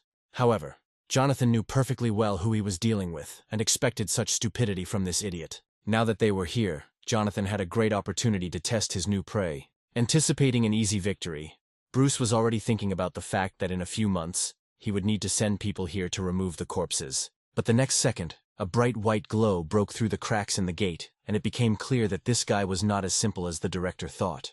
The guy achieved such energy only with the help of Excalibur, and it became clear that he was able to activate its power immediately after the first encounter with this artifact. A moment later, an explosion of such force thundered in the depths of the dungeon that a bright flash pierced the darkness and was visible even tens of kilometers away. The next day, Jonathan, already at home, watched a breaking news broadcast where Bruce was accused of a series of crimes and taken into custody pending trial. The identity of the informant who revealed the director's location to the police remained a secret, but it was the same man who now wielded Excalibur. Of course, it was Jonathan, who was so enjoying the possession of a rare relic that it was simply impossible to describe his emotions. At that moment, the door handle suddenly dropped, and his friend's loud voice came from behind the door. Having burst into the office, Patrick immediately pounced on Jonathan with reproaches, because during all this time he had never visited him. Jonathan's face was constantly flashing on television, which meant he had time for reporters, but no time left for his loyal friends. But suddenly Patrick stopped, noticing in Jonathan's hands a relic that he knew only from stories. At first he couldn't believe his eyes. Was this really the real Excalibur? Or had Jonathan gotten a skillful copy of the legendary sword?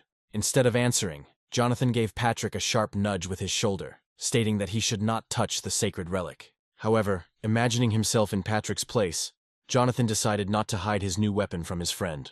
Instead, Jonathan's faithful pet jumped into his arms, happy to see Patrick and missing him. Jonathan explained that his pet and the sword are one, so if Patrick wants to touch the sword, he needs to pet Snowball first.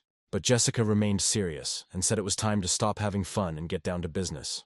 After all, they had to find the third priest, and the search led the friends to places covered in snow and ice.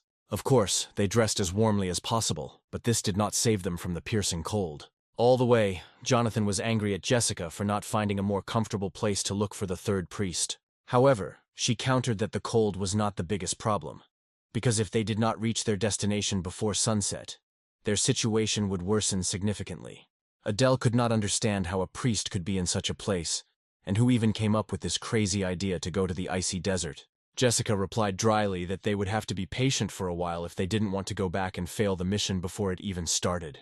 Moreover, if they stopped halfway, the world would end, and upon hearing this, all three became quiet and decided not to argue anymore. After a few hours, the first fruits of their long journey appeared, and it became clear that the goal was near. After all, behind the mountain rising right in front of them lived the very priest they were looking for. This thought made Patrick excited. Once they got there, all their adventures would finally end. But Jonathan suddenly felt that everything was not so simple, and the real adventures were just beginning. Patrick seemed to have heard the strange noise too, but still enjoying himself, he did not pay any attention to it. And then everyone saw how the mountain shook with such force, as if an avalanche was about to fall on them. Not wanting to experience this for himself, Jonathan loudly commanded his friends to run immediately. All four of them ran as fast as they could, and as they ran, Charlie tried to make sure that no one was left behind. Seeing an icy gorge, Jonathan decided to take shelter there, although the passage seemed too narrow to him. But in his hands was Excalibur, and with its help Charlie intended to widen the passage. Then, running forward, he wanted to use the power of his new sword to provide himself and his friends with an escape route. However, it soon became clear that widening the passage with magic would take several hours, and they did not have time. Jessica also tried to help, but the passage was too blocked with snow, and all her attempts were in vain. At that moment, Adele realized that it was time to repay Jonathan for the help he had given her. After all these days the girl had not wasted time, and was now ready to demonstrate her new ability. Putting her palms together and activating her magic, she prepared to show her first successes in the business in which she dreamed of becoming the best. Looking at this, Jessica calmly noted that her magic was only enough to melt a small snowdrift. In a rage, the guy began to kick the passage, which no one had managed to open with magic, although it was completely useless.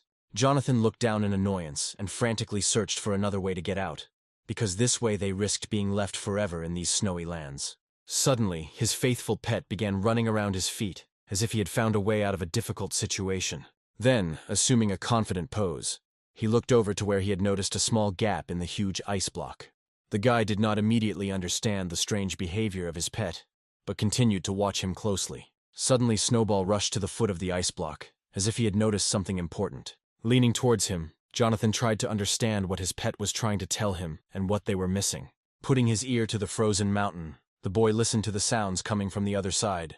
And indeed, from somewhere behind the ice wall came strange sounds that no one had heard before. Suddenly, a piece of ice next to Jonathan broke into pieces, and the guy saw a gap separating him from the mysterious sounds. What he saw the next second made him freeze in place, trying to understand what kind of creature appeared before his eyes. Right in front of him, a creature resembling a fairy was fluttering on small wings and chirping about something in a thin voice. Suddenly he realized that he saw 3 such little fairies at once, who were scared to death, mistaking him for an evil god.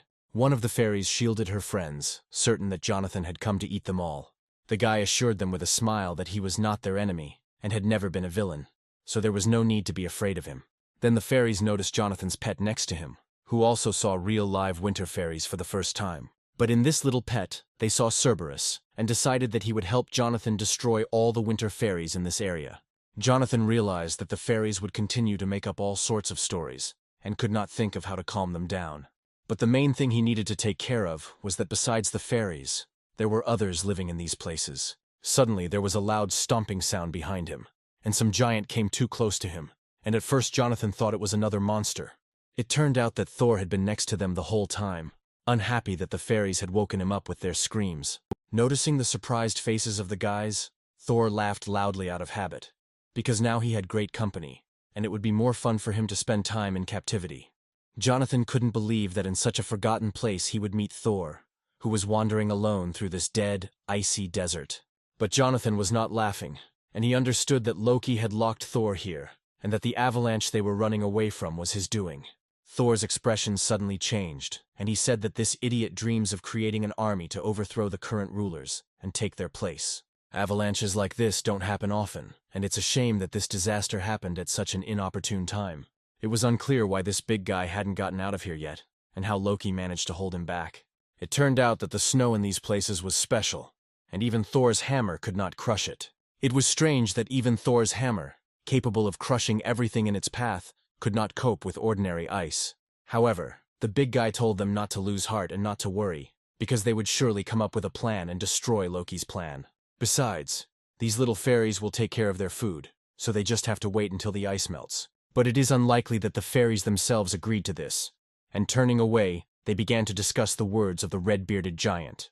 Realizing that the fairies were not thrilled with the offer to become food providers, Jonathan abruptly intervened in their conversation.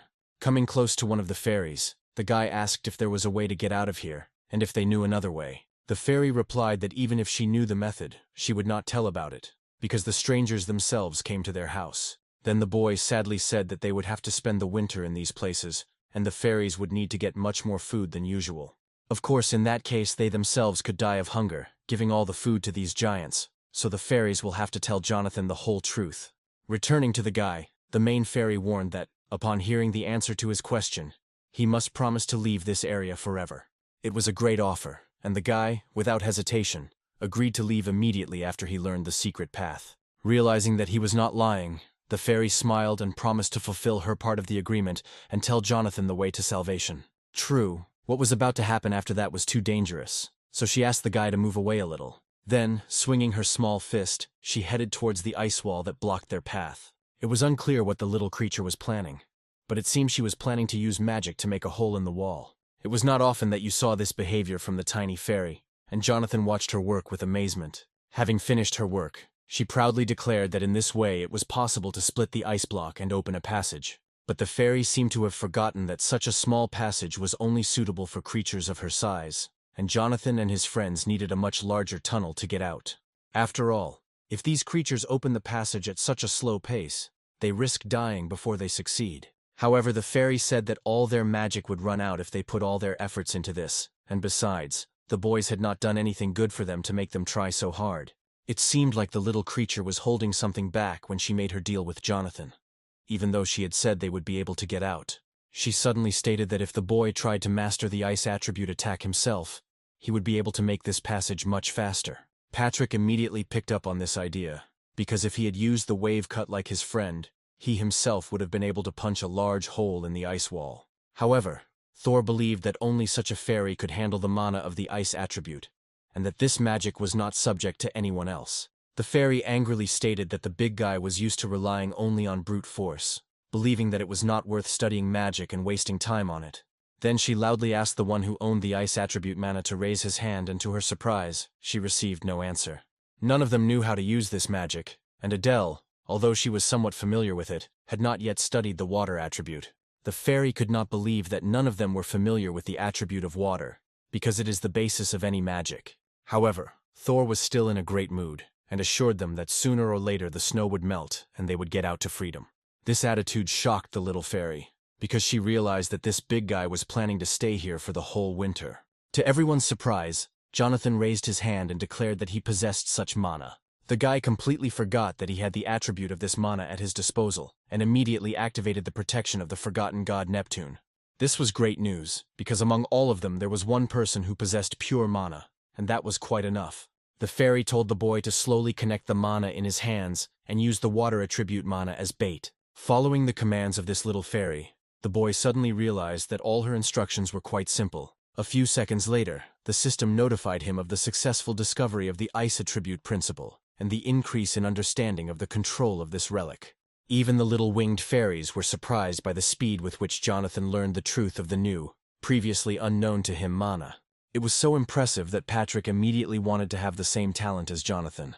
A few seconds later, a piece of ice formed from the water in the guy's hands, a shape that could only be given to it by magic. This was only the beginning, because now Jonathan had to apply his new attribute in practice, and the fairy was ready to help him with this.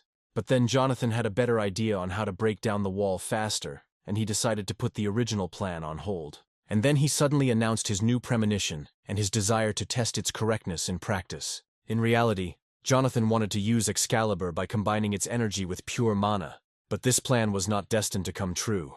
As he approached the edge of the ice mountain, he noticed below him a huge column of walking creatures that he had never seen before. Taking a closer look, he realized that those creatures were the masters of these places, and meeting them would lead to serious trouble. His fears were soon confirmed, as a column of the strongest monsters in the area was moving towards its master through the icy surroundings. They were gigantic snow giants, covered in fur from head to toe, and it was scary to imagine their strength.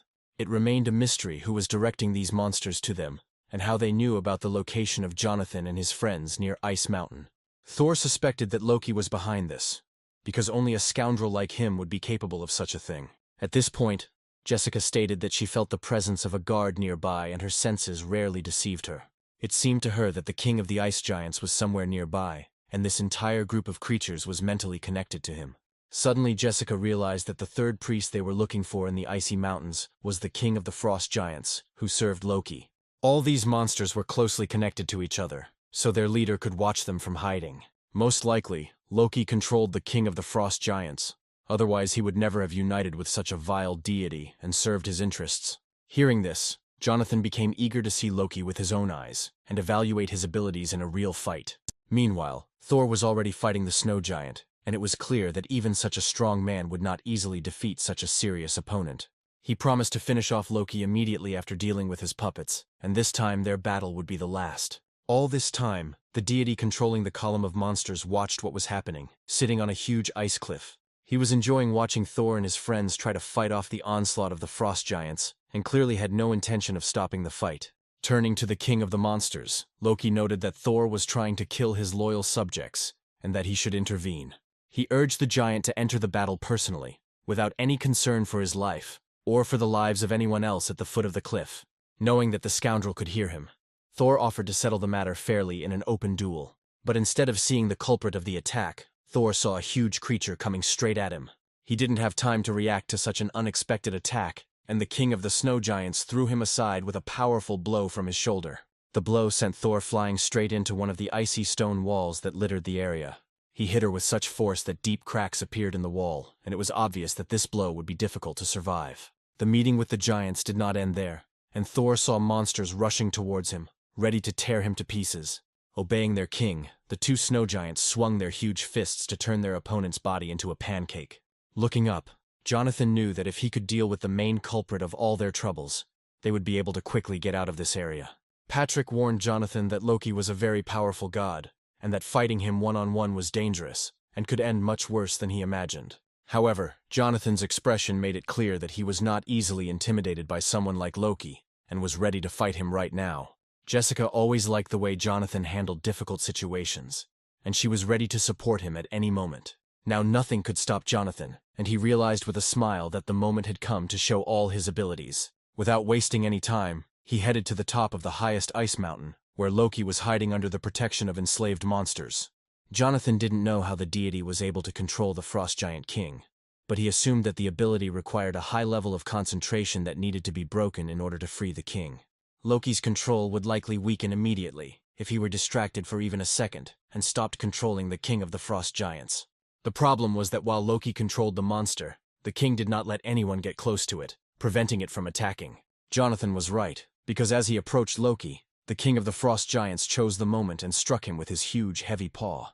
Jonathan was thrown to the side by the force of the blow, miraculously escaping serious injury after colliding with such a giant. All this time, Loki was under the tight protection of his huge puppet, and the king, who in any other situation would have killed him on the spot, continued to protect him.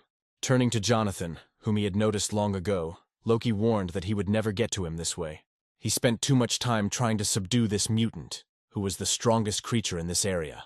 Moreover, Jonathan tried to attack Loki from behind, and he immediately realized that only a god from another world was capable of such a humiliating move. Jonathan rushed towards his target, trying to catch her off guard, but he didn't consider it mean, because Loki deserved to be punished. Loki watched Jonathan's silence, amused by the self-confidence of this lesser deity. Suddenly Loki came to his senses and decided that now was the time to introduce himself to his new acquaintance. He believed that their meeting was predetermined by heaven and wanted to show Jonathan something amazing. The gods often despised mana, but it was as much a gift as divine power. In these icy lands, where even Thor's might was useless, Loki unleashed the full power of mana. And now, without limiting himself, he decided to use the full power of his mana, which he could not afford in other worlds. Yes, it was truly impressive, as Loki's dark flame could melt even the ice wall that held Jonathan captive. All this time, Loki was unable to test his strength in a real fight, and Jonathan became the perfect target for training. But Jonathan, who had recently taken possession of Excalibur, was unlikely to agree with this and was ready to ruin Loki's plans. Smiling, Jonathan stated that he had long possessed the same skill as Loki and thanked him for revealing the secret. Loki clearly didn't expect this turn of events, because their strengths were equal and he was no longer as invulnerable as he had been a second ago. Without hesitation, Jonathan immediately approached Loki and swung Excalibur to quickly end the duel. The power of the sword, amplified by the energy of the dark flame, caused a powerful explosion, and at first it was difficult to understand what the clash of two powerful forces led to. If Loki had not controlled the Frost Giant King, the outcome of the duel would have been a foregone conclusion, as only this creature stood between him and Jonathan. Protecting his master, the giant thrust forward a giant paw, and Jonathan's sword plunged into it at full speed. Glaring at Loki, Jonathan declared that he was lucky. Otherwise he would have cut off not only his hand, but his head as well. Realizing that the guy was clearly not joking, Loki raised his hands and loudly begged for mercy. He begged to put down the sword and promised to fulfill any wish of this lesser sword god, which he still considered Jonathan to be. But in the end, Jonathan only warned that any prank of Loki would be punished by death, which he himself would carry out. Loki, smiling, assured that nothing like that would happen, and again asked Jonathan not to get excited and to think everything over carefully. After waiting for a moment, Loki suddenly turned to the king of the Frost Giants and announced his final command. Loki clearly had something in mind that he had just promised not to do. But can one trust such a treacherous deity? Of course not.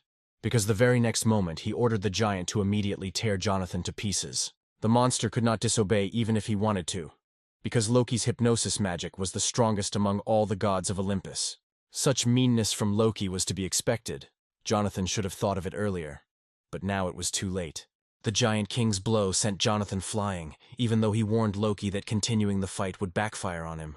But Loki seemed to hear nothing and continued to order the giant to tear his enemy apart. Under the influence of the controlling magic, the snow giant obediently followed orders, although it did not bring him any benefit. At one point, Jonathan found himself on a huge ice floe flying down the mountain and realized that this fight was turning into a deadly test. At the last moment, he shouted at the giant to stop and stop following Loki's insane orders. But the giant could not stop and swung his giant fist to smash Jonathan across the ice floe. The impact was so strong that the ice floe shattered into pieces, and it was unclear whether Jonathan survived. But it was at that moment that Jessica appeared next to him, keeping her promise to be there at the right moment. Even Loki was knocked off his feet by the shockwave and sent flying down. although it was obvious he was using magic to save himself. Loki should not be underestimated. He was ready to do anything for the sake of revenge, even to kill innocents. And now, together with Loki, the king of giants, controlled by him, who had served him faithfully until the last minute of his life, fell into the abyss. Jonathan slowly approached the edge of the cliff, realizing that the snow giant had died because of Loki, who had pulled him down with him. It seemed that the god of deception had gone completely mad, and was ready to destroy everyone who did not obey him, even his own slave. Peering into the darkness of the abyss, the guy didn't even see the bottom, and was sure that the giant had crashed. But suddenly he noticed that someone's eyes were looking at him from the abyss, and this creature was definitely alive. What kind of creature was this? Could the king of the snow giants really survive a fall from such a height? And from the darkness of the abyss, the burning eyes of a monster looked at him, as if waiting for the moment to attack.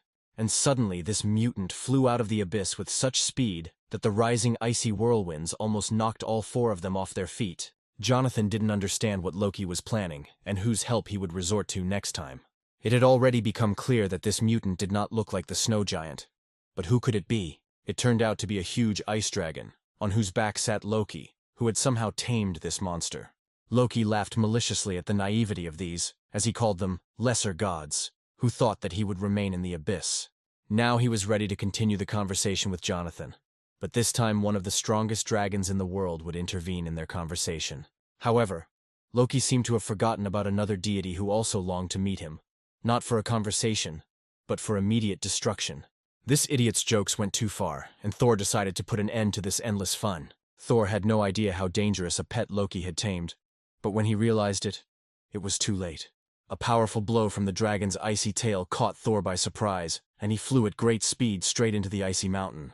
Loki immediately used his ability to quickly descend from the dragon's head to the ground. A second later, he was already standing below, ready to continue the fun that no longer amused anyone except this enraged god.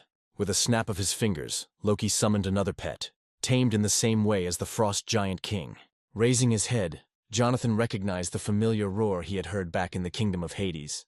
This monster, tamed by Loki, was as strong as the king of the Frost Giants, and was ready to fight for his master to the death. It remained a mystery where Loki got so much mana to tame three powerful creatures at once and make them his loyal subjects. His most beloved pet, the Ice Wolf, was ready to tear apart anyone who dared to approach Loki. Loki considered himself a genius, because he, unlike other gods with whom he lived in another world, knew how to use mana.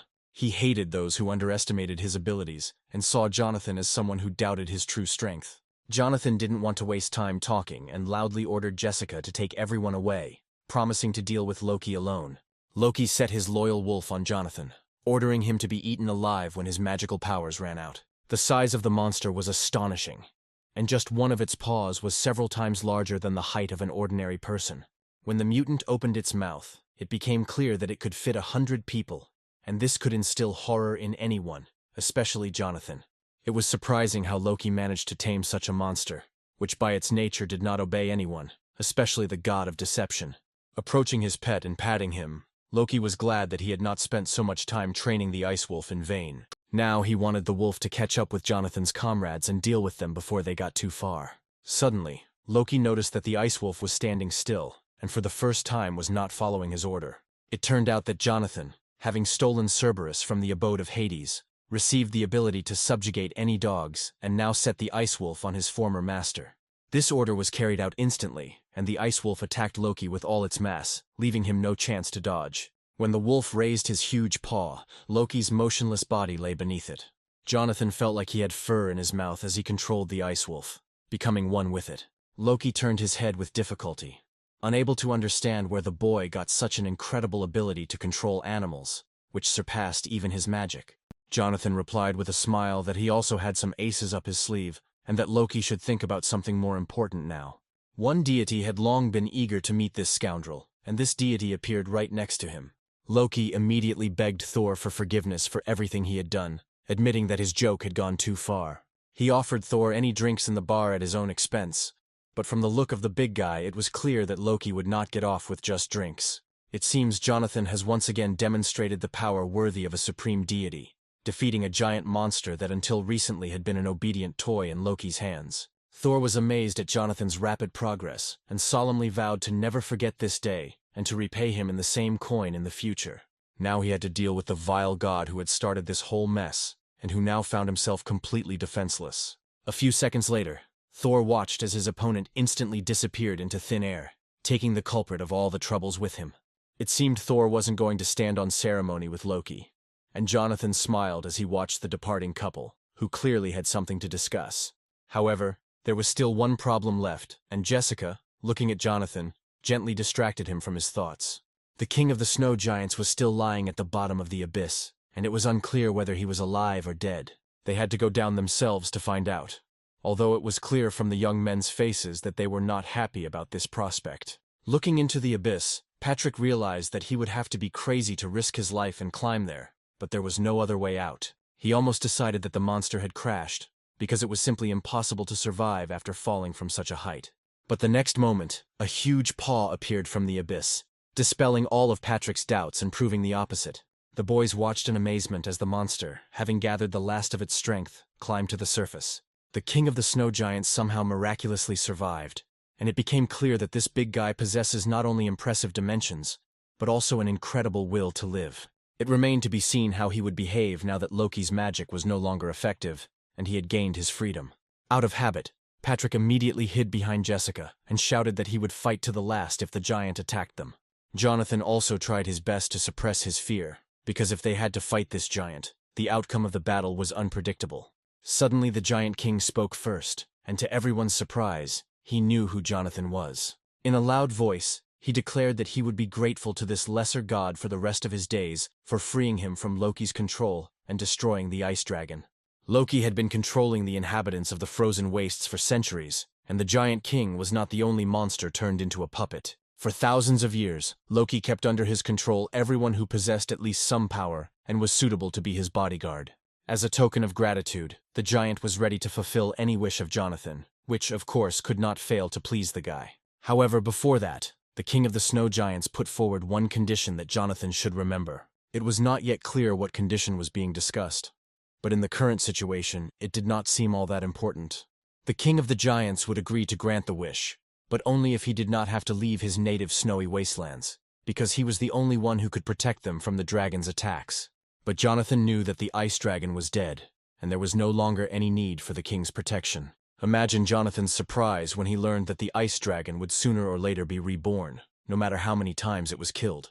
The king of the snow giants and his subjects waged an endless war with the ice dragon, and this became the meaning of their existence. Was there no way to prevent the dragon from returning and end it once and for all? Then the giant told of an ancient prophecy that had been passed down from generation to generation, which Jonathan needed to know in order to get an answer to his question.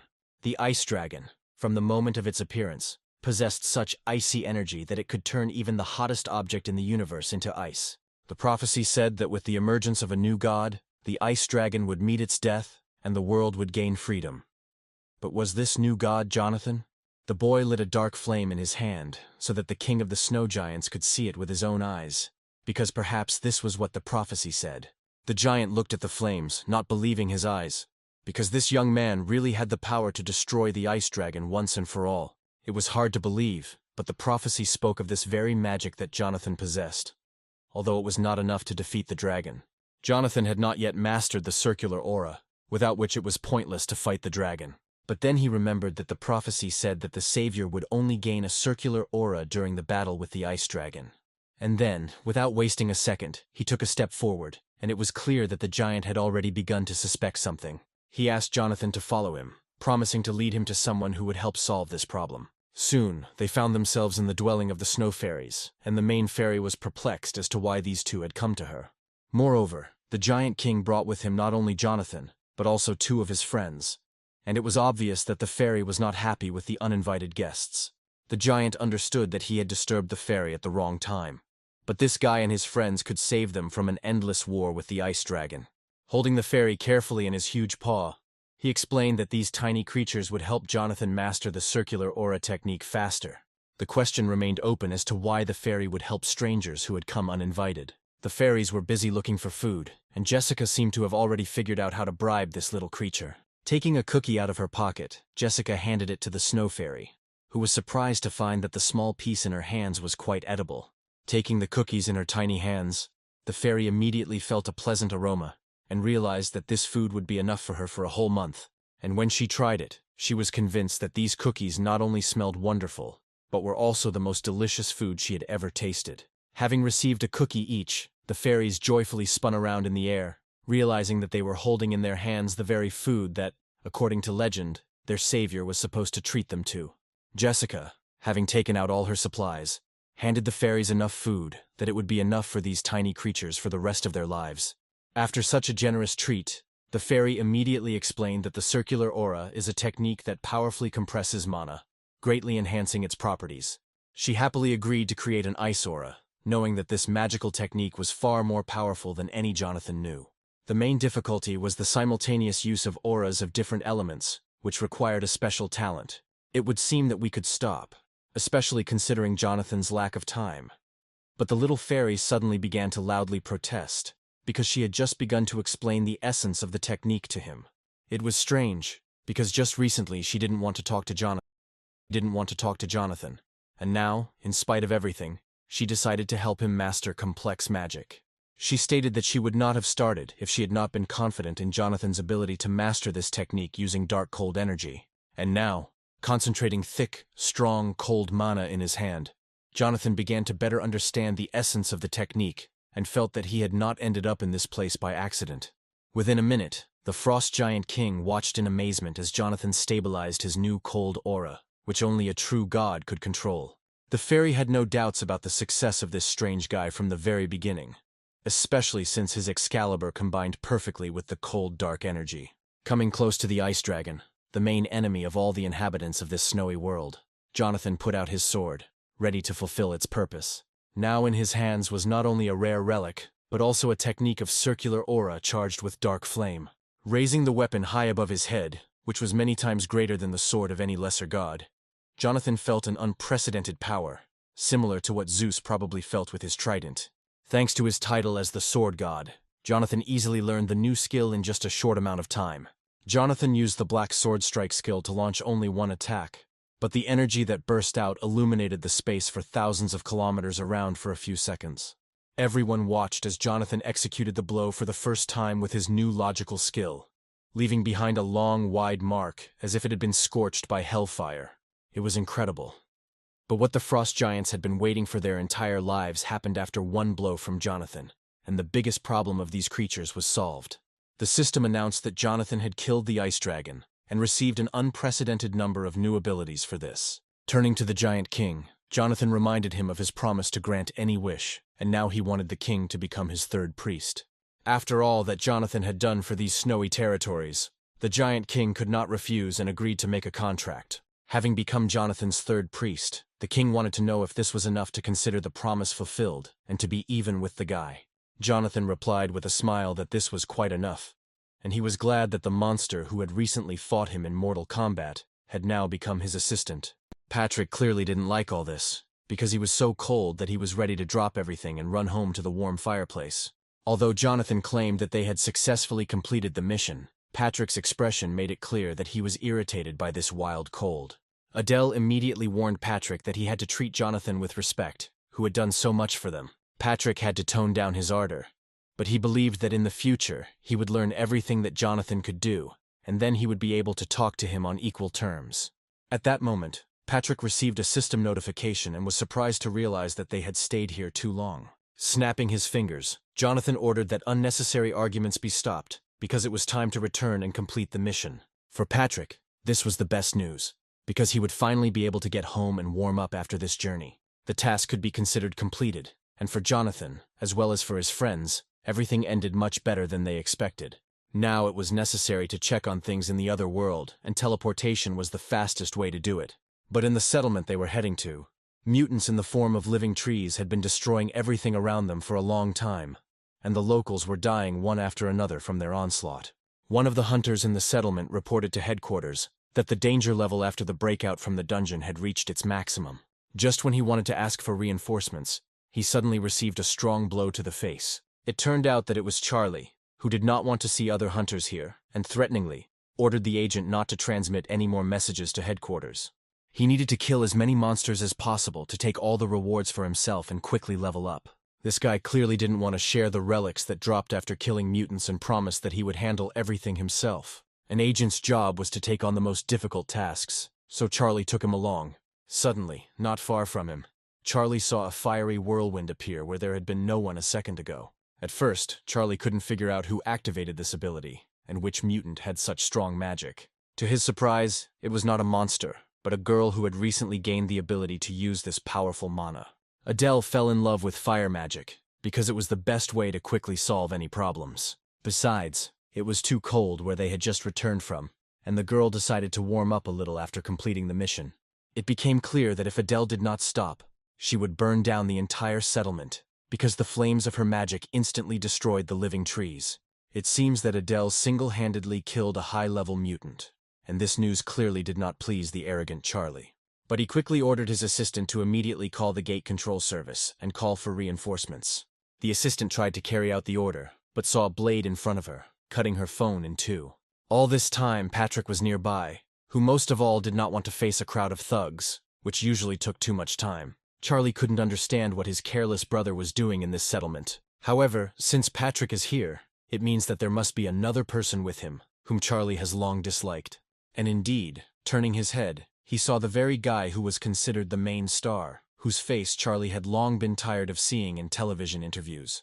He immediately accused Jonathan of once again breaking his promise not to participate in the raids on the gate. The guy said that the scale of the destruction was so great that local authorities would definitely not be able to cope without his help. Charlie was infuriated by the guy's usual arrogance, and rage had been boiling inside him for a long time and was bursting to get out. He smiled slyly, realizing that this was another nasty trick of the arrogant newcomer. Jonathan knew that this loser wouldn't leave him alone until he challenged him to a duel, but a direct confrontation was undesirable right now. Charlie kept insisting that Jonathan was hiding his true abilities, but he wasn't going to believe all the nonsense this newbie was spouting. The guy was a little surprised by this, but he understood that Charlie simply could not know about the divine power that Jonathan had recently mastered. Not wanting to continue the conversation, the guy asked Charlie to get out of the way and not interfere, because he already had a lot to do. But Charlie knew that the guy wouldn't be able to leave so easily, because someone else wanted to talk to him too. Suddenly, Jonathan saw in front of him the hunters from the 44th Division, who had come to arrest him. Then he saw a wall of hunters with raised shields in front of him, and the prosecutor's voice announced that Jonathan was suspected of creating a high-level threat to the settlement. Looking at Jonathan, the young prosecutor said that the security procedure would be started immediately, and expressed the hope that he would not resist. Charlie finally saw what he dreamed of, because meeting these guys did not bode well for Jonathan. It was a perfect trap, and he knew there was no way for a newbie to escape. Not long before, while in his father's office, Charlie asked Ermac to send Jonathan to eternal imprisonment. Ermac didn't understand how long his son was going to pursue this guy and hinder him. This came as a surprise to Charlie, but his father continued, saying that he suspected Jonathan of conspiring with the monsters.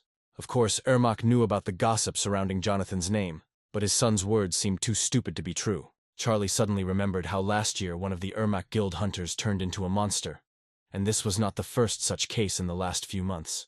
They still haven't recovered from that blow, and if it happens again, the problem could become much more serious. Charlie then shouted that he had spent a lot of time looking for the culprit, and now he had evidence of Jonathan's involvement in all these events. The newcomer's powers were unpredictable, and it was unclear how he managed to use abilities that were inaccessible even to the most famous hunters. To Charlie's delight, Ermac finally agreed that they had to defuse this time bomb, which meant Jonathan had to be arrested. Immediately after this, Ermac called the director of the headquarters and asked to set up a meeting with the chief of the Correctional Bureau of Hunters for a serious conversation. And now Jonathan stood before the people whom Ermac had sent to seize him and accuse him of all the crimes. But at that moment, Jonathan realized that Adele's life was in danger, and she needed to be sent as far away from here as possible. Adele didn't want to leave Jonathan alone to fight against a whole crowd of hunters, but it seemed he had already made his decision for her. Realizing that Jonathan was using teleportation magic, the prosecutor immediately ordered his men to capture both him and Adele. But at that very moment the man saw something under his feet that made him freeze, and did not allow him to take a single step towards Adele. After all, a deep mark appeared right on the ground from a line drawn with a sharp sword. Patrick, who drew the line, warned that he was ready to cut down anyone who crossed it. Of course, it was difficult to fight such a strong fighter, but the prosecutor could barely contain his anger after this young man's latest antics. However, There was one person who didn't care about all the warnings, and he confidently crossed the line on the ground, taking a step towards Patrick. It turned out that Leo had been nearby the whole time and decided it was time to intervene. The next second, Patrick fulfilled his promise and rushed at Leo, holding his sword forward. Leo continued to stand in place, calmly looking at the youth approaching him. He hated arrogant children of powerful parents who allowed themselves too much and deserved harsh punishment. Instead of striking, Patrick saw in horror that the blade of Leo's sword was about to touch his face. This guy was considered the best hunter in the world, and it was no coincidence that Ermac chose him to deal with his little problem. Leo hated those who sided with the monsters, because he was sure that Jonathan would soon turn into one of them. However, he was soon to be convinced of his mistake, because his goal itself was approaching him. Jonathan couldn't leave Patrick in trouble, and loudly demanded that he take his hands off him. Suddenly, Jessica appeared behind Jonathan, who was also ready to stand up for Patrick, and now Leo had two opponents at once. While Jonathan was fighting the hunter, the girl rushed to help Patrick, hoping that he was still alive. It seemed that Leo had not expected such serious resistance, but all his troubles today were just beginning. All the rumors about Jonathan turned out to be true, and anyone in Leo's place would have felt the powerful aura emanating from him. Jonathan shouldn't have been distracted during the fight, because his opponent was also experienced, and had seen dozens of the strongest mutants in his lifetime. However, what worried Jonathan most was Patrick's life, because Jessica noticed that his wound was much deeper than she thought. It was necessary to buy time so that the girl could calmly begin treatment, and Jonathan loudly declared that he would take the rest of the problems upon himself. After this, he clashed with the famous hunter again, and in the first seconds of the fight, it was unclear who would gain the upper hand. Usually at the beginning of a fight, Jonathan studied his opponent, but this time he immediately went on the offensive, without waiting for Leo to attack. However, the opponent turned out to be more cunning than the previous ones, constantly repeating that he only wanted to kill the one who would soon destroy the entire settlement. Jonathan's supernatural powers remained a mystery not only to Leo, but to many other hunters as well. Stopping, Leo explained that Jonathan was undergoing a transformation that gave people unusual abilities, but it always ended tragically for the person. Yes, Jonathan saw this as only an advantage now, but over time his personality would collapse, turning him into a bloodthirsty mutant. All the recent events that had excited the hunters coincided with the appearance of Jonathan, which was clearly not an accident. It seemed like the powers of dozens of monsters were concentrated in this strange guy, who surpassed any hunter of his initial level. Those affected by the virus usually had no idea what was happening, but Leo knew exactly what the problem was. He believed that after the transformation was complete, Jonathan would become not just a monster, but the greatest threat in human history. Turning to the prosecutor, the guy warned that if he and his men interfered, Leo would not be responsible for their lives. Taking the hint, the prosecutor ordered his men to leave, hoping that Leo would sort things out himself. The next second, Leo activated his most powerful ability, and it became clear to everyone why he was considered the best hunter in the world. Now they stood opposite each other, and Leo was ready to fulfill the mission for which he had come here. He pushed off the ground with such force that Jonathan saw only a trace in the sand, and the guy himself seemed to dissolve into thin air. It became clear that Leo was not going to limit himself to a regular fight, and was ready to use the magical skills he had acquired during his service as a hunter. Leo always understood that Jonathan was not fighting at full strength, hiding his true abilities. Now Jonathan could show all his power, because he had no other way to save his life. Leo didn't want to give in either and was ready to show everything he was capable of right now. He struck down with his giant sword with such force that the stones flew in all directions, as if from a blow from Thor's hammer. Jonathan jumped to the side in time and, finding himself above Leo, shouted that he didn't understand what was happening here. After all, if Leo wins, he will only receive a monetary reward, and in case of defeat, he will lose his reputation forever. Unexpectedly, Leo replied that he didn't need money, because the fate of the world was at stake, and that was much more important. With these words, he rushed to attack Jonathan, ready to use all his abilities at once. During the fight, Jonathan tried to prove that this was the first time he had heard about the transformation into monsters that Leo had spoken about, and therefore their fight was pointless. It was unlikely that these words could convince an experienced hunter who had heard similar excuses 1,000 times. He always killed those who told him these stupid excuses, and thanks to this, the world has remained safe until now. Jonathan knew he had to remain calm, because hunters like Leo would still be useful to him in future battles. Swinging his sword, Leo seemed to go mad, reminiscent of the very mutants he had fought with all his life. Bright energy beams flashed from the guy in all directions, and now he was ready to use all his energy against Jonathan. Leo decided that Jonathan would thank him in the afterlife for preventing him from turning into a monster and becoming a threat to humanity. Imagine his surprise when he realized that his opponent didn't even feel his magical blow. Jonathan had magical armor that he kept for just such an occasion, meaning all of Leo's efforts were in vain. It was hard to believe, but Jonathan really was one of the strongest hunters, surpassing even Leo in strength. Suddenly, a bright flash flashed in the distance, and this energy seemed all too familiar to Leo. Activating his ability, Jonathan struck with the black sword, responding with the same powerful move from the hunter's arsenal. For the first time in his life, Leo's sword had a dent that could only have been left by the strongest hunter or deity. Looking at his defeated opponent, Jonathan loudly warned that he was holding back his strength, because he had no need to kill the best hunter with whom he would like to fight shoulder to shoulder against monsters someday. To Leo's credit, he withstood the blow that once crushed the ice dragon, and even Jonathan didn't expect it. Perhaps Leo somehow transferred the force of the blow into the ground using electric mana, but either way, his entire face was covered in blood. It was perhaps one of Leo's best skills, and even if it was his only talent, Jonathan knew what a serious warrior he was facing. Jonathan remembered his last conversation with one of the best magicians, who told him about an unknown dimension where they practiced such magic. Coming closer to Leo, Jonathan asked if he had ever heard of the system, and if so, they had something to discuss. Still bleeding, Leo quietly replied that everyone had heard of the status window, if that was what Jonathan was asking about. But now Leo had to stop what would soon become a monster before Jonathan went mad. However, his body did not obey, and it became clear that now Leo could not even help himself. Jonathan realized that his opponent was trying to hide his use of the divine system, but decided to continue the conversation as soon as he woke up. Jonathan gripped the hilt of his sword tightly and decided to finish the job that could not be left unfinished. After all, the one who had set this hunter on him was still here and he could use a good thrashing. Sitting on the ground, Charlie already understood that he was the next target of this strange guy. Looking at Charlie, Jonathan warned that he had crossed all boundaries by declaring war on him, and forgetting that Jonathan never forgives his enemies. The idiot was always so useless that he was simply wasting his breath, and Charlie realized with horror what Jonathan was getting at. After a heated encounter with Jonathan and the ensuing fight, Charlie ended up in a hospital bed, where the doctor informed his family of multiple fractures and bruises. Although the boy's vital organs were not damaged, he was beaten skillfully and suffered serious damage to his health. Charlie was having difficulty breathing, but thanks to doctors, his life was no longer in danger. Ermak thanked the doctor for his excellent work, but he was tormented by questions about his son's last meeting with Jonathan.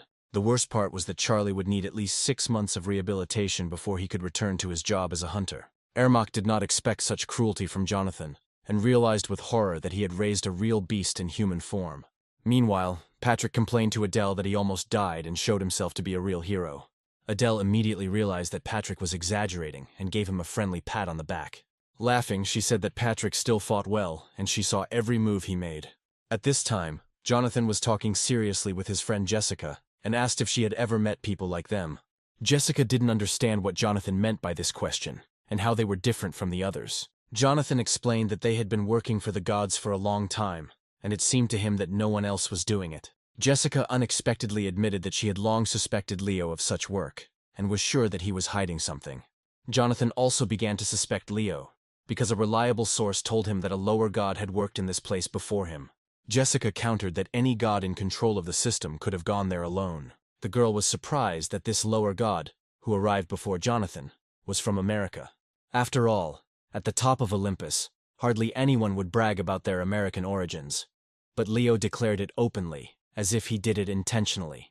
In addition, Leo was fluent in mana, a level of mastery only available to a god. It turns out that he could freely use mana in the human world, where such a concept did not even exist, and used it to his advantage. It seemed too perfect to be a simple coincidence, and Jessica thought seriously about Jonathan's words, trying to find answers to her questions in them. She understood what Jonathan meant, but to conclude that Leo was so much like them would be wrong. Jonathan continued to insist on his suspicions, and did not understand what more evidence Jessica needed. Jessica explained that people cannot say exactly how the god system is controlled, but one thing is clear to her. She reminded that only 2 people in the world can control this system, and these 2 people are now in this room. Jonathan, who had never heard such a confession, asked if she was really sure about it. Jessica replied that he would understand everything himself when the time came, and would be convinced that they were the only ones who could use the system for their own purposes. Jonathan had to take her word for it, because Jessica had never lied to him, and there was no point in arguing with her. Jessica was always right, because it was she who taught Jonathan in the very beginning how to prevent wars between the higher gods. Suddenly, Jonathan received a notification on his phone from the Hunters Association that the gate in the nearest village had increased its rank. Patrick jumped, because it was in this village that Jonathan had recently fought with Leo, and he wondered if it was just a coincidence. It was unclear what had happened to Leo, but Jonathan knew they needed to get to that village as soon as possible. They soon approached the village, but Jonathan was confronted by mutants who had emerged from the gate.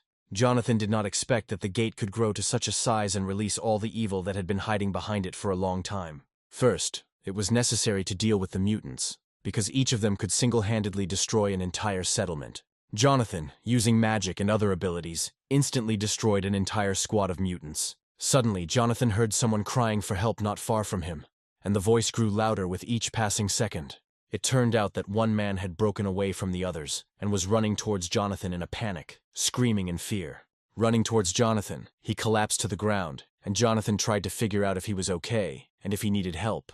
The man grabbed Jonathan by the hand, and it was unclear what had scared him so much and who he was running from. He said that they needed to leave immediately, because if the old man found them here, he would kill them both. Jonathan did not understand which old man they were talking about and what was happening to this man, who was clearly not himself after the horror he had experienced.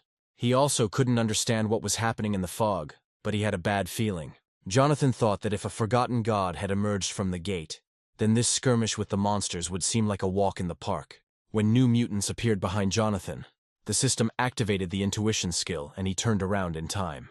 The blow missed Jonathan's face, and he was lucky that he had the skills he had gained in past battles that had saved his life more than once. Jonathan didn't keep us waiting long, and with a direct kick to the head, he instantly killed the monster. But the adventures did not end there, because these mutants had abilities that Jonathan had never encountered before. It became clear that they had the ability to regenerate, and soon, right before Jonathan's eyes, their bodies were restored.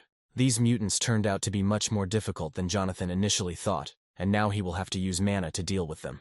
Jonathan was a little upset that he had to waste mana on monsters that he wanted to save for the gate. There was no other choice, and Jonathan prepared to use his power, but the next moment he froze. Right in front of him stood the very guy for whom he had come to the settlement, and Jonathan had never expected to see him so soon. It was Leo, as if he knew of Jonathan's arrival and was hurrying to meet him himself.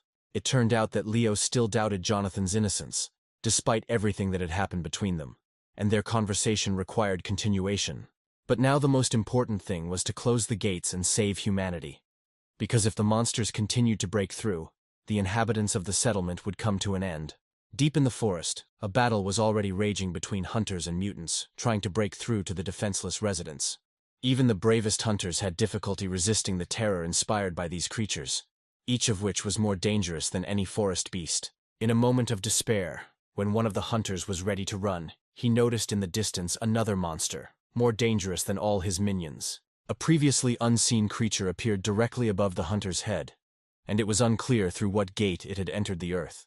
Seeing that the hunters were about to scatter, Leo took command and ordered them to line up. The hunters needed to immediately isolate the battle site and protect the inhabitants from this bloody massacre. Having sent the hunters into the attack, Leo ordered to avoid direct confrontation with the mutants and not allow any sudden maneuvers of the enemy. Until recently, even the most dangerous gates seemed insignificant compared to the dungeons. But now, everything has changed. The world became more and more dangerous, and monsters found new ways to penetrate the earth, attacking in whole hordes. Unfortunately, not all residents managed to avoid meeting the mutants, and a shoot of one of these creatures suddenly emerged from the darkness. The monster released its tentacles as if from nowhere, grabbing everyone who was nearby. The terrified residents called for help, although many had already despaired, realizing that no one would risk fighting such powerful aliens. Leo could no longer stand aside and, casting aside all doubts, prepared to rush into battle. But Jessica stood in his way, begging him not to do anything stupid and not to risk his life. Leo knew that in the black fog that enveloped everything and brought these monsters with it, there was something unimaginable that he could not cope with. However, Leo immediately reminded that the fog always causes a strange feeling, but one should not be afraid and retreat at the most inopportune moment. He had seen a lot, but now he had to make a choice and, clenching his fists, he seemed to have made a decision. Suddenly he heard a noise behind him and realized that his old acquaintance no longer intended to remain a bystander. It was Jonathan, who, with fury in his eyes, rushed to attack the monsters, ready to tear each one to pieces. Jessica didn't expect this from her friend, and decided that he was acting like a child again. But Jonathan only cared about human lives, and used his most powerful abilities to tear apart the tentacles. The grip weakened, and the girl, captured by the monster, was almost immediately freed. But the next moment, Jonathan stepped into the unknown, finding himself in some strange, unfamiliar place. It seemed he had fallen into an illusion created by one of the monsters, because Jonathan immediately felt a dark, unpleasant energy. He felt as if his life was slipping away with every passing second, and it was a dark feeling that was hard to get used to. A monster appeared before him, who had been waiting for him here for a long time, waiting for the right moment to use his magic. The mutant, looking at the guy, was perplexed as to who had advised him to come here and why he had decided that he could defeat such a strong creature as he. Jonathan's intuition warned him of mortal danger, and anyone in his place would have stood frozen in a daze, not knowing what to do.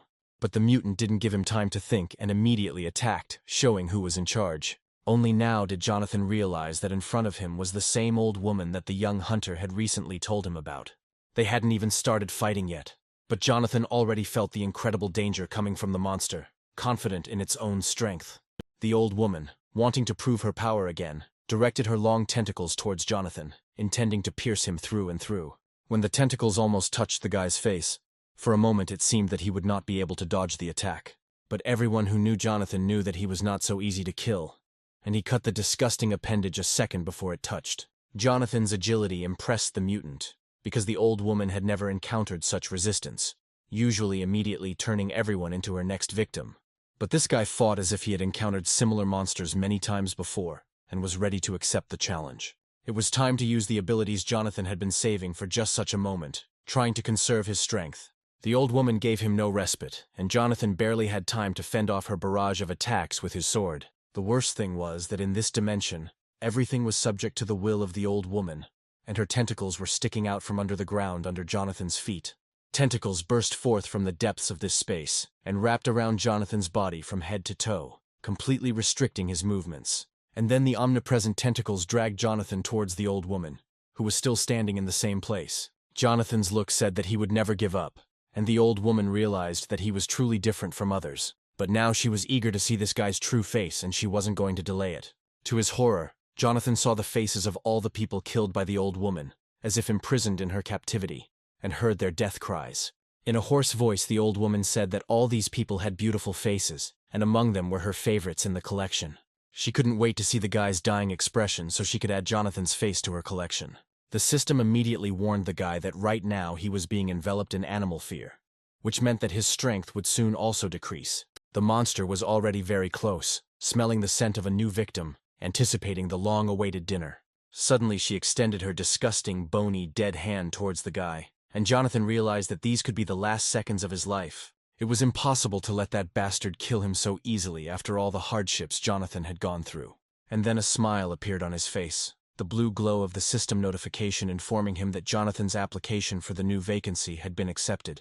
The guy recently applied for a part-time job, and now the system is ready to move him to the location of that part-time job, which was Jonathan's backup plan.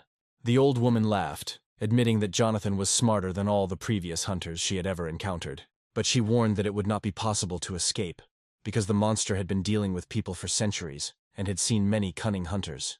Ever since the old woman set foot on this earth, death had been so close that it eventually merged with it. The next moment, the evil old woman opened her black mouth and ordered the guy to show his true face, in which she longed to see the fear of death. But the guy suddenly smiled, although his whole face was covered in sweat, and he could hardly contain his fear. It was clear that Jonathan was not going to give up, and was ready to look death itself in the eye. Now that his Hellfire skill was ready to activate, the boy asked the system to grant him powerful power. It seems that the old woman underestimated this young man, because he was not only smart, but also possessed magic available only to the gods. Before her eyes, hellish flames began to flare up, capable of destroying many mutants, and this old woman was no exception. Taking cover behind the tentacles, she warned that at this rate he would burn not only her, but himself as well. However, this made the battle even more interesting, and it seemed that she was ready to accept the challenge and show everything she was capable of. All this time, as usual, she was trying to scare her victim to death, waiting for the guy to give up. But instead of giving up, he rose to his feet and gripped the hilt of his Excalibur even tighter. Looking her straight in the eyes and raising his sword, he again warned her that she would have to kill him to take his face. After all, if this creature in the guise of an evil old woman gets out, the entire settlement will be destroyed. And Jonathan could not allow this. Therefore, even at the cost of his own life, he was ready to destroy her, even if he himself had to follow her. It seemed like only he could stop this monster, and now, using his new skill, he flew straight at her. For the old woman, this was a serious challenge, and she was interested to see how it would end. Holding out a bony hand wrapped in obedient tentacles, she declared that he would soon be beating in despair. And then she released all her tentacles into him, which instantly pierced the guy's body, and it became clear that it was not for nothing that all the hunters were afraid of this old woman.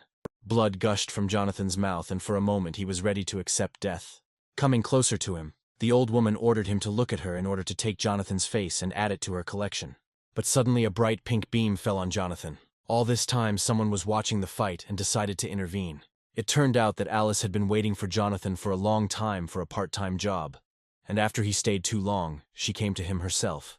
Using the ability of the blooming pink spring, she directed magic at the old woman, and her tentacles instantly stopped obeying her. This monster knew Alice very well, but the main question was what this girl was doing here. Alice calmly replied that today's youth had completely lost respect, and even after responding to the vacancy, the guy did not show up on time. It was precisely because Jonathan was supposed to show up for his part-time job at this hour that Alice was so worried about him that she decided to go and look for him herself. It seemed that this girl tried to ruin her business again, and the monster was furious. She directed her tentacles at the girl, although she knew perfectly well that such a cheap trick was unlikely to kill Alice. The girl looked at her calmly, realizing that she would have to use a skill that would forever rid her of encounters with this evil grandmother. Flower petals never fall for more than 10 days, but it will take Alice no more than a minute to get rid of the old woman. After all, who would she be if she simply watched as this evil creature disrupted the normal flow of things and took over people's faces time and time again? Looking at her withered hands, the old woman suddenly realized that Alice's magic was working, and she was dissolving into the air like sand.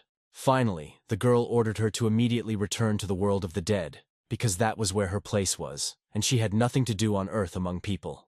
This battle was clearly lost, but the evil creature managed to curse Alice and promised that this meeting would not be the last. But it didn't matter anymore, and after a few seconds, instead of the mutant, only flower petals remained, floating in the air. Brushing off her words, the girl was ready to meet again. But after she sent the old woman to the world of the dead, this meeting was unlikely to take place.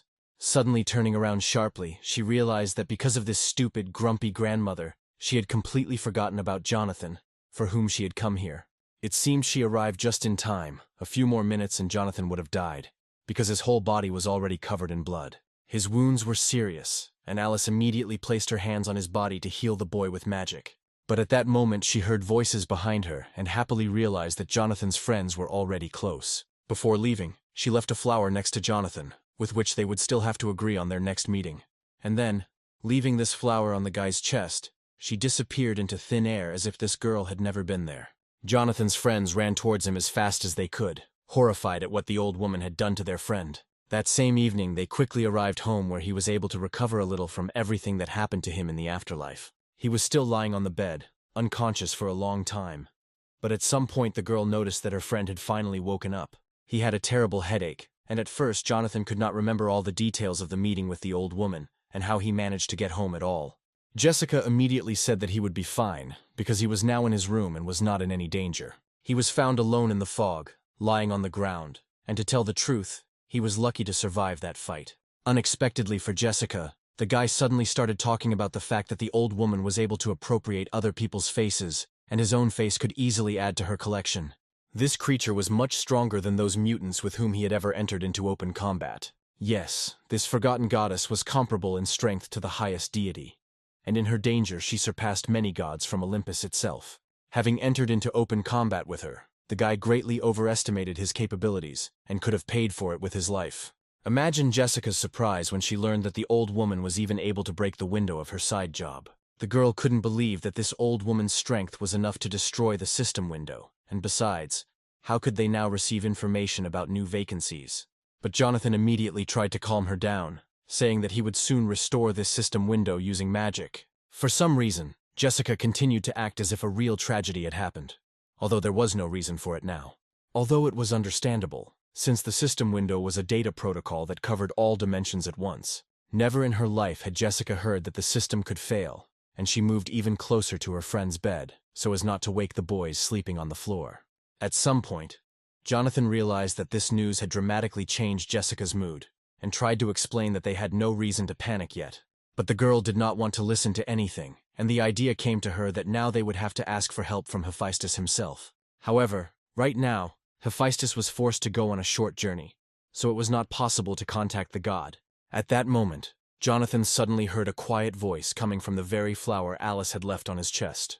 This voice sounded so clear, as if the girl was still somewhere nearby, although there was no one else in the room except the boys. It turned out that Alice left Jonathan her message, in which she asked the guy to help her in her work, and in return she was ready to reward him with a new ability. Yes, it was an interesting way of communication, because the plant was able to record thoughts and then transmit them directly to any person. She suggested discussing all the details of the new job in person during a meeting, and asked him to be present at the moment of her movement in space. And then, throughout the entire apartment of this multi-story building, a bright pink light suddenly lit up, which could not be confused with anything other than magic. A moment later they found themselves in a green clearing somewhere high in the mountains, and at first tried to figure out where they were. Adele had never been to such places before, and wanted first of all to find out if they were in any danger. But it seemed there was nothing to worry about, because the next second a familiar female voice was heard behind Jonathan calling his name. It was the same girl who left a flower on the boy's chest, and was now finally able to see him again. Jonathan was immediately enveloped by that warm feeling that he had first felt at the moment of their first meeting, and this energy could only belong to a light deity. Besides, she easily dealt with that evil old woman, which meant her strength exceeded even that of that powerful monster. But for some reason Patrick, as usual, was not in the mood, and thought that this little girl was just wasting their time.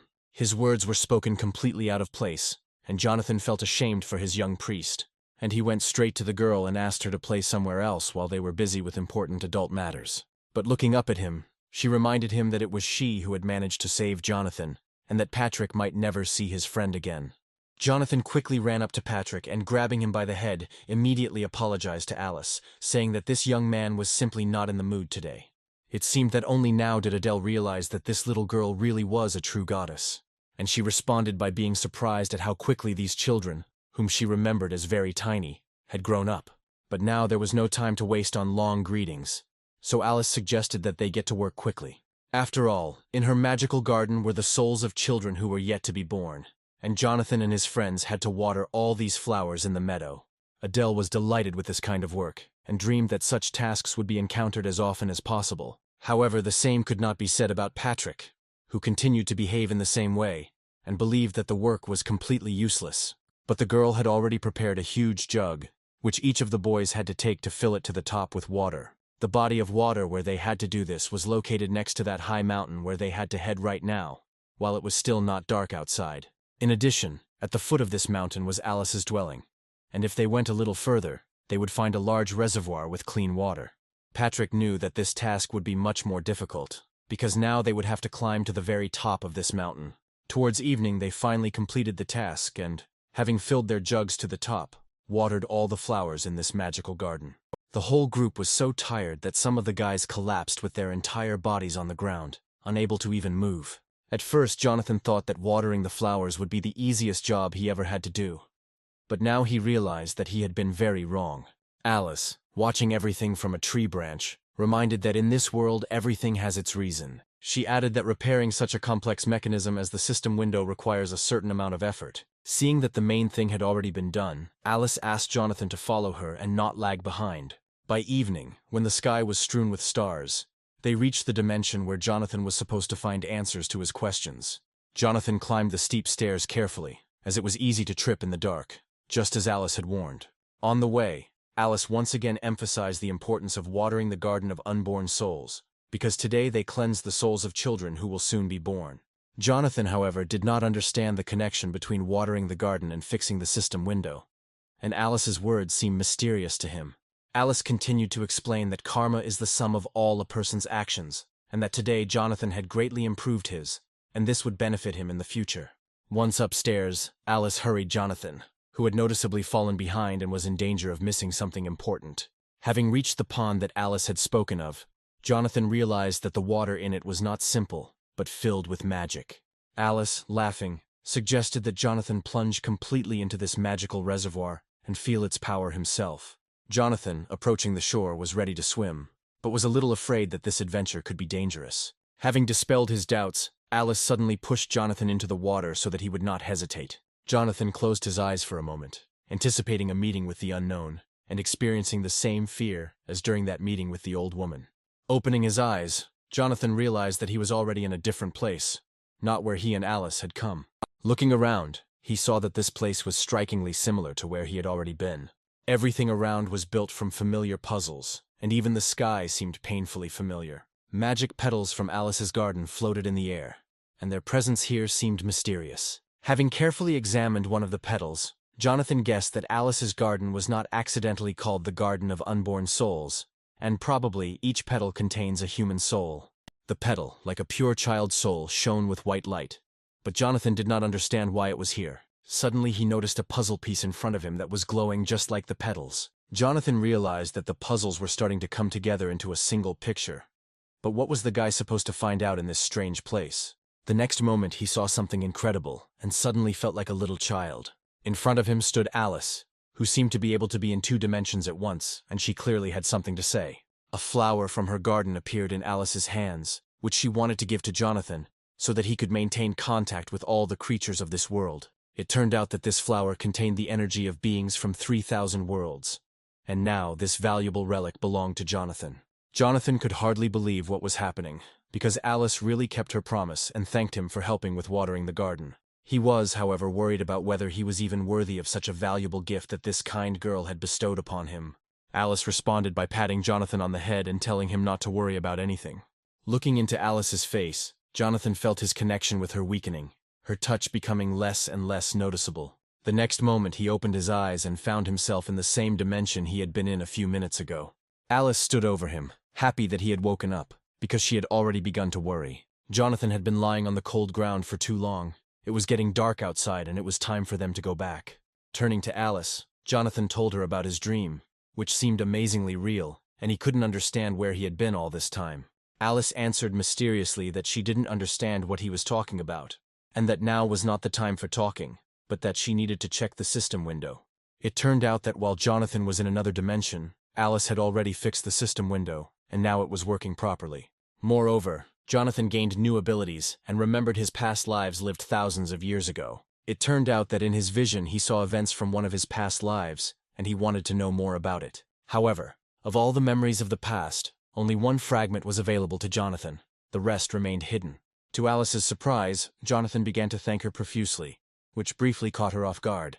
Bowing low, he said that Alice had saved his life and fixed the system window, and that he owed her an unpayable debt. Looking at Jonathan with a smile, Alice realized that the boy she met many years ago had become a real man. However, she believed that she had simply done her job, and Jonathan did not need to thank her so profusely. Alice wanted to give Jonathan something else important, and reminded him that they needed to get back quickly. But first, she decided to treat Jonathan to some delicious tea with a floral aroma, a cup of which he was already holding in his hands. Alice explained that this was not ordinary tea, but a decoction of herbs that grow only in the afterlife. This tea was supposed to help Jonathan overcome his fear, and after taking a sip, he realized that it was the most delicious tea he had ever tasted. Jonathan immediately felt a new, previously unknown force awakening within him. But it seemed that this power was not enough, and even the thought of meeting the Dark Reaper still filled him with horror. Adele also wanted to try the flower tea, and Alice, without refusing her, poured her some more of the drink. And then she sadly said that she understood Jonathan perfectly well, but the power of tea might not be enough for his main fight. Alas, even a large amount of tea does not enhance its magical effect, and Jonathan will have to do everything else himself, without the help of healing drinks. There was nothing more she could do to help him, but Jonathan immediately reassured the girl, saying that she had already helped him a lot. Unexpectedly, at that moment he heard a system notification about a new vacancy for part-time work. The advert was about fighting Medusa, and Jonathan thought that if this part-time job would increase his courage level, then this was exactly what he needed. Just as he was about to respond to the ad and agree to the part-time job, Jessica suddenly grabbed him by the ear. She didn't seem to like the idea of fighting Medusa, and she realized that Jonathan had been taking on any job he could get lately. You'd have to be a complete idiot to agree to something like that, and Jessica was willing to do anything to dissuade Jonathan from this idea. After all, if he thinks he has become immortal, he is very much mistaken, because a couple of extra holes in his body will not just heal. Besides, Jonathan should have thought not only about himself, but also about those who cared about him, because the guys would never forgive themselves if they let him go to this dangerous part-time job. The guy had to listen to a hail of accusations, his face was covered in sweat, and he had only one thing left to do. Jonathan fell to his knees in front of Jessica and asked for forgiveness for all the bad things he had done in his life, saying that he was terribly guilty. The guy still thought that the vacancy was not bad, but only if he had sufficient training could he agree to this job. Suddenly, Jessica changed her mind and explained that only 3 things were needed to fight Medusa. First of all, he must obtain the sandals of Hermes in order to reach the island, which is impossible to reach without this relic. In addition, you will need an invisibility helmet to approach Medusa undetected and have time to strike with Excalibur. And finally, the guy needs a mirror shield so he doesn't look Medusa straight in the eye during the battle and get petrified by her gaze.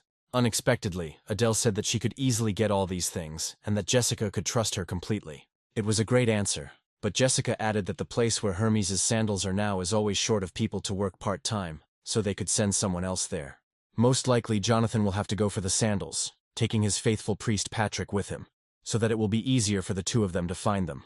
Soon they found themselves in a place where thousands of letters were flying everywhere, and the messengers were busy with work. Looking up, Patrick was surprised at how many letters were in one place and could not figure out who they were all intended for. And then Jonathan, looking up, saw one of the senior messengers, who had been waiting for them for a long time and was glad to see them. It was a very young messenger in the same sandals that Jessica had spoken of, and he joyfully greeted the new workers. The young man immediately warned that it was not easy to work in the Hermes Postal Service, and in addition, they had to obey their boss in everything, which was now him.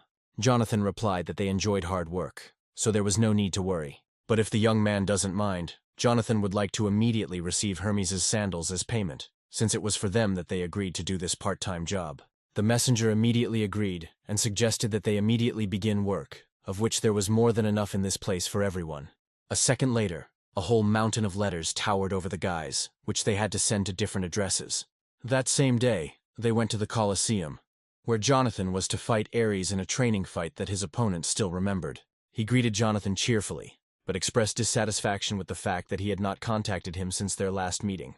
Ares immediately offered him another duel, but Jonathan replied that he had no strength left, and that his priest Patrick could fight Ares instead.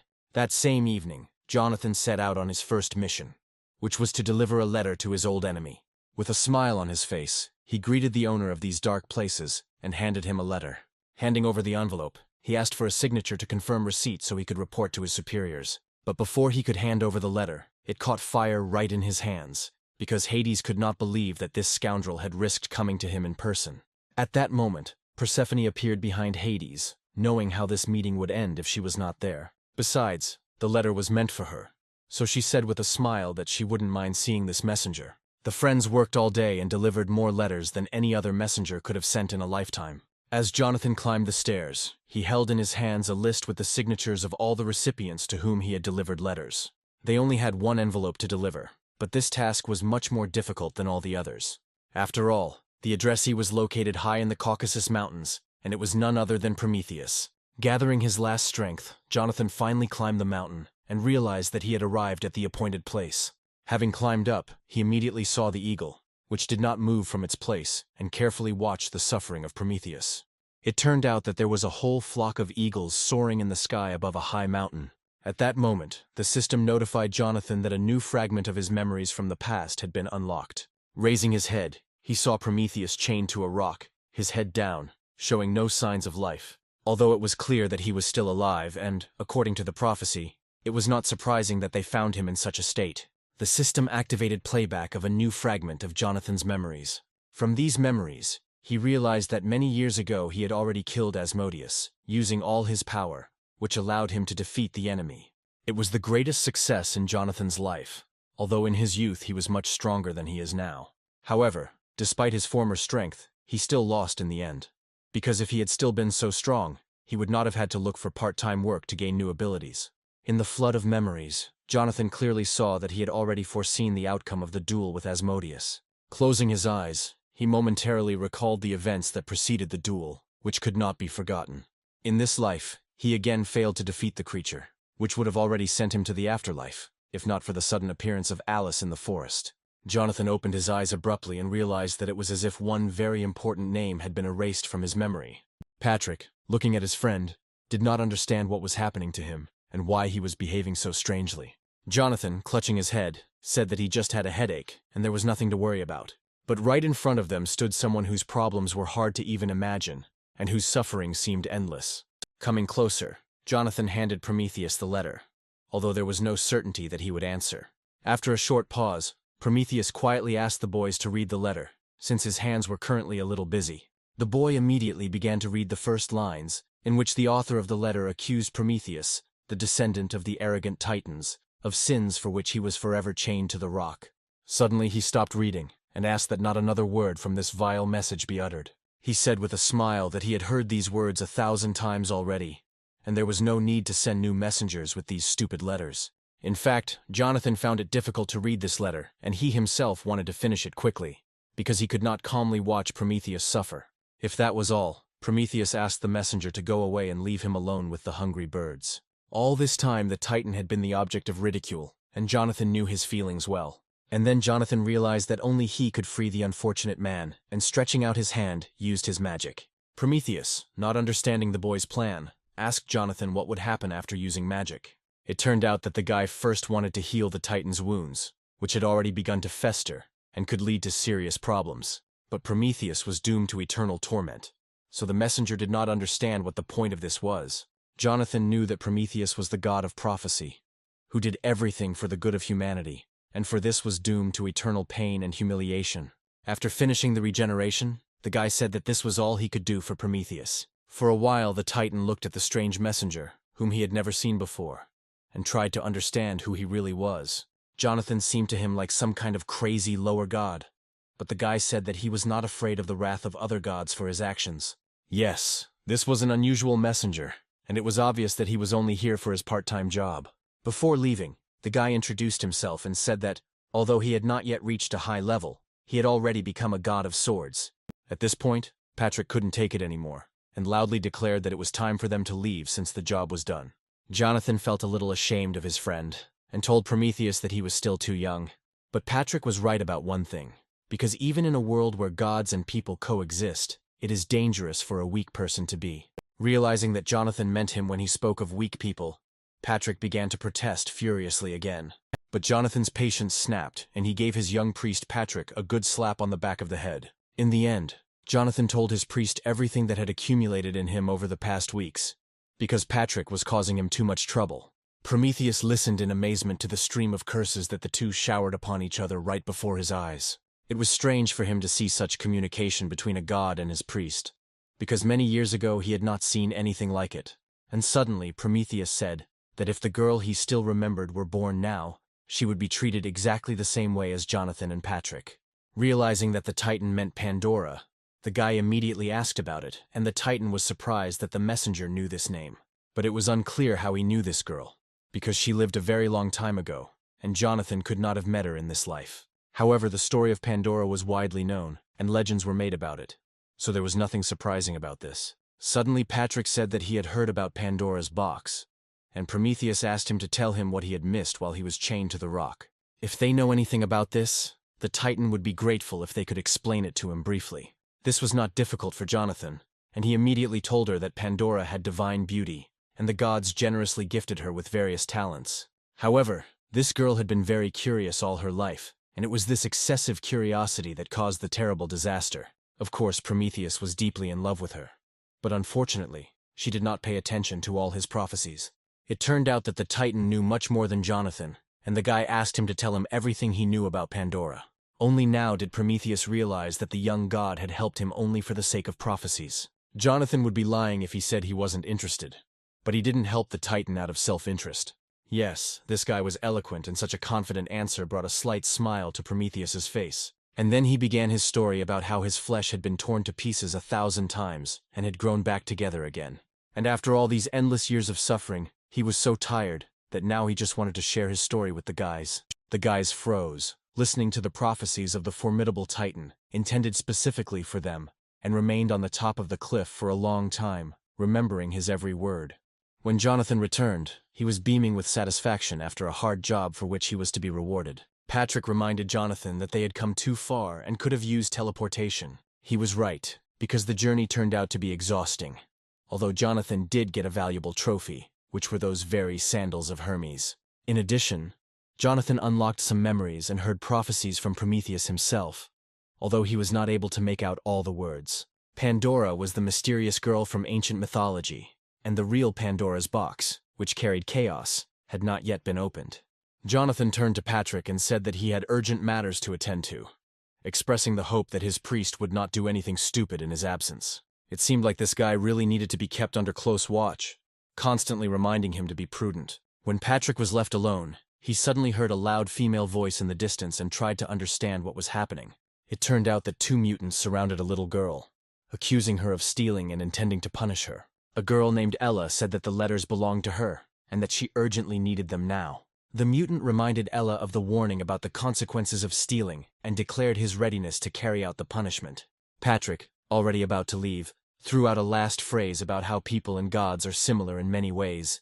The monster did not like this remark, and he sternly warned that this little bastard should not dare to make fun of him. But he said it in vain, and Patrick, turning to him, realized that he would not be able to keep the promise he had given to Jonathan.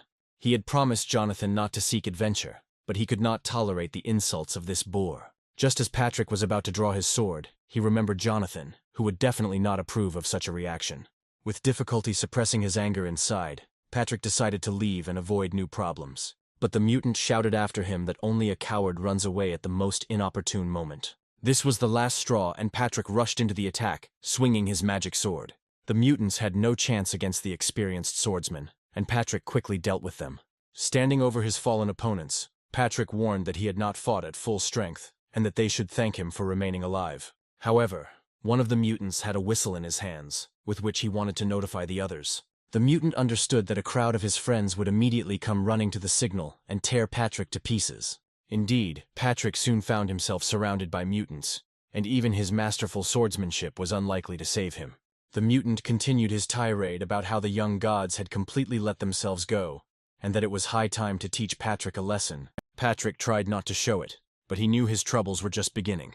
At that moment, when he was already preparing for battle, Jonathan appeared behind him. He, of course, would not abandon his priest in trouble, but he was angry at Patrick for yet another adventure. Patrick immediately explained that he could not remain indifferent when he saw mutants bullying a defenseless girl. After listening to Patrick, Jonathan realized that in his place he would have done the same, and that he shouldn't blame only the priest. But one of the mutants, not agreeing with this turn of events, rushed to attack both guys. Jonathan easily repelled the monster's weak attack, which he could have blocked even blindfolded. He didn't want to fight, and suggested that the mutant forget about the incident, promising to deal with Patrick himself.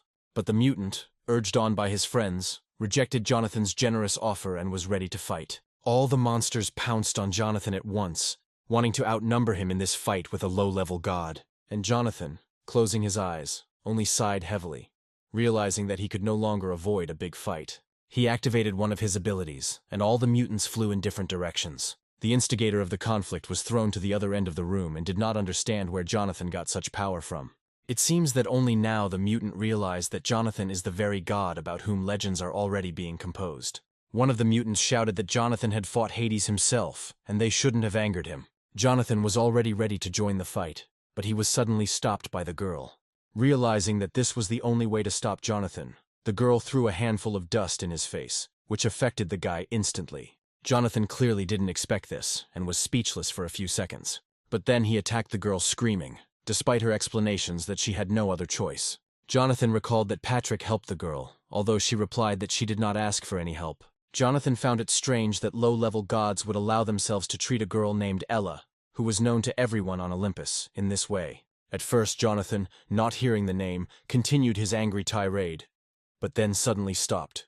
After all, only now when he learned her name, the guy had to believe that in front of him was the very goddess with whom they had been communicating for a long time through the system window. Jonathan realized that Ella was the very employer from whom he had been receiving system notifications about part-time work. It turned out that she herself had long wanted to meet him in person, and the guy could not understand why she needed it. Then she suddenly offered Jonathan another interesting part-time job that no one knew about yet. The guy was worried about how she knew about all his previous part-time jobs, since he hadn't looked for new ones for a long time. Due to the large crowd of people around, she suggested moving to a more secluded place for conversation.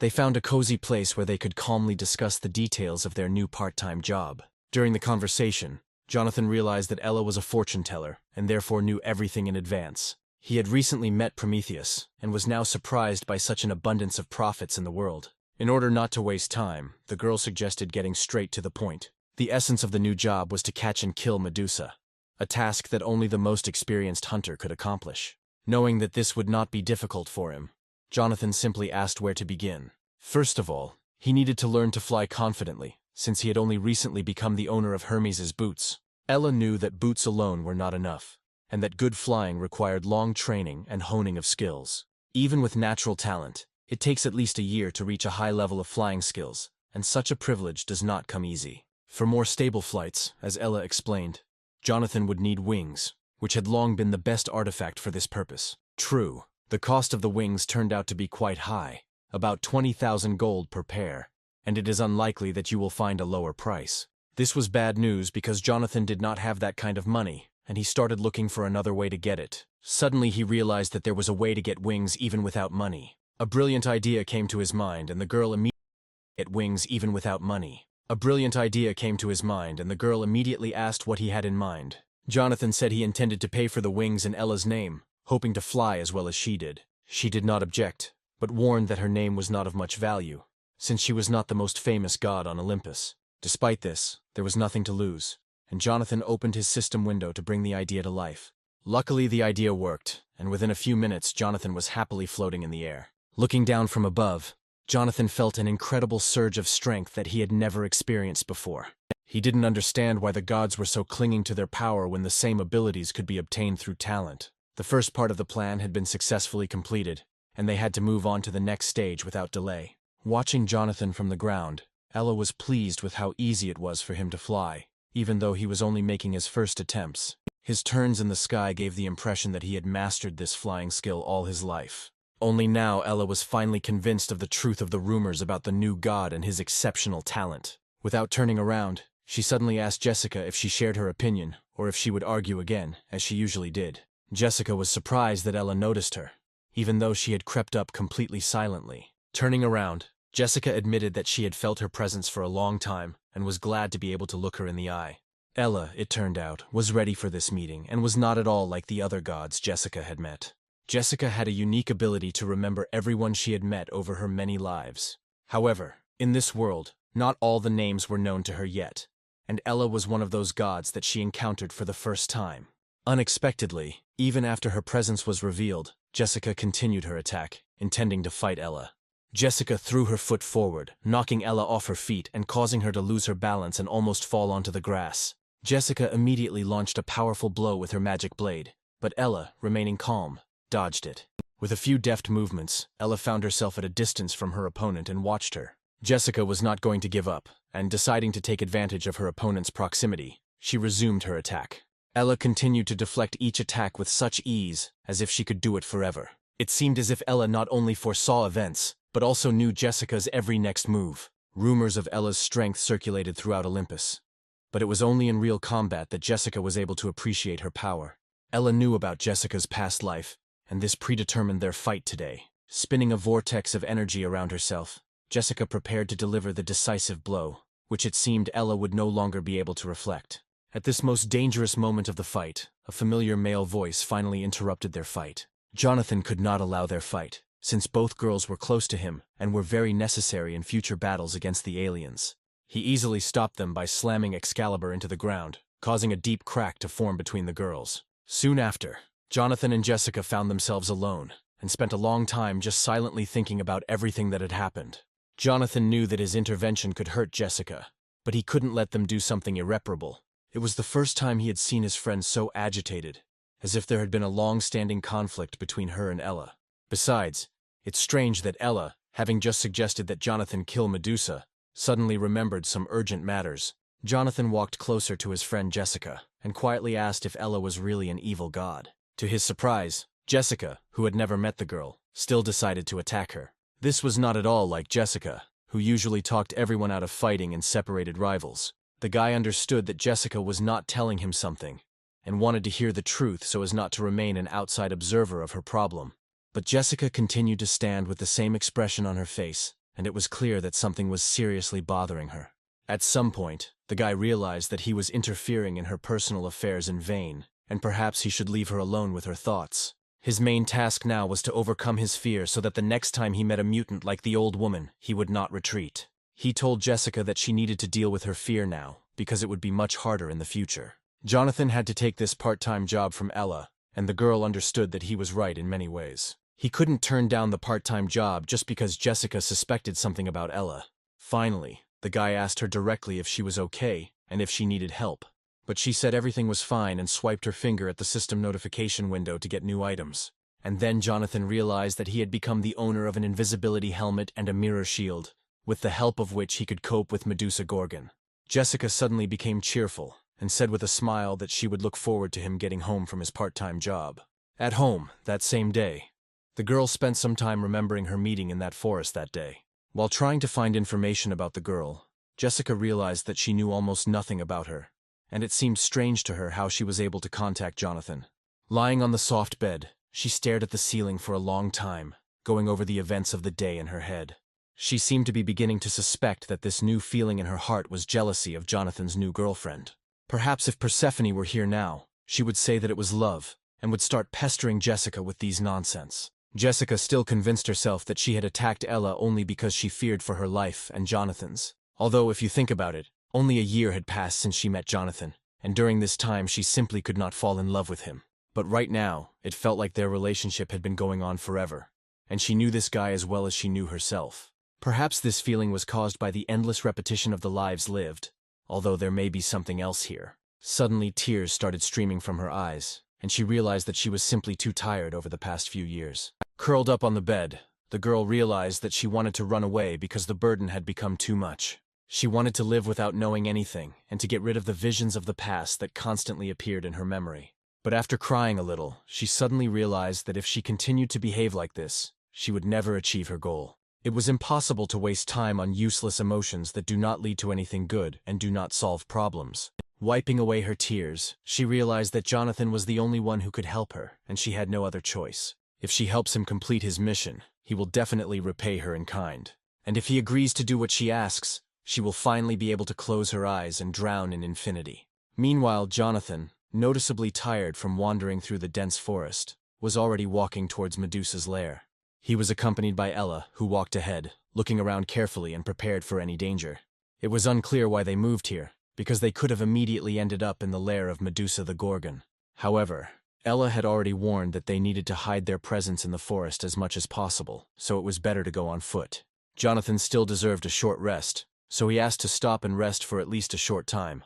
But the girl didn't want to listen, saying that Jonathan was constantly faking and she was used to it. However, there was no point in resting now, because their goal, for which they had come to these green thickets, appeared in the distance. In the thickest part of the forest they saw a girl with green hair, her back turned to them, who was most likely Medusa. With a short gesture, Ella told Jonathan to waste no time and attack before Medusa noticed them.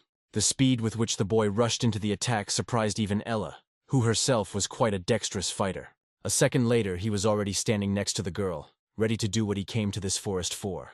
With one sweeping movement he chopped her body off, and it was clear that she would not survive. Of course, he felt sorry, but circumstances forced Jonathan to use cruelty even towards this girl. He stood there for a while longer, realizing that a second blow would no longer be necessary. Suddenly, Ella shouted loudly from afar for Jonathan to get out of there immediately because his life was in danger. The guy didn't immediately understand her words and loudly asked why she didn't come closer.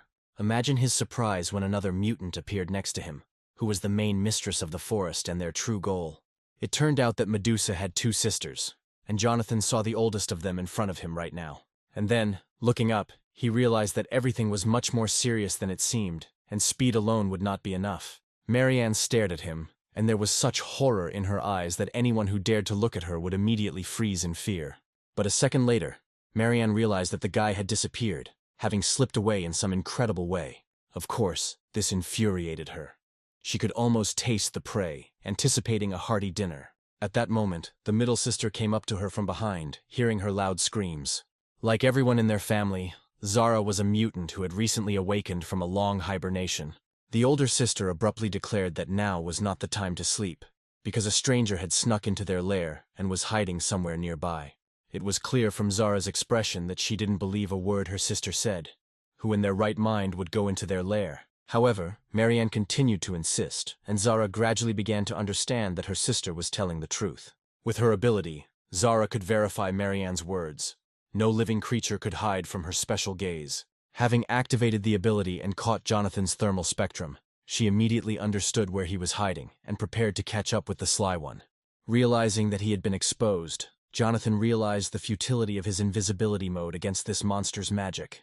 Now that capture seemed inevitable, it was necessary to escape from this damned place. He immediately activated his fast-running skill and rushed away, hoping to escape. But this was not the first time Zara had encountered fugitives, and no one had ever managed to escape from her so easily. Sneaking up on unarmed girls was mean, and Zara and her loyal snakes were ready to punish Jonathan cruelly for it. Ordering the snakes to attack, she directed them towards the boy, hoping that they would bite him and inject him with deadly poison. Jonathan knew that this poison could kill even the largest monster, so his chances of survival were practically zero. But having run a little further, he suddenly saw the fist of Zara's sister, Marianne, flying straight into his face. The blow was so powerful that any other hunter in Jonathan's place would have died instantly. Realizing that the guy turned out to be a weakling, the mutant was already looking forward to feasting on a new victim, hoping that Jonathan would be tastier than the previous hunters. She even wanted to cut it into small pieces to avoid the indigestion that happened after the last hunter she swallowed. But becoming someone's prey was clearly not part of Jonathan's plans, as he had already encountered many powerful mutants on his path. True, now he was facing two powerful monsters with poisonous pets, posing a mortal danger. But in his hands appeared Excalibur, his reliable friend in the fight against high-level monsters. He deftly dodged the attacks of the snakes that grew straight from Zara's head, like living poisonous hair, capable of killing any creature. It seems like it's time to use the new skill that was strengthened after meeting Alice. Using Wave Slash, Jonathan released a white energy beam that could cut through the cursed snakes like a knife. And so it happened. And after a few seconds, only the severed remains of the poisonous creatures remained on the grass. The blow hit not only the snakes, but also Zarya herself, who was cut in two. To Jonathan's surprise, the severed heads of the snakes began to grow back, as these creatures had the ability to regenerate. It seemed like those vile mutants didn't even feel the powerful attack that Jonathan had put so much divine power into.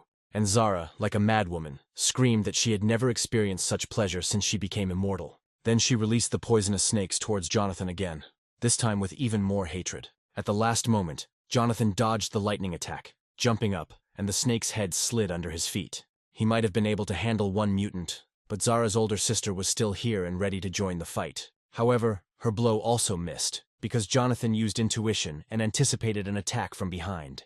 It seemed like he had no choice but to use the white ice and black flame technique he had mastered during his journey to the snow giants. Fortunately, at that moment a girl appeared, who was most interested in Jonathan's success and was ready to help her friend. She shouted loudly to distract the monsters, and Marianne tried to understand where this female voice was coming from. They then saw Ella high above them, apologizing for being late but expressing her willingness to join in their fun. Jonathan's gaze expressed joy, because just a second ago he was alone against two monsters, and now he had an ally. Her plan was simple, because by dumping the dust deposits stored at the top of the hill onto the monster's lair, she would solve this problem in one fell swoop. And so it happened. And after a few seconds, the entire forest area where the monsters lived was covered with a thick layer of dust. Jonathan took advantage of the moment and went upstairs, where Ella was already waiting for him. Rising, he saw the girl, who was behaving as carelessly as always, although she could have warned him about a sudden attack. She replied that in order for an enemy to believe in deception, one must first deceive an ally. Besides, she said, Jonathan should be grateful, because he was the one who got the least amount of dust, since she was aiming specifically at the monsters. However, this was only a temporary measure, because these creatures were immortal and would soon become dangerous again. Then, looking seriously at Jonathan, Ella reminded him that he was obliged to kill Medusa by cutting off her head. Jonathan believed that they would do it together, since Ella had come to the rescue, and together they were stronger. But Ella said that everyone had to do their part, and that rewards didn't come easy. Realizing that he had no choice, the guy went to look for Medusa alone, and suddenly, among the thickets, right in front of him, he noticed a creature that looked like a little girl. Of course, she didn't look like the Medusa from the legends, But there was no one else here. The guy had taken a shield with him in advance, which perfectly reflected light, thanks to which it was possible to look at Medusa without meeting her gaze and without turning to stone. Coming closer to the girl, he saw not a terrible monster, but a beautiful girl who was playing sweetly with a little bird. Instead of the snake hair he saw on Zara today, this girl had beautiful blonde hair that didn't look like a monster's hair at all. Moreover, she had no tail, and from a distance she looked like an ordinary person, no different from others. Even when he got very close, the guy did not feel the signals of his intuition, which usually warned him about the proximity of mutants to Jonathan. The magic helmet made the guy invisible and allowed him to sneak up on Medusa unnoticed to complete the task and receive the promised reward. As he swung Excalibur to finish the mission in one blow, the boy still felt a strange feeling, as if he was making a big mistake. Deciding to act quickly and without hesitation, he fulfilled the promise he made to Ella. He swung his sword, aiming straight for Medusa's neck, but at the last second his hand shook. It seemed that for the first time in his life he had missed at such a close range, and it became clear that Jonathan had not been able to overcome himself by acting as before. And nearby, a duel had already begun between Ella and Marianne, who was joined by her sister Zara. Right in front of him, Jonathan saw a girl scared to death with a fresh scar on her cheek from the blow of his Excalibur. Realizing that he had let Ella down badly, Jonathan tried to strike again, angry at himself for his childish indecision. But when the sword hovered over the girl again, the blade almost touching her neck, an inner voice again told the guy that he would not forgive himself for this act.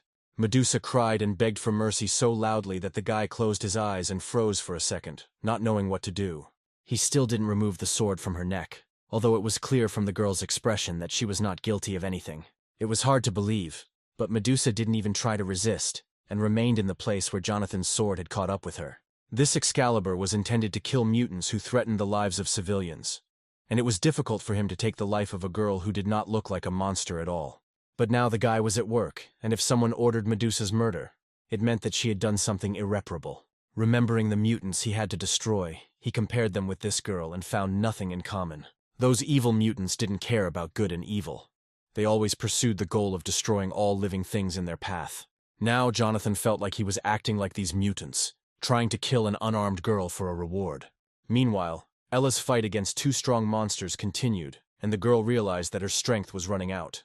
Marianne, holding the skulls of her victims in her hands, recalled that these were once the heads of living people who, like Ella, became uninvited guests in her lair. Then she clenched her fists sharply, and the skulls shattered into pieces as if they were made of fragile sand. Swinging her arm for another attack, Marianne warned that she would wring the neck of this impudent girl as a warning to all the other little gods. But just as Ella had recently come to Jonathan's aid, the boy had now returned the favor. The next moment, a powerful fire attack burned everything in its path, and Marianne found herself in the tongues of hellish flame. He then apologized to Ella for being a little late, but was glad he had managed to come to the rescue. The girl did not expect to see him here, because Jonathan had to carry out his task and deal with Medusa. She didn't understand why he hadn't killed Medusa yet and brought her head, since that was exactly why they had come to the forest. At that moment, Marianne's voice was heard straight from the flames, and she could not believe that these two dared to attack her beloved sister. She was furious that their family had not been left alone for many years, and that more and more hunters were trying to kill them, turning them into trophies. Unable to hurt even a beetle, she was now ready to tear to pieces anyone who stood in her way and rush to attack. However, Ella had anticipated this attack and immediately used her ability to block the blow. Then small grains of sand began to rise into the air, gradually forming a real wall. This could surprise anyone, because it's not every day that you see a huge sand wall rising from the ground. But Marianne was on her own territory and was ready to break through that damn wall with one blow and get to the girl. But the next moment, a huge club appeared in front of her face, raised by Jonathan to thwart her plans. A powerful blow from the club landed right on the monster's head, and Jonathan won precious seconds. However, even in flight, Marianne managed to slash Jonathan's cheek with her claw, almost taking away his eye. Turning to him, she mockingly threw out that in such a serious fight, exchanging magic for a simple club was a cheap trick that would not kill her. Indeed, attacking an immortal being with a club seemed pointless, and Marianne was confident of her advantage. However, the next blow of the club made her doubt, because despite her immortality, she felt pain, like any other creature. If you rely only on immortality, you will have to endure endless attacks and unbearable pain. At that moment, a furious scream was heard from Zara, who could not calmly watch her beloved older sister being beaten. She immediately set her poisonous pets on Jonathan, hoping that the snake bites would silence him forever. Jonathan was getting pretty fed up with the poisonous snakeheads that were useless to chop off because they grew back after a few minutes. He couldn't understand where they got such regeneration from, and how to end their annoying attacks. At this rate, Jonathan's stamina will soon run out, because his powers, even a divine gift, are not infinite and require time to recover. Realizing that a different approach was needed, this time he decided to use a magic arrow. Jonathan stretched his hand forward and began to create magical daggers in the air, intending to combine them into a powerful bladed weapon. With each passing second, there were more and more daggers, and he hoped that a volley from them would destroy the poisonous snakes forever, depriving them of the ability to regenerate.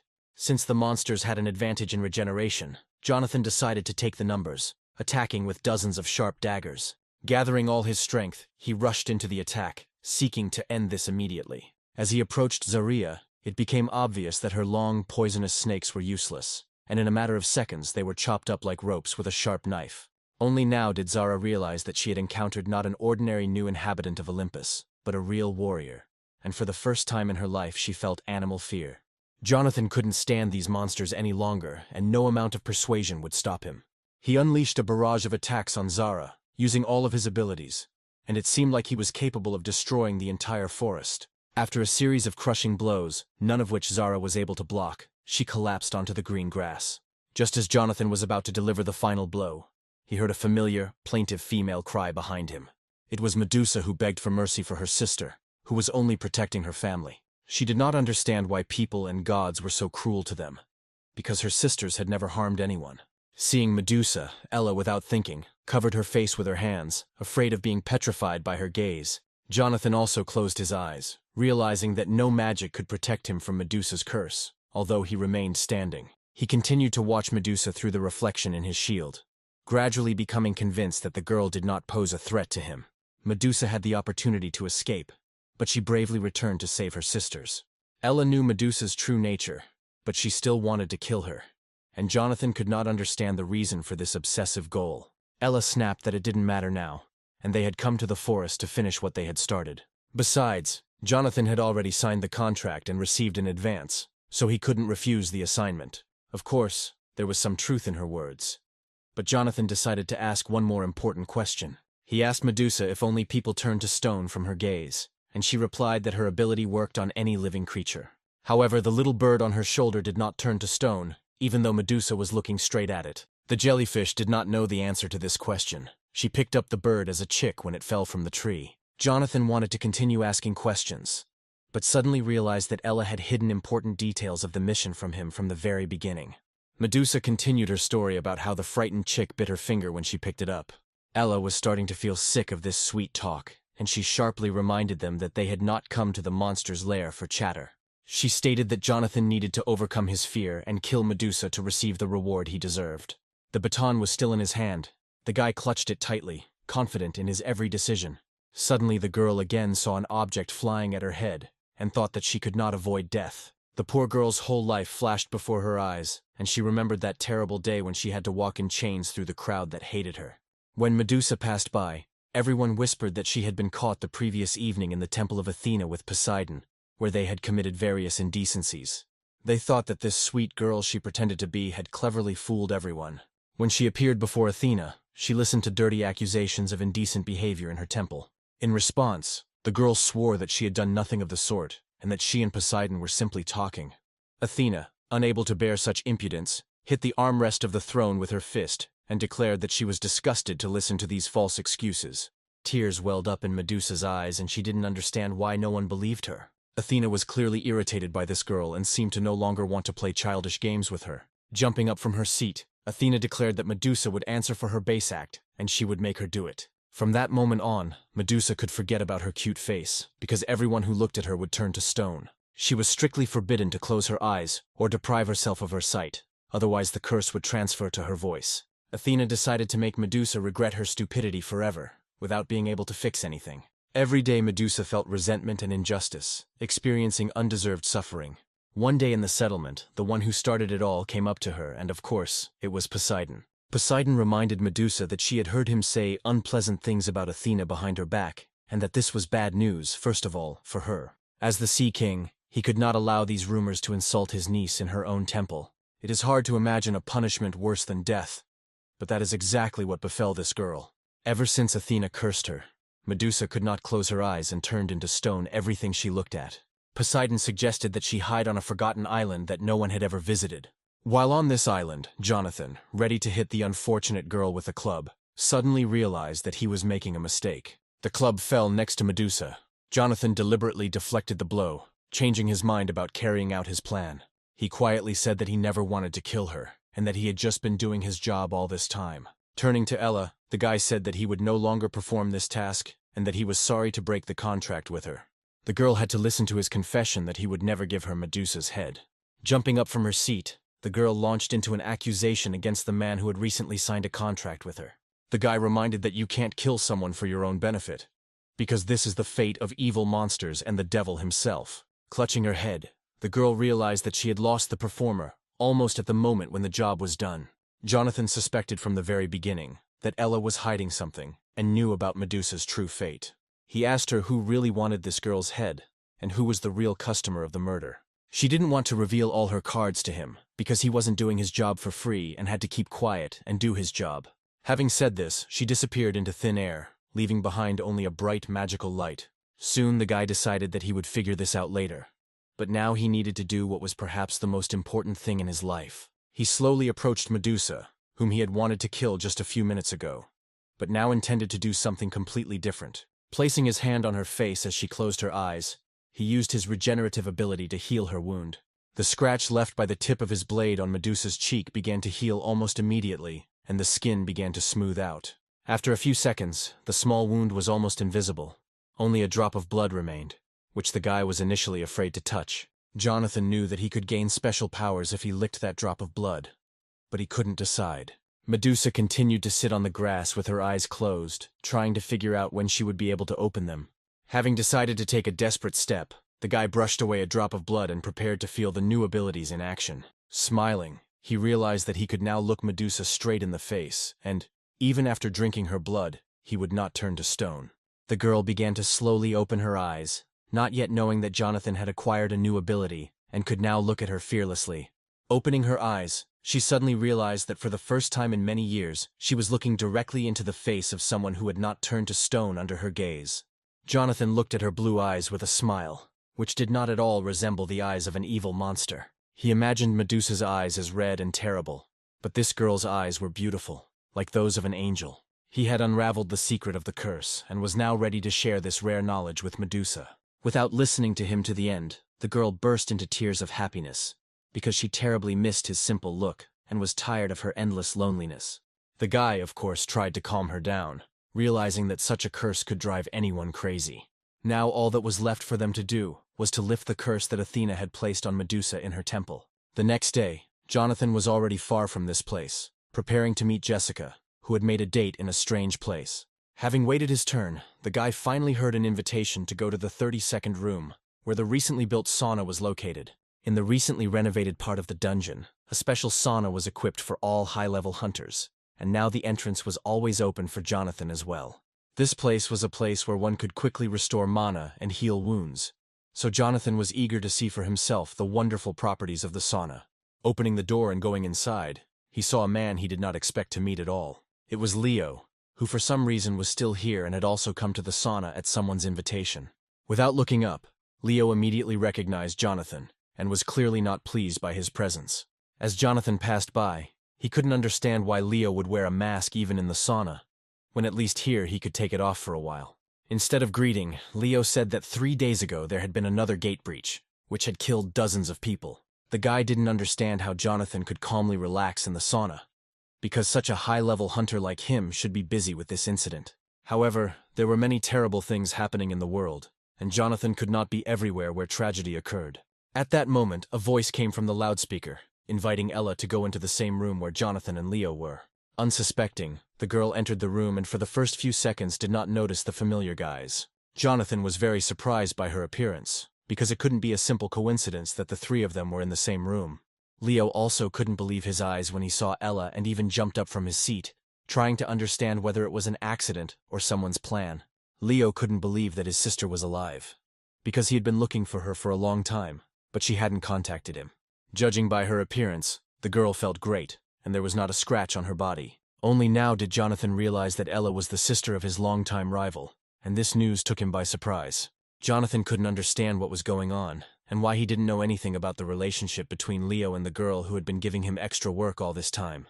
Leo had no fewer questions, and he also did not understand why the girl did not tell him that she was fine. He continued to call her sister, and Jonathan suspected that they were hiding their relationship.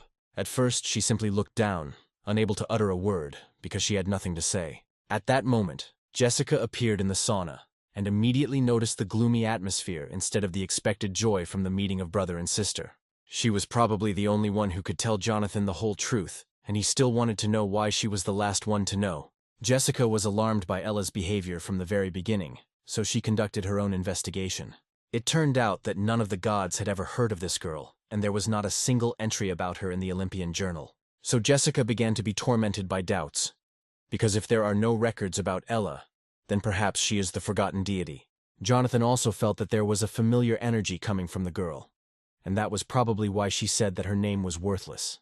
Jessica had to go on a long journey to other worlds to find those who could shed light on this mystery. She eventually managed to gather information from different dimensions, even though the answer was right under her nose the whole time. In the forest, near Medusa's lair, she suddenly realized that Ella had been hiding something from her and the other guys all this time. Hunter Leo had a missing younger sister with the same name, and he couldn't figure out what Jessica was hinting at with her story. Jessica continued to insist that Ella would not be reduced to the level of a forgotten god, even though her name was unknown to the other Olympian gods, and she didn't even have an extra job. To be honest, the girl didn't think that there would be anyone else who could manage the system of gods as well as she and Jonathan. Approaching Ella, Jessica asked directly who she really was, and what else they didn't know about this mysterious girl.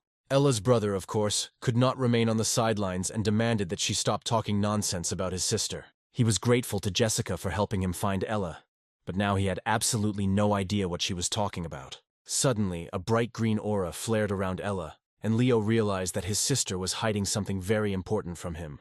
Leo could hardly believe that his little sister, whom he had known all his life, possessed such powerful energy. Without turning to face her brother, Ella asked him to come home, as if she were saying goodbye to him forever. Leo realized that Ella had used movement magic and began to dissolve into the air, teleporting to another space. After sending her brother to another dimension, Ella was finally ready to admit everything Jessica had said. Jessica had done a great job of conducting the undercover investigation, but Ella said with a sneer that she hadn't expected such a high rating for her abilities. However, noticing the worry in Jessica's eyes, Ella approached her and said that the system could be controlled by other people besides her. Ella had always been irritated by arrogant girls like her rival, who were convinced that the whole world revolved around them. Lightly pushing Jessica with her shoulder, Ella headed towards the man who interested her much more. Walking up to Charlie and looking him straight in the eye, Ella declared that it was he she wanted to talk to first. Suddenly, she announced that Jonathan must pay for not living up to his name and breaking the terms of the contract. Charlie understood that there was some truth in her words, but he also had a question for the girl. It was unlikely that he would be able to talk to Ella now, because Jessica was next to her, and more serious events were unfolding elsewhere. After all, new gates opened over the city, and its inhabitants once again found themselves in mortal danger. Ella could easily move to the gate, and the next moment the sand began to rise under her feet. It was obvious that Ella was heading to the very epicenter where these giant interdimensional gates had opened. She suggested that Charlie change places and talk where no one would disturb them. Jessica, looking up, understood Ella's plan, and was very surprised that the gates above the city opened today. The whirlwind around Jessica swirled with such force that she could barely stay on her feet and could not see anything around her. A moment later, the same magic that Ella had used to transport herself and Jonathan to another space poured out of the open gate onto the ground. The guy didn't understand why Ella did this, and why she left Jessica in that dimension without taking her with her. Moreover, Ella walked through the gates so easily, as if she knew about their appearance in advance. Ella suddenly admitted that she had previously thought that Jonathan was a god disguised as a man, but now her opinion had changed. Jonathan turned out to be not just a stone at the bottom of the river, but a useful person for her, capable of playing an important role in her life. Up until this point, Ella and Jonathan had a wonderful relationship, but no matter how special the stone is, it will never change the course of the river at the bottom of which it lies. Ella then stated that something had happened that should never have happened, something she had no idea about. Looking at Jonathan, she asked him directly how he managed to escape the prophecy and who he really was. Jonathan heard about the prophecy once again, and repeated that he was just an ordinary man who had recently accidentally become a lesser god. But everyone knew that a human was incapable of controlling the system, which meant Jonathan continued to lie to its face. Jonathan realized that they were not here by accident, because Ella had specially created a protective dome around them so that he could not escape. Although there was nothing like this in the prophecy, Ella decided to slightly change the scenario predetermined by the higher gods. Suddenly, she raised a huge magical cloud above her head to solve the problem created by Jonathan's appearance once and for all. She was ready to use her destructive magic, which Jonathan, being in the dome, would not be able to resist. But her plan was not destined to come true, because all this time Jonathan had a loyal friend next to him, ready to protect him from any trouble. It was Jessica who rushed after them once the movement magic wore off, and she could use her power again. Such a straightforward attack as Ella used would hardly work on a girl who had lived many lives and seen everything in the world. Ella just snorted contemptuously in response, repeating that she hated arrogant girls, and if Jessica was asking for a fight, she would gladly switch her attention to her. She had no intention of getting involved with this guy at first, but Jonathan himself started the conflict. Her intentions remained unclear, but Ella used such powerful magic as if she had been preparing for this fight for a long time. And then Jessica realized with horror that the protective barrier protecting them from the local mutants had shattered into pieces. Jessica thought that this girl was completely crazy for deciding to feed them alive to a horde of hungry monsters. Jessica was tired of Jonathan's lies, because she knew for sure that the guy was hiding many more secrets about his origin. She wanted them all to die here and now, because there was already a horde of mutants hanging over them, ready to tear them apart. There were so many aliens that even a whole team of high-level hunters couldn't handle even half of them. For the first few seconds, the young people, frozen with horror, simply looked at the approaching crowd of mutants. Jessica screamed in despair at Ella that she had done something irreparable, and, apparently, did not fully understand how it would all end. After all, if all the mutants from the demon world flooded onto Earth, its inhabitants would not have a single chance of survival. Now no one but them could stop these monsters, and Jessica decided to first deal with the one who summoned them from the underworld. It was Ella. It was her magic that opened the way for these creatures, and now she was ready to prevent her rival from somehow correcting the situation. Jessica ran towards Ella at top speed, clutching the magic blade tightly in her hand. In just a moment, she rushed past Ella, managing to inflict a deep wound on her. Ella had not missed a single blow for a long time, and now for the first time in a long time she felt real pain. But suddenly she smiled, noting that Jessica had noticeably increased her speed over the past couple of days. Now was not the time for talking, and Jessica threatened to cut Ella's throat if she did not answer her questions immediately. The main question was why Ella had summoned these mutants, and what she was going to do next. Jessica found it strange that she still hadn't figured out Ella's plan, since even Jonathan was beginning to guess her true origins. Ella screamed loudly that the world would not be saved even if Jessica killed her right now. Jessica was probably familiar with this situation, and had probably experienced the consequences of opening a gate that would release legions of demons. These words really resonated in Jessica's soul, and she asked again who Ella really was. If Ella was sent by the Demon King himself, then all this time she was the culprit of all the troubles that made Jessica shed tears for so many nights. Suddenly, Ella used her ability and looked into her opponent's eyes with a hypnotic gaze, trying to confuse her. Apparently, she wanted to use her magic to temporarily deprive Jessica of her ability to resist and deliver the decisive blow. Under the influence of hypnosis, Jessica fell to the ground, unable to utter a word. Her worst nightmare, which had haunted her for many years, immediately appeared before her eyes. She saw again the ruins that the city had become, and it was precisely the vision that often haunted her dreams. It was hard to accept, but it seemed like she was about to fail and die again, only to be reborn and continue this endless cycle. Perhaps this is her destiny, and she should no longer resist what is destined from above. At some point, Jessica stopped resisting and simply waited for the fatal blow from Ella. But at that moment, on the sand where Jonathan had stood, there remained only a trace of the powerful push with which he had risen into the air. After all, it was Ella who taught Jonathan the technique of flight in the forest, and now he seemed ready to use it against her. Clenching his fist, he reminded her that she was deeply mistaken and that it was time to answer for her actions. He stood between Jessica and Ella, making it clear that he would not allow his friend to come to harm.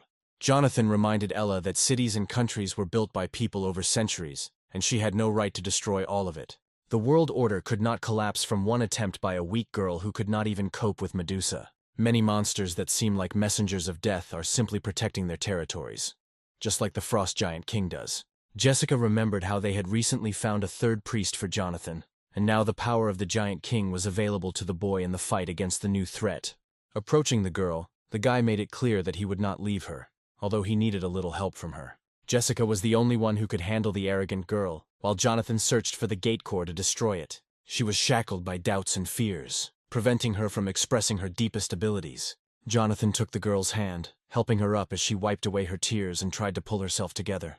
Smiling suddenly, she told Jonathan that he could trust her completely, since her previous fears had been dispelled. Jonathan somehow got into this territory and Ella didn't understand how he managed to do it. But that wasn't the main problem, because Jessica looked at her with such a look that there was no question of a friendly conversation. Feeling the icy breath of death, Ella, not wanting to give up, rushed after her rival. The deadly battle between Jessica and Ella, which had been brewing for a long time, could now not be stopped. Jessica, confident in her abilities, was ready to demonstrate all the accumulated power. The sharp blow of the blade made Ella realize with horror that she would not be able to dodge it. The girl fell to the ground, and blood immediately began to flow from her neck, where the blow had landed.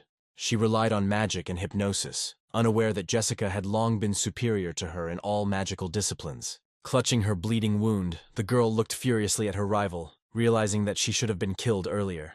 Jessica gave her one last chance to survive if she revealed her identity and purpose. Ella said with a smile that life was just a bet for her, and only an idiot didn't understand that. She stated that Jessica would never be able to kill her, but she decided to try anyway. Ella looked her in the eye and said that she would not even resist, waiting for her opponent to make the next move. Jessica heard the system notification that the Eye of the Abyss was watching them, and realized that it was the fear of the abyss that had always paralyzed her.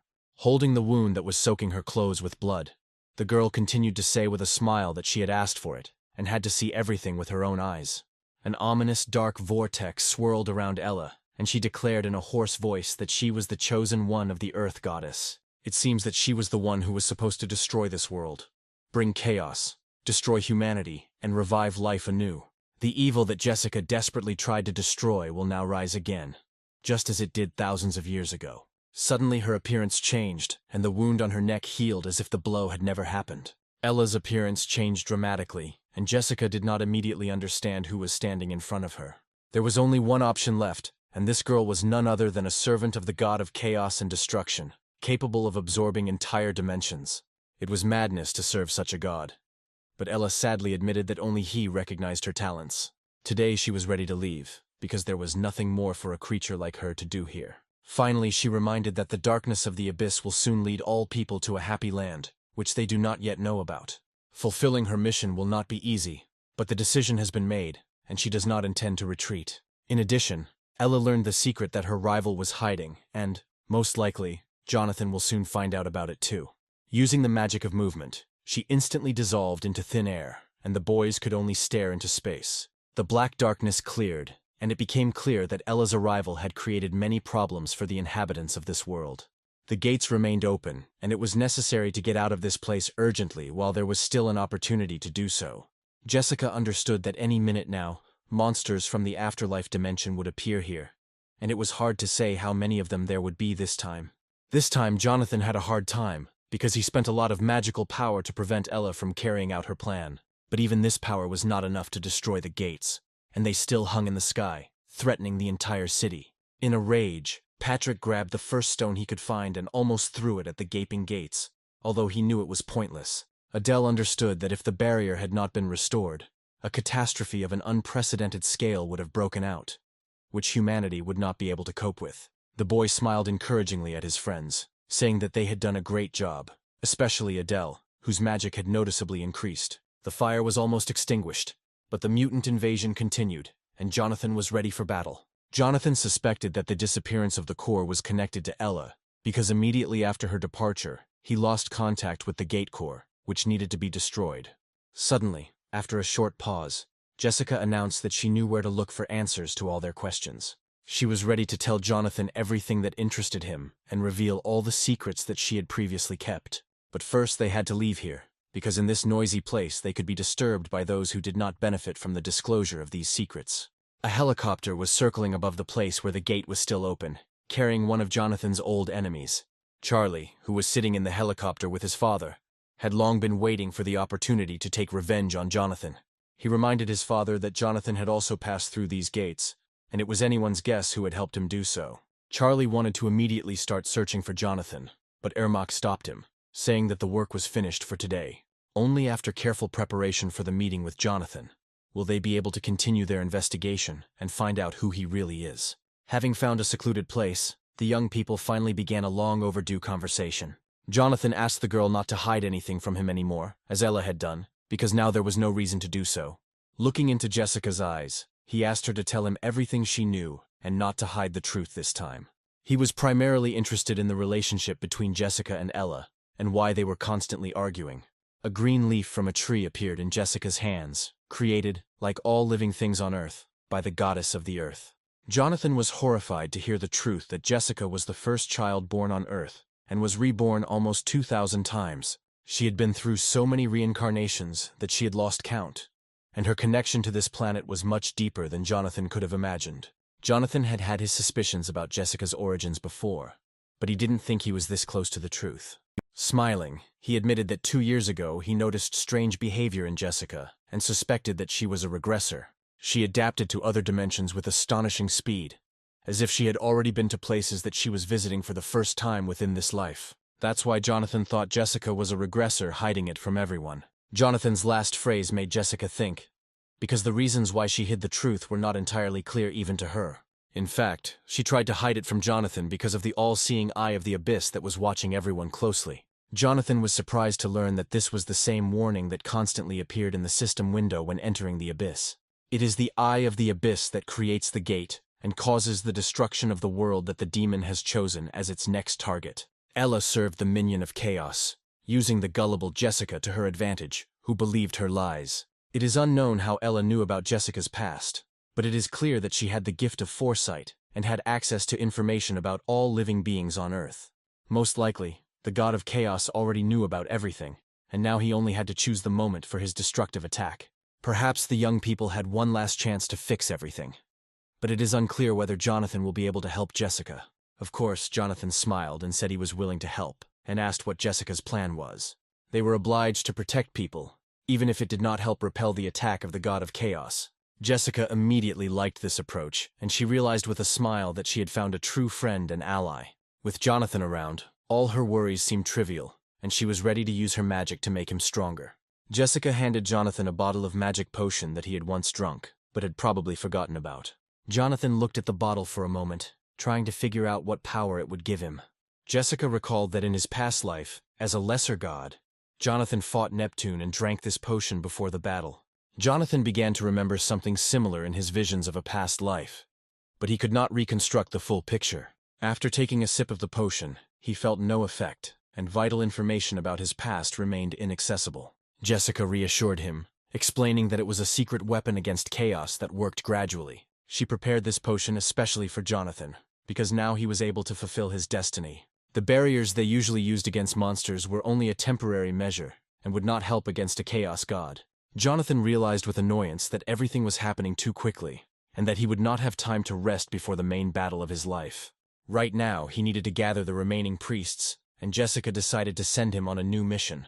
A moment later, Jonathan found himself in the desert, surrounded by quicksand and pyramids on the horizon. He was to work as a courier again, but these parcels were very different from those on Earth. The first person Jonathan met at this place was the senior courier, who was clearly unhappy with their meeting. Arthur, that was the courier's name, was angry that he had once again been given a newbie whose training would require a lot of time. But before entrusting the newbie with the job, experienced courier Arthur wanted to give him one important piece of advice that would help him earn a ton of money. Hearing this advice, Jonathan was silent for a moment, wondering whether he should reveal his true nature to Arthur.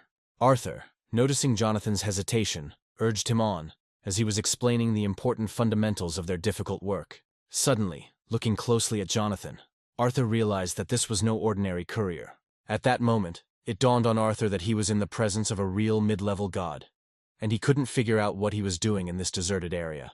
Jonathan, looking at Arthur with a smile, replied that he could be anywhere, because there were no restrictions for him. In fact, Arthur was simply surprised to meet Jonathan, since in these parts only lower-level gods were usually encountered. Arthur warned Jonathan that couriers were treated like slaves here, and were given only discarded packages as a reward. Although the lower-level gods were always happy with such parcels, because among them there were often valuable magical weapons and rare abilities. The salary here was distributed according to a special system, and Arthur secretly told Jonathan how he could increase his income. Arthur promised Jonathan a great life if he followed his instructions, and was confident that Jonathan would not even want to leave once he got used to the local customs. In response, Jonathan unexpectedly put his hand on Arthur's shoulder in a friendly manner, and declared that from now on, they should help each other. Before they began working together, Jonathan asked Arthur for one small favor. Arthur found it strange that a guy he barely knew would immediately ask for a favor. Looking up at the top of the pyramid, Arthur realized that Jonathan was aiming very high, because he wanted to be involved in deliveries that were entrusted to him by the rulers of the pyramid themselves. Such deliveries were only entrusted to experienced couriers, so it was unlikely that anyone would have entrusted them to Jonathan. Arthur offered Jonathan some tips that would help him get such deliveries if he decided to take on such a difficult task. At this moment, their conversation was overheard by one of the couriers, who clearly did not like the newcomer's idea. The guy was waiting for an answer from him, and in such a situation the courier would hardly be able to refuse. Urged on by the other couriers, Arthur was forced to agree to Jonathan's proposal, as there was no time left to think. First of all, they had to unload the huge mountain of parcels that had already accumulated. Jonathan knew the job would be tough, but he had no idea that so many items had come from Hermes's post office. As he began work, Arthur warned Jonathan that if he lifted even one parcel incorrectly, he could destroy the entire pyramid of boxes. Judging by the look on Jonathan's face, he himself could teach anyone how to handle parcels, and Arthur's advice was of no use to him. Unlike Jonathan, Patrick was not as experienced and had already made mistakes, almost causing the entire mountain of boxes to collapse. Patrick was angry that Jonathan was always dumping the hardest work on him, forcing him to work without any benefit for him. But all the other priestesses of Jonathan were busy, and the king of the frost giants, who could help, was guarding the open gates. Adele and Jessica, who have high resistance to magic, went in search of the fifth priest and also could not help Patrick. So instead of an angry tirade, Patrick should have picked up what he dropped and not thrown a tantrum. Otherwise, he would have to work until he paid for the damage to the damaged packages, which Jonathan would have to pay for him. Patrick resisted for a long time and even threatened to complain about Jonathan to senior management, but all his threats were in vain. By the end of the day, they had finally finished the job, and Patrick had done it flawlessly for the first time. Arthur smiled and congratulated Jonathan and his assistant on successfully completing their first task, and praised them for their excellent work. As a reward, he gave Jonathan a medallion, one of the sacred relics that could protect its owner in case of danger. This artifact, which could store packages, was needed to enter the pyramid, where Jonathan planned to get a more profitable job. Arthur asked Jonathan again if everything would be okay once he received the valuable artifact, but Jonathan assured him that he could rest easy. Taking the sacred relic in his hands, Jonathan immediately felt the powerful magic emanating from it. Like a vacuum cleaner, he easily sucked into his new magical artifact all the parcels that were piled up next to him like a wall. The preparations were complete, and now it was possible to begin the main part of the task. Unlike the Greek gods, who preferred to live on Olympus, Egyptian deities usually lived in pyramids like this one. From a distance, the pyramid seemed huge, and Jonathan guessed that up close it would look smaller than from the other end of the desert. However, when he approached the wall of the pyramid, Jonathan became convinced that Arthur had not lied, and that the pyramid was indeed taller than all the structures in the world. All that remained was to figure out how to open the door and get inside, although the answer to this question was obvious. After all, Jonathan now had a new magical item and that magical phrase that he said when he took the artifact in his hands. At that very moment, a bright yellow light flashed in front of them, and the boys realized that the gate had opened.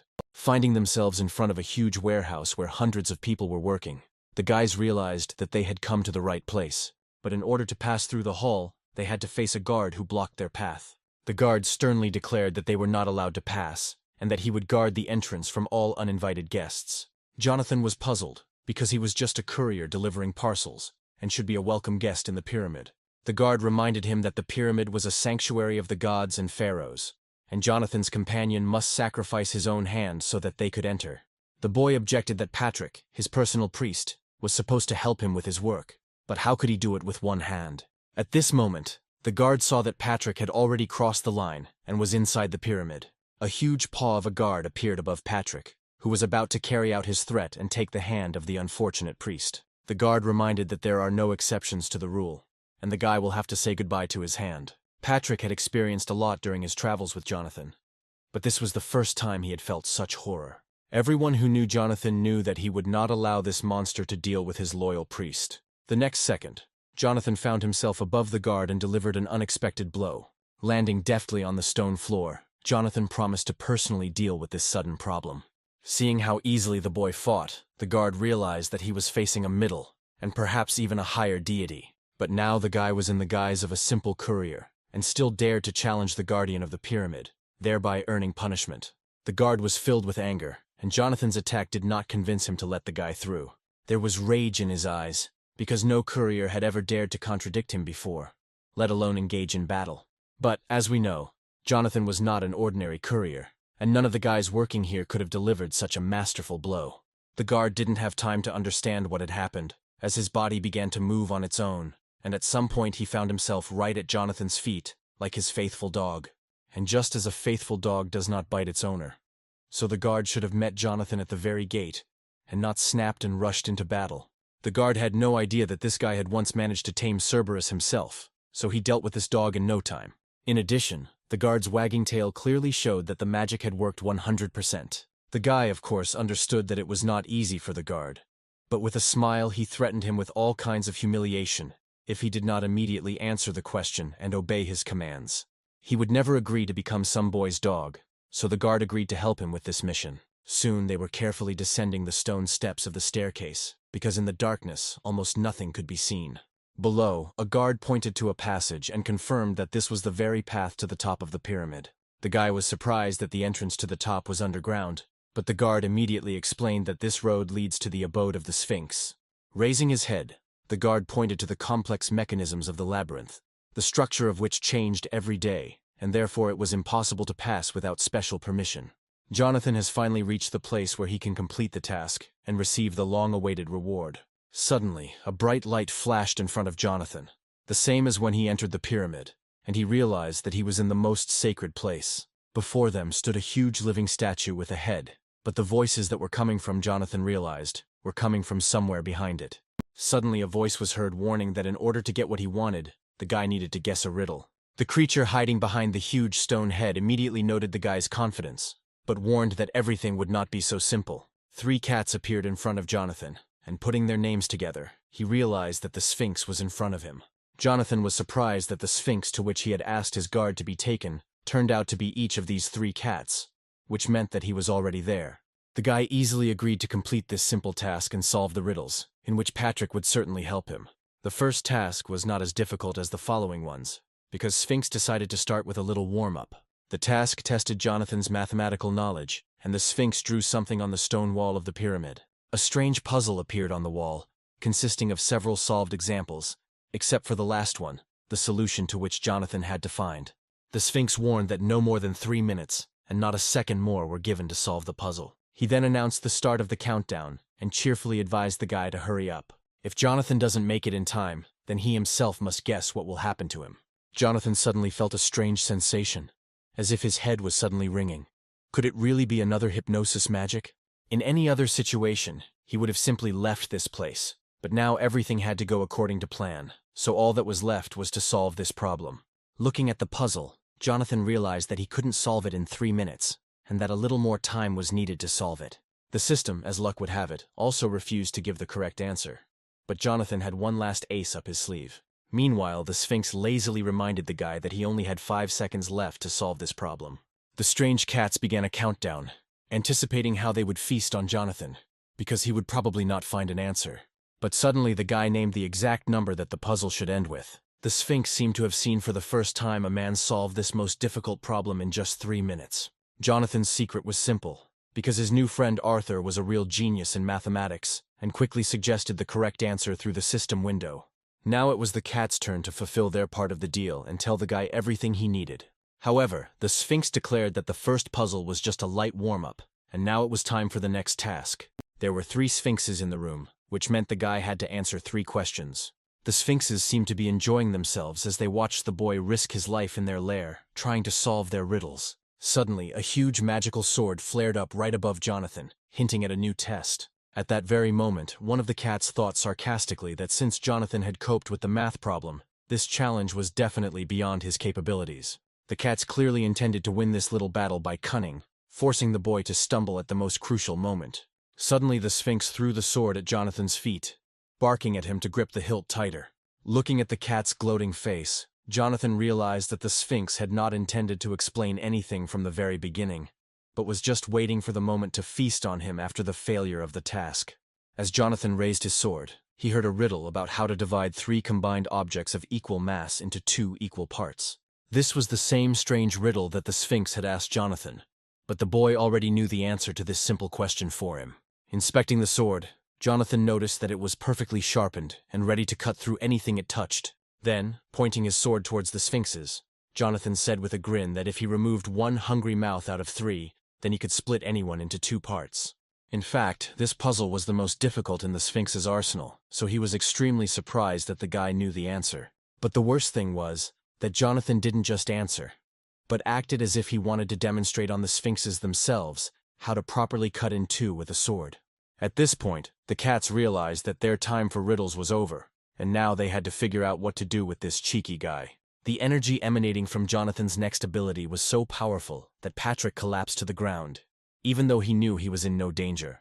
Jonathan, smiling, turned to the Sphinx and asked whether he accepted this answer, or would continue his silly games. He added that he had already put up with their stupid antics for too long, and there was no point in teasing him at such a moment. Jonathan was not wrong, and these Egyptian cats did indeed attack him, even after he answered all their riddles. Even the correct answers did not satisfy them, because from the very beginning, they were pursuing their insidious goal. The Sphinx jumped up to Jonathan and swung at him with a paw that in an instant became larger than itself. With his claws outstretched, the Sphinx prepared to tear apart the impudent boy who dared to challenge his will in his own lair. The main rule was that if a person gave the correct answer, the Sphinxes were obliged to fulfill his request, even if they did not like it. Everything was supposed to begin and end with a mystery, not bloodshed, especially after the person passed the test. Jonathan agreed with this rule, and was the only one who was not afraid to come here and test his strength in this unusual duel. The guy seemed to have impressed not only the guard of the pyramid, but also its inhabitants, who usually easily confused anyone and did not allow them to go further. In ancient times, there were many such daredevils as Jonathan, and they all put their lives on the line, not fearing the outcome of this duel. It was time for the last question, and the Sphinx asked Jonathan to think carefully before answering. He suggested that Jonathan imagine that an angel was hovering over one of his shoulders, obeying its master without question. And above the other, as expected, the devil has settled down, who will distort everything and do the opposite. What should Jonathan say to get into heaven using just 1 sentence? Hearing the riddle, Jonathan seemed to return to the past, where he sat huddled in the corner of a dark room, alone. A stranger suddenly came out of the darkness and asked him why he was crying. The boy asked to leave him alone and not pretend that he was concerned about the fate of such a talentless person. The stranger replied with a smile that this was not so, and that Jonathan was greatly mistaken in considering himself of no use to anyone. Jonathan asked again not to fool him, because any adult can say a few comforting words to a child, but he will not believe anyone else. However, the stranger continued to insist that Jonathan should not give up, because there were things in the world that he was capable of. He added that in his past, everything was exactly the same, and those around him considered him untalented, not paying any attention to him. Coming closer, the stranger asked the boy to answer 1 question, after which he promised to tell about his amazing experience. He asked Jonathan if he knew who angels and demons were, and only much later did the boy understand the essence of this question. He realized the reason for his mediocrity, and subsequently became stronger in order to protect the people dear to him. And now Jonathan was ready to give an answer to the Sphinx, for whether it was an angel or a devil, he had to immediately take him to where eternity reigns. It was obvious to everyone that the answer was correct, but for a few seconds the Sphinx could not understand how Jonathan knew this. It was a truly excellent answer, and after that the cats could not refuse the guy his request. Jonathan reminded that he was looking for the pharaoh, and now the gates leading to the royal palace must open for him. Patrick still doubted the cat's honesty, but Jonathan was confident that they were on the right track. As they parted, the Sphinx once again emphasized that the solved riddle obliged them to let Jonathan through. Now Jonathan only had to step forward and find himself in another space. Of course, the most evil Sphinx could not resist, and angrily shouted that there would be no bones left of them when they entered inside. But these words could no longer frighten Jonathan, and he, together with his priest, stepped into the unknown. The movement took a moment, and the next moment, they were already in the place where the meeting with the priest was supposed to take place. But at the very entrance to the royal palace, they were met by a man who was clearly not happy about their appearance. It was Pharaoh, warned about the visit of uninvited guests, and he was not going to tolerate the impudent man. But the guy immediately shouted out that there had been a misunderstanding, and that he did not wish any harm to either the residents or the inhabitants of this palace. However, these persuasions had no effect on the pharaoh, because he had long been suffering attacks from his enemies. He was no longer going to believe these false persuasions of the gods, and decided to answer Jonathan with all the power of his destructive magic. Now the guy listened with surprise to angry accusations against him, and was reproached for using people for his own benefit. But what amazed the boy most was that the pharaoh, being a man, could use divine power. He was even ready to sacrifice his life, just to stop Jonathan and tame his arrogance, the arrogance of him and the arrogance of gods like him. The guy repeated once again that some mistake had occurred, and he did not want to harm anyone present. Suddenly, there was a noise behind him, and the guy realized that someone was watching from behind the half-open door. The guy's intuition immediately told him about the danger, and he was overcome with rage, because it always infuriated him when someone tried to sneak up from behind. But there was no risk to be taken, and Jonathan immediately moved his priest to a safe place. He himself would also like to get out of here as soon as possible, but he lacked a little divine power for this. Besides, he did not come here to flee at the first sign of danger, without even trying to find his new priest, for whose sake he had come to the palace.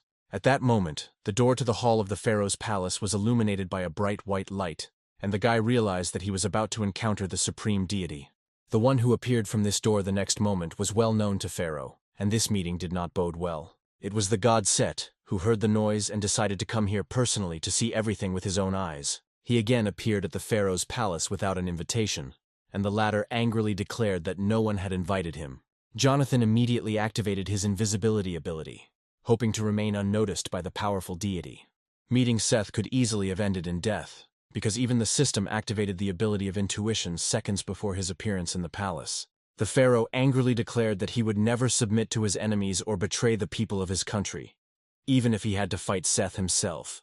But Seth did not keep himself waiting, and the next moment he furiously grabbed the pharaoh by the neck, squeezing him tightly in his hand. Raising the pharaoh above the palace floor, Seth ordered him to shut up unless he wanted to die immediately. The magic activated by the pharaoh was useless against such a powerful god as Set, and he could only endure the pain. Seth looked at the pharaoh with a smile, surprised at how much divine power he had managed to accumulate. The boy realized with horror that Seth was absorbing the divine power of the pharaoh and would probably take his soul along with it. Before leaving, Seth told Pharaoh that he had been given the great honor of becoming a sacrifice to the god, and that instead of cursing, he should be grateful.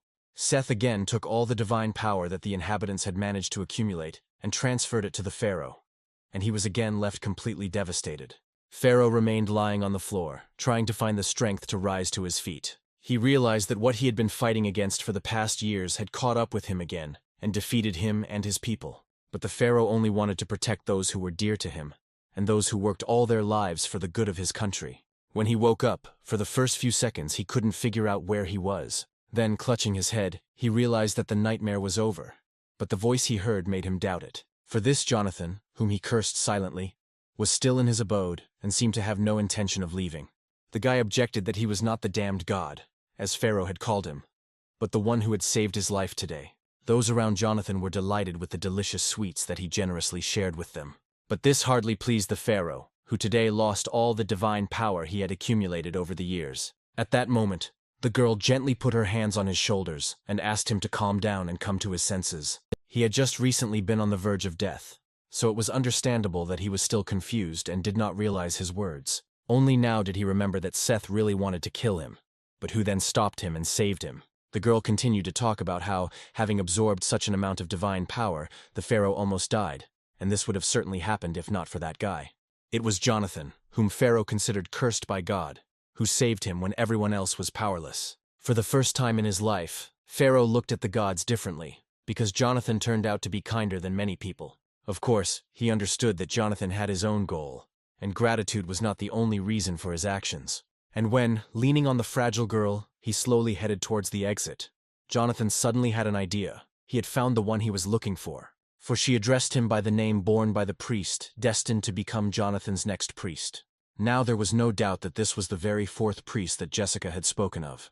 Then Jonathan asked Pharaoh to stop and listen to him in gratitude for saving him.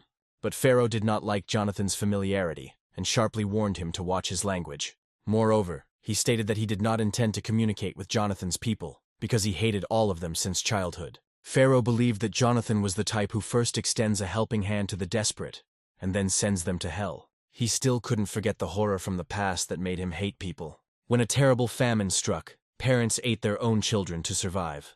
And then the plague broke out, and corpses lay in the streets like sand in the wind. A nightmare that those who lived through it will never forget. And in this endless despair, God offered him salvation, promising that by becoming Pharaoh, he could save all these people. So he became a representative of God, and using the skills given to him, saved and led people. The Pharaoh was merely a vessel that accumulated faith and stored divine power, and all that hell on earth was the work of the gods. He realized that he was just a clown in a terrible performance, and that people were nothing more than cattle to the gods.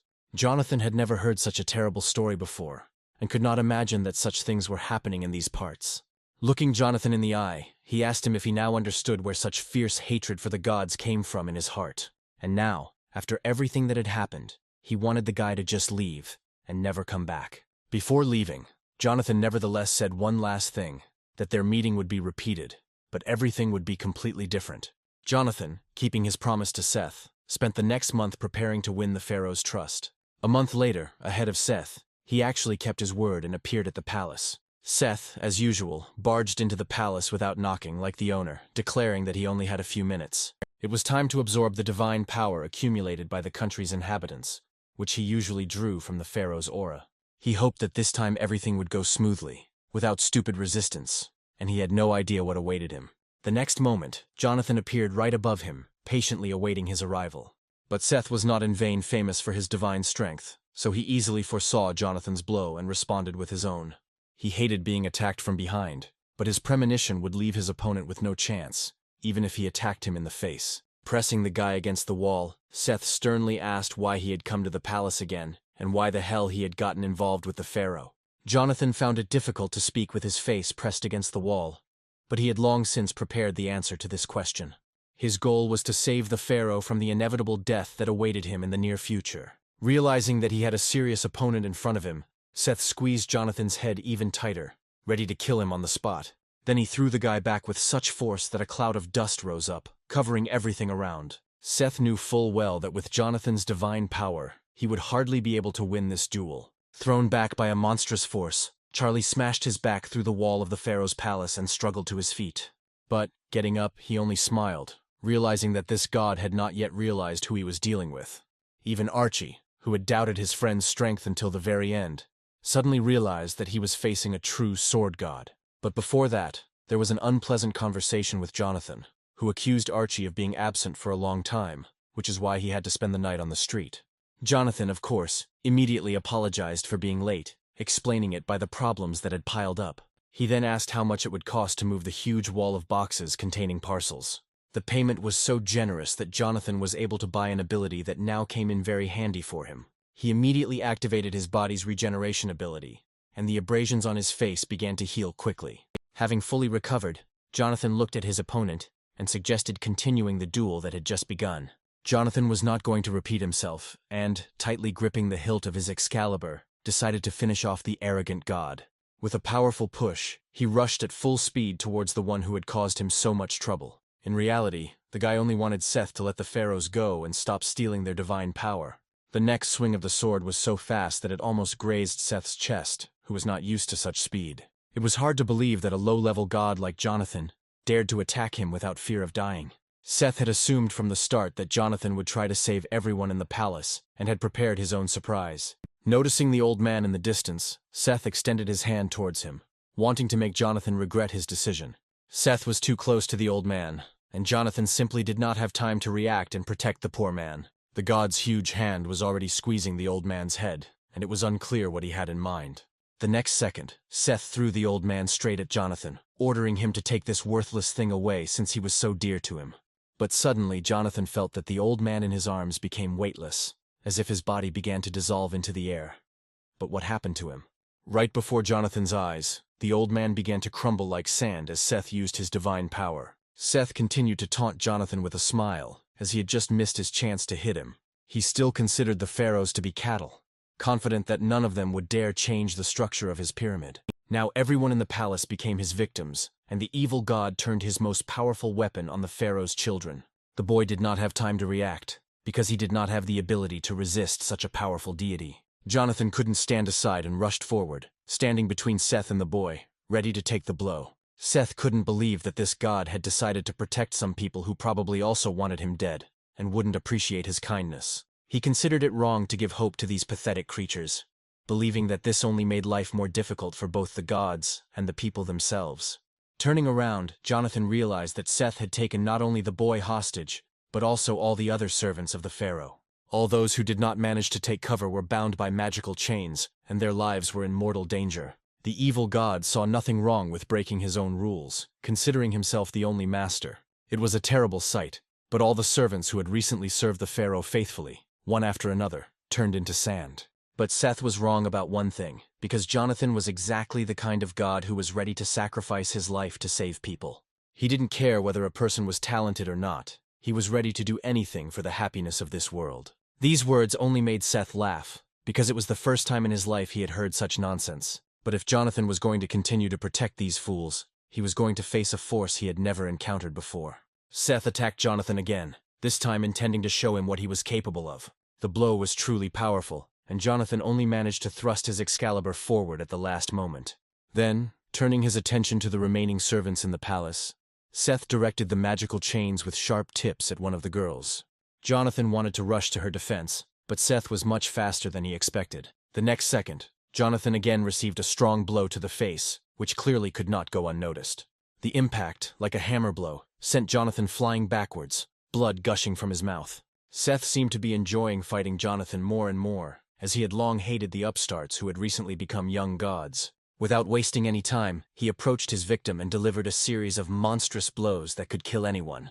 Jonathan continued to fight back heroically, although it was clear that he was at his limit. Without outside help, he would hardly have been able to cope with such an opponent.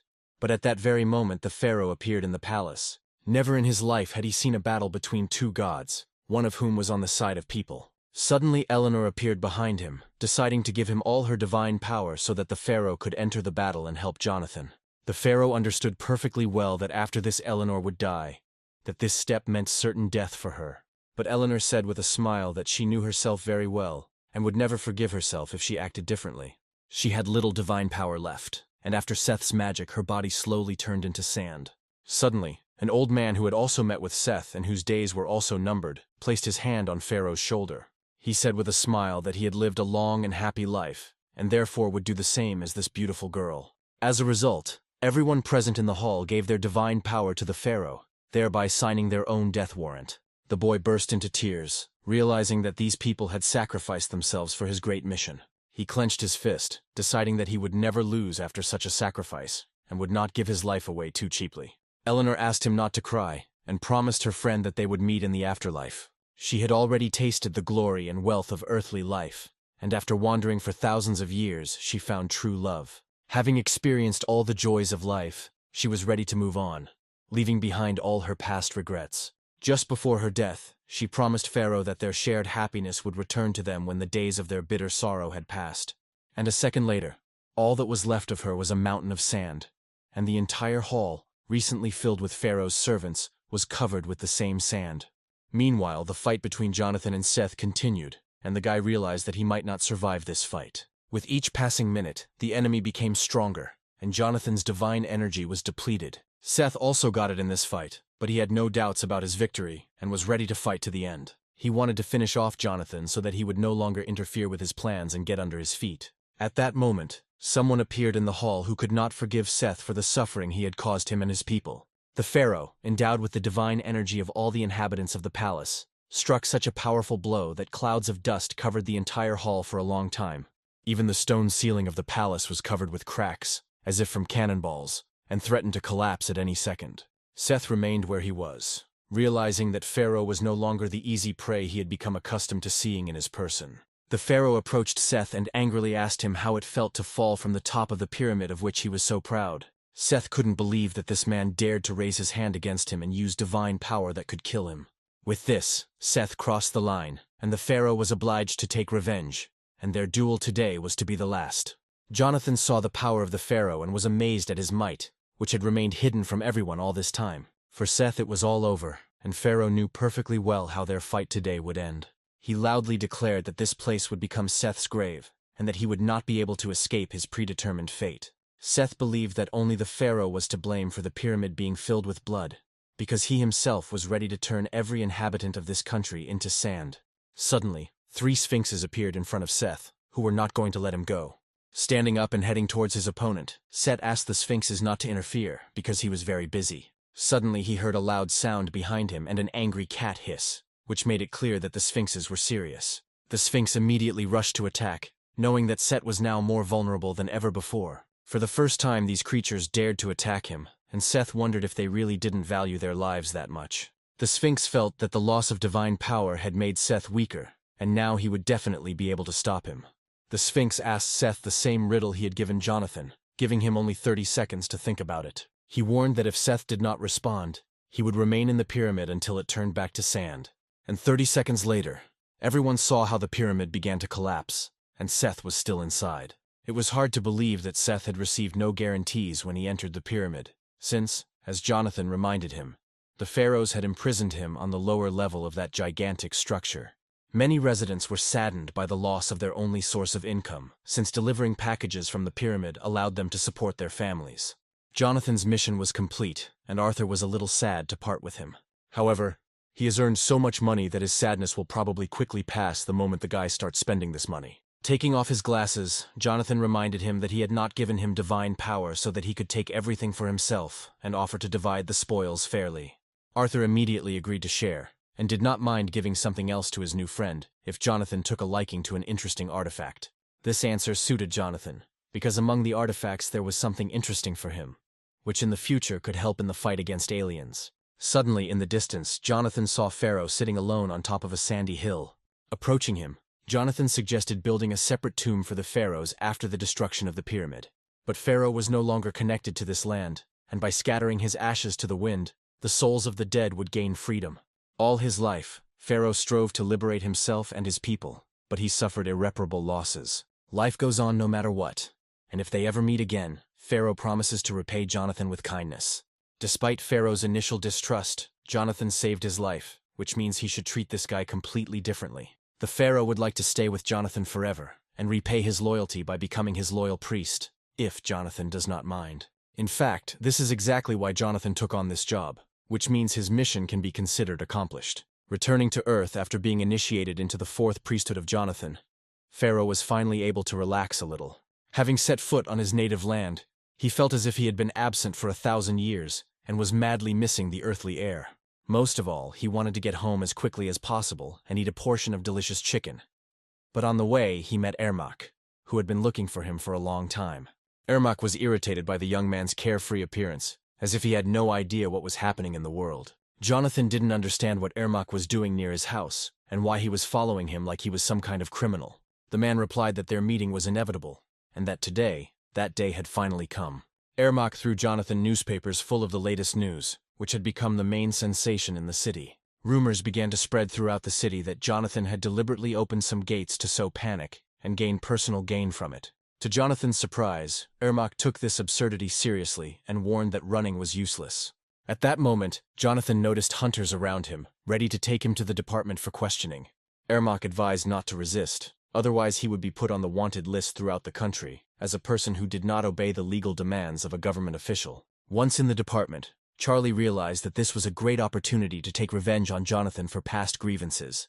Jonathan still didn't understand what he was being accused of and why he was considered a criminal who had opened some kind of gate. He again stated that he had not done anything illegal, and that he had nothing to justify himself to Ermak for. Ermak, accustomed to the young man's arrogance, foresaw such a reaction and prepared in advance. Among the hunters there was one who was able to convince the guy to cooperate with them, and it became clear that he was somewhere here. And then Ermak asked Leo to come into the office, and Jonathan saw a familiar guy who didn't take off his mask, even in the sauna. As he had promised, Ermak did not attend the interrogation, entrusting the matter entirely to Leo and leaving the room. In fact, Leo didn't mind being alone with Jonathan, because right now he wasn't interested in the question of the open gates. Jonathan noted with a smile that he often recalled their last meeting in the sauna, and did not expect to see each other again so soon, even in the interrogation room. Leo wasn't interested in such conversations, and didn't care what Jonathan did or where he worked. Reaching out his hand towards Jonathan and activating his divine power, Leo stated that he only wanted to clarify one matter. Ever since the day his sister Ella went missing, Leo had suspected that Jonathan knew more about it than anyone else. Jonathan found it strange that Leo had asked him this question, since he and Ella were only connected by their work together. Seeing that he was not understood, Leo decided to ask his question differently and immediately made it clear that the jokes were over. He said that he had not been able to find his sister for a month and knew for sure that she had been in another country for a long time. Ella's fate remained unknown, as she disappeared immediately after promising to bring Jonathan his fifth priest. Meanwhile, a mysterious murder took place in the royal palace, which will be discussed in the press for a long time and shock the inhabitants of the kingdom. Having sneaked into the palace at night, Ella killed the young queen, who also had magical powers and was to become Jonathan's next priest. She then used the dark magic that the demon had given her, and decided to inhabit the body of the murdered queen in order to appear before Jonathan in this guise. Her plan worked perfectly, because no one noticed the substitution and she didn't even have to fight the royal guards. Then she carried out her plan, and the dark energy completely enveloped the dead body of the queen, making it its new shell. And just a moment later, finding herself in the body of her victim, Ella suddenly opened her eyes and was ready to take back everything that rightfully belonged to her.